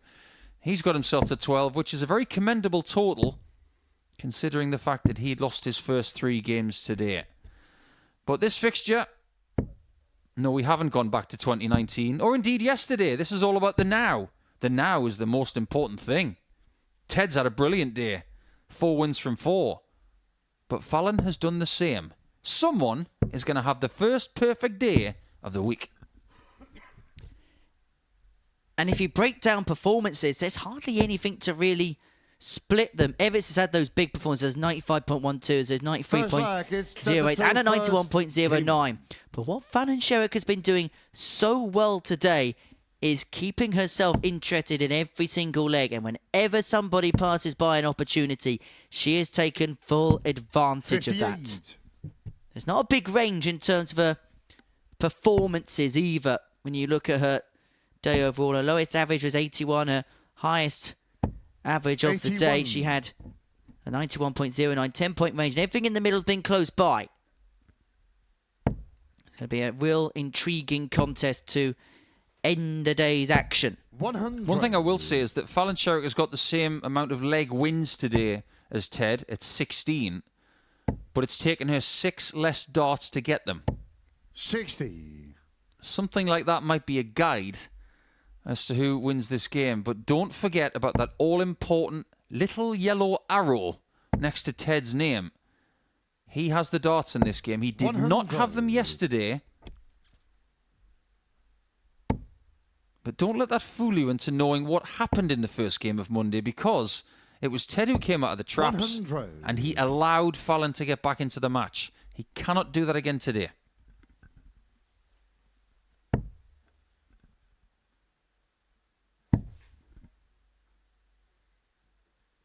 $96.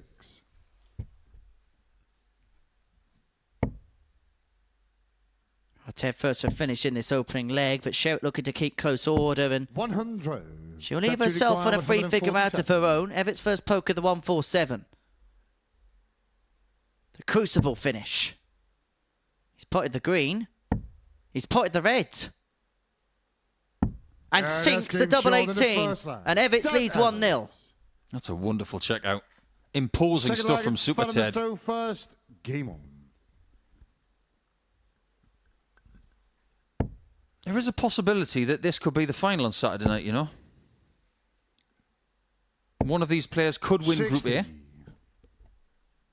And one of them might just plot their way through on Thursday and Friday, and then they could meet again. I can see that happening. Well, 80. if you thought last week's final was a prospect that was viewed by me, I think if Ted Everts and Fallon Sherrock played in a final in front of the cameras, I think it really would have gauged interest all around the sport. 43. Because of previous, and because of the now, and because of the way they are playing. And like I said last night, Fallon does have extra motivation this week because of what Bo has done 57. in the last few days. It would be an event, Champions Week. Regardless of whether we've got just the one lady in there or 2. 60. But it would be just a little bit more interesting if there were 2 ladies, right? Just adds so much edge to the competition and adds so much more interest in the competition. By the way, this is 85. nothing against anybody else who's playing this week, incidentally, but Oh, definitely not. We're looking at it from a viewership point of view. There are certain players 41. who tend to grab the viewers by the throat and say, you must watch. But then there are others who don't care about things like that. They don't like to play the game in a flashy way, but some people just have this knack of grabbing by the viewers, and they don't have a choice but to 97. watch. I'm the same with certain players. When Jeff Smith plays, I tune into everything he does. He's one of my favourite players. 24. however, in this particular match, it's all about Ted Everts, who looks set to establish a 2-zip lead. Well, this is an interesting number, isn't it? If you get the treble 20, what do you do? 98. Yeah, they go 25 or 18. Or you just start downstairs. 133. Forget about the That should require tactics. Just get 2 84. trebles and leave a finish. 84 for Everts for 2-0. 1 dart of the bull. To double his That's game short in the advantage. second leg. And Ted Everts is doing to Fallon Sherrock what Fallon Sherrock's been doing to opponents all day. Taking Third leg is opportunities set to when they first. arise. He's He- 2 from 2 on the doubles, and he leads 2-0. Work for the Queen of the Palace to do. But wasn't he 2-0 up yesterday? Oh, that's right, he was. However, that was at a time that he hadn't won this week already. And he wasn't on a 4-match winning streak in a day. This is a very different scenario. Is it fair to say that this is the best that we have seen 115. from Ted Everts in terms of a whole day on this stage? Oh, yeah. He's looked very comfortable. And if I may, it's because he started well. 95 average against Vanbesien. 4 out of 7 on the 40. doubles with a 167 checkout in his first match.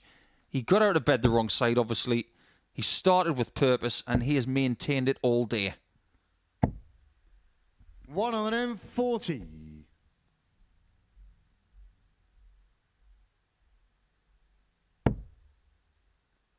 I had a chat with Ted this morning, just a small couple of minutes, and you could just tell from his body 58. language, his demeanour, that today was going to be different. It was all business-like, and it's been like that from the second he's stepped up on the hockey. I think he's also one of those players that plays his best when there's 60.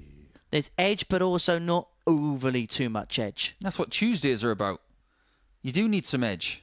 You want to get yourself into contention. But if you bring that 100% game where it's all ferocity 100. and no measurement, you're going to overshoot it. In this atmosphere on a Tuesday, you've got to be calm, you've got to be focused. 96. That's exactly That what should he's require shown. 164.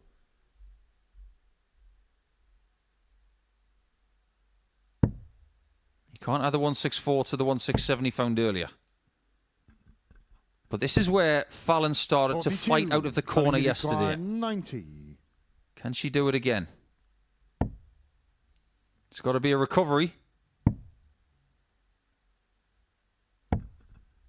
74. That should That's well to require leave herself on 122. double 8. But Ted Everts has found a ton plus out and has also finished on the bullseye in this match. You can combine the two together here. Another one of the trebles would leave double 7 for 3-0. And a second ton plus out of the match, and it wasn't too That far requires away. 16. That was a lovely effort. That's game shot. But it was in vain. Fallon Sherrock. So far in his Forward Fallon career, to he has fill not been first. able to dispatch Game Fallon. Is it going to be a case of the same again as we go back on throw? And for Ted, this isn't just any opponent he has got a 0% 59. winning record against. This is probably the moment that he's most remembered for, is that game against Fallon Sherrock. So that if there's no opponent probably in the world where there's more scar tissue for him than against Fallon. 59. But if I may, one of the things that Ted was praised for was the way he handled that situation. People tend to 42. forget he was a very, very young man at that stage. He wasn't a World Youth Champion at the time. But the way he handled what was classed as the glass ceiling shattering moment, 58. he was praised around the world for it. And it showed how much of a classy individual he is. You know, that we can all vouch for here at the Super Series. 97.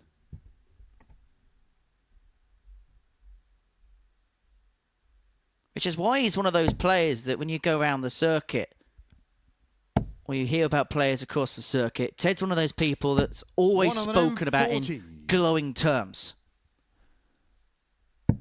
Well, how about this for motivation? We talked about Fallon being motivated because of Bo on Saturday night.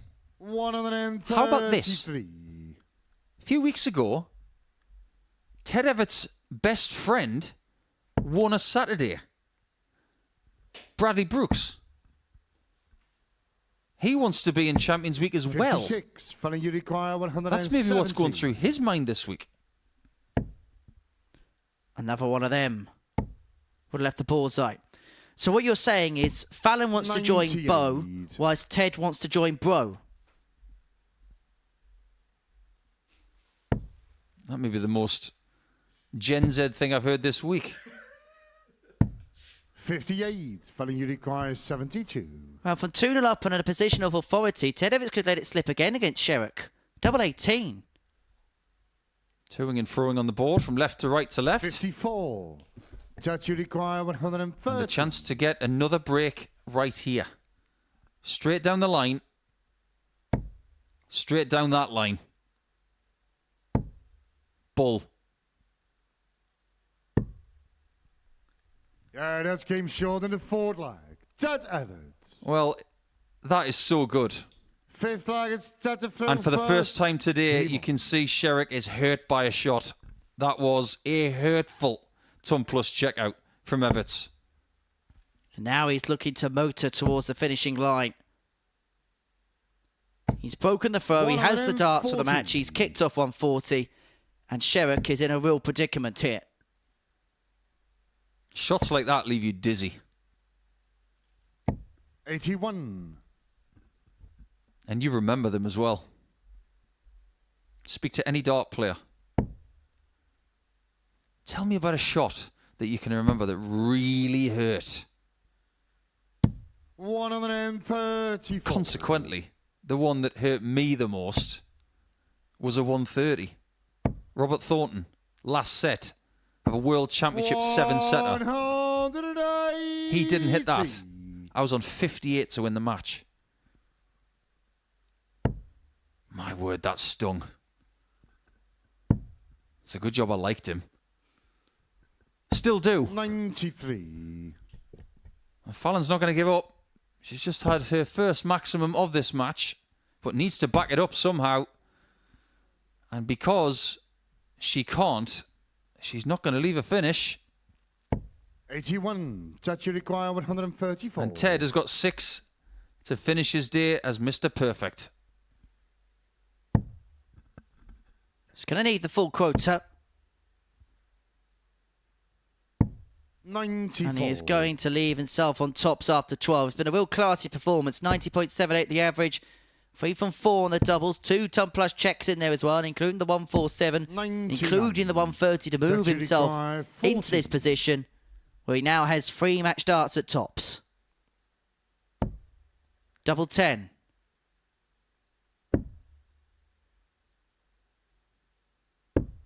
Doesn't go. 30. Funny, you require 60. Not yet. Where's this dart going? It's for a break of throw, remember? 50. Maybe Judge, this you isn't the require Queen of the Palace's 10. game. Ted looking to be the king of the castle today. He is hoping that finally, after all those years of pain, he crosses the 6. finishing line against Fallon Funny, you Sherrock. require But he 10. has blown 5 missed match dart opportunities. And Sherrock that's game steps short in in, the fifth breaks leg. back, Fallon returns it to throw at 3-2. 6 laggers, fell on the throw first. Game on. I tell you, that could be a really valuable leg. Because at worst now, overnight, Fallon Sherrock is going to have a leg 100. difference of plus 10. If Ted wins this leg, the best he will have is plus 5. She would still have a buffer of 5 legs, even if she loses this leg. 57. But can you imagine the seismic feeling here in Group A if Sherrock can still win this match? Everybody chasing 140. will be devastated. And suddenly, if you have a look at the averages, they've plateaued towards the centre. Both players now averaging 84, where Ted was averaging a point, around about 9-10 points higher than Sherrock, and he was averaging about 90, and Sherrock was in the low 80s. 100. They've met in the middle, and that's not good news for Super Ted.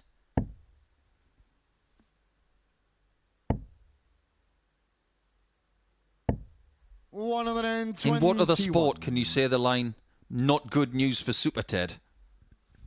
It sounds like a really bad news broadcast in the animated universe. 60. And this is not good news for Ted.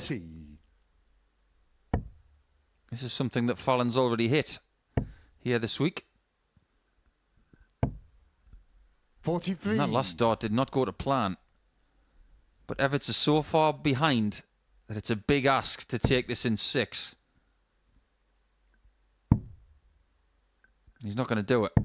56. Fallon, you require 97. And so Sherrock has got all the time she wants to square this match up at 3 apiece. Ted would have the darts in the deciding leg, but you just 39. begin to wonder where the mind would be at that particular point. Sherrock leaves herself a single to double upon her return. She's inching towards a last leg decider. 58. They are both Fallon, you 33% on require doubles 58. to this point. That's And that has been short just in the improved sixth with that one. middle Fallon of the bed double top. 7-10 final arc. It's Teta through first. Game on. A huge leg with huge consequences. Sherrock wins it. She'll move 6 points in front of Ted. She'd also move 4 points clear at the top of the group overnight. However, if Everts can hold throw, then the top 3 will 84. be within just 2 points of one another. When we say this is a 6-pointer, it quite literally is for Ted Everts. 60. What did I say earlier in the match? Oh, that's right. Advantage of throw could be huge. At the minute, it's everything. 140. Because it means that that guy who's just hit that 140, his 4th of the contest, he's got the ascendancy. However, those are very valuable. 180. You felt it was a must-hit max for Fallon. That was exactly what she did. Duly obliging. Forcing Everts into something surmountable himself. But needs another treble. A treble that he's 140. found. Do you know what? She turns up at the best moments, Julie. Julie obliging. 57. But is she turning up right here on the 137? 6 darts for the match. And to finally get the better of Fallon Sherrock. And what a way it would be to do it. By firing a 137. And after all the years of pain and after all the headlines, Ted Everts has got that elusive victory against Fallon Sherrock. A big moment for him as he rewrites a little bit of darting history, and it also puts the top 3 all within a couple of points of each other. Everts has completed the card on day 2. You sense that was exactly what he had to do if he was to put himself in contention, and put him in contention he has. 3-ton-plus finishes from the 4 legs he has won in that particular contest. That was absolutely superb from Super Ted. Super darts from him at the Super Series. Myself and Paul Nicholson will round up all of the action after this short break in the studio.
So, what an intriguing day we have seen here at the Live Lounge in Portsmouth. Myself and Paul Nicholson have been watching every single dart in the commentary box, and this is what we have seen as far as day two's proceedings is concerned. It finished off with that 4-3 win for Ted Everts against Fallon Sherrock, that elusive victory against the Queen of the Palace, and that completed the card as far as he was concerned. Fallon Sherrock was also 4 from 4 up until that final game. As I say, the asset joins me now. Well, let's begin by talking about that last game because it has huge implications as far as the table is concerned. 3 ton plus checkouts in there, clutch finishing at clutch times. Ted was on point. Yeah, we're not talking about small ton plus finishes either, not your single, treble, double shots. These are hard shots, things like 130 and 147 and 137 to finish the match. They are very, very difficult.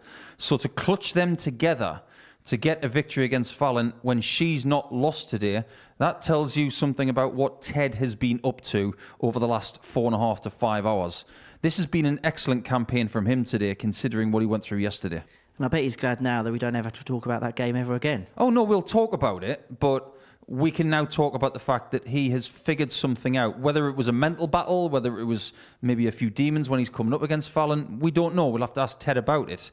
But as far as the now is concerned, the now is a lot brighter than it was 24 hours ago for Ted. Generically, though, what was so pleasing about day 2 from him in comparison to day 1? Started very well, like he did on Monday, but he upped the ante from around about a 91 average to a 95. He looked more likely from the off. I think he was quite relieved to get off with a win to start the day on the right foot. But boy, was he able to use it. Someone who has won, I think it's 14 Development Tour titles in his career. When you start a tournament well and you have a good performance, the first thing you think about is, I think today might be my day. And we mentioned, didn't we, that Fallon Sherrock won 4 from 5 as far as day 2 is concerned. One leg herself on the perfect day in the end. And we've been saying in commentary, her opportunity taking at key points in the day was a key strength. It's what she does. Is she the heaviest scorer that we've ever seen? Maybe not. But the ability for her to stick in to certain legs and give herself a chance. I mean, that was a little bit of flair against James. She didn't have to take that 140 out, but she did anyway. But in that last leg, we saw the ability of her to find a maximum, just to stay in touch with somebody and never say die. It's a great quality to have. Elsewhere, Dan Astbury lost his first 3 games of the day, won his last 2. He's recovered the situation very well, hasn't he? He has. I really did worry after his 3rd game. He looked like he was downtrodden, maybe thinking that today is not going to be my day. But the way he came out in game 4, he had a real purpose about him.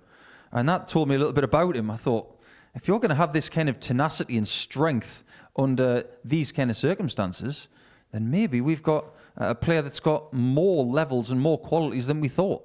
Well, let's have a look at the league table then, following the second day's play, because, as you mentioned, 3 players within 2 points of each other. I just want to quickly talk about the bottom half of the table, and I want to talk about Darius, because I'm finding it quite hard to read his week this week. Yeah, it's been a bit perplexing. I think he's having a year of exploration. He's having hot weeks and not so hot weeks. He's come straight here from Graz in Austria, where he had a decent time of it, won a game, lost a game, but a nice experience for him to go back to Austria, where he made his first European Tour appearance. But coming here, I think he's just trying to warm to the place, the tournament structure as well. It'll be different to what he's played in Nordic and Baltic darts and some other darts over the last few years, because he had his tour card for a while. So maybe just taking him a bit of time to get going. Just finally, in terms of tomorrow, it's a real interesting complexion. Dan Astbury picked up 2 wins to end his day. Fallon Sherrock's got the points on the board, but Ted Everts has got the momentum. And don't forget about the others as well, because they can still catch, courtesy of Ted reining Fallon in just a little bit. If she's in the distance, we're talking now that Fallon's going to win this group. But now that we've got that small cushion, we can actually invite more people into it. It's going to be a fascinating Wednesday. Shall we do it tomorrow? I think we'd better.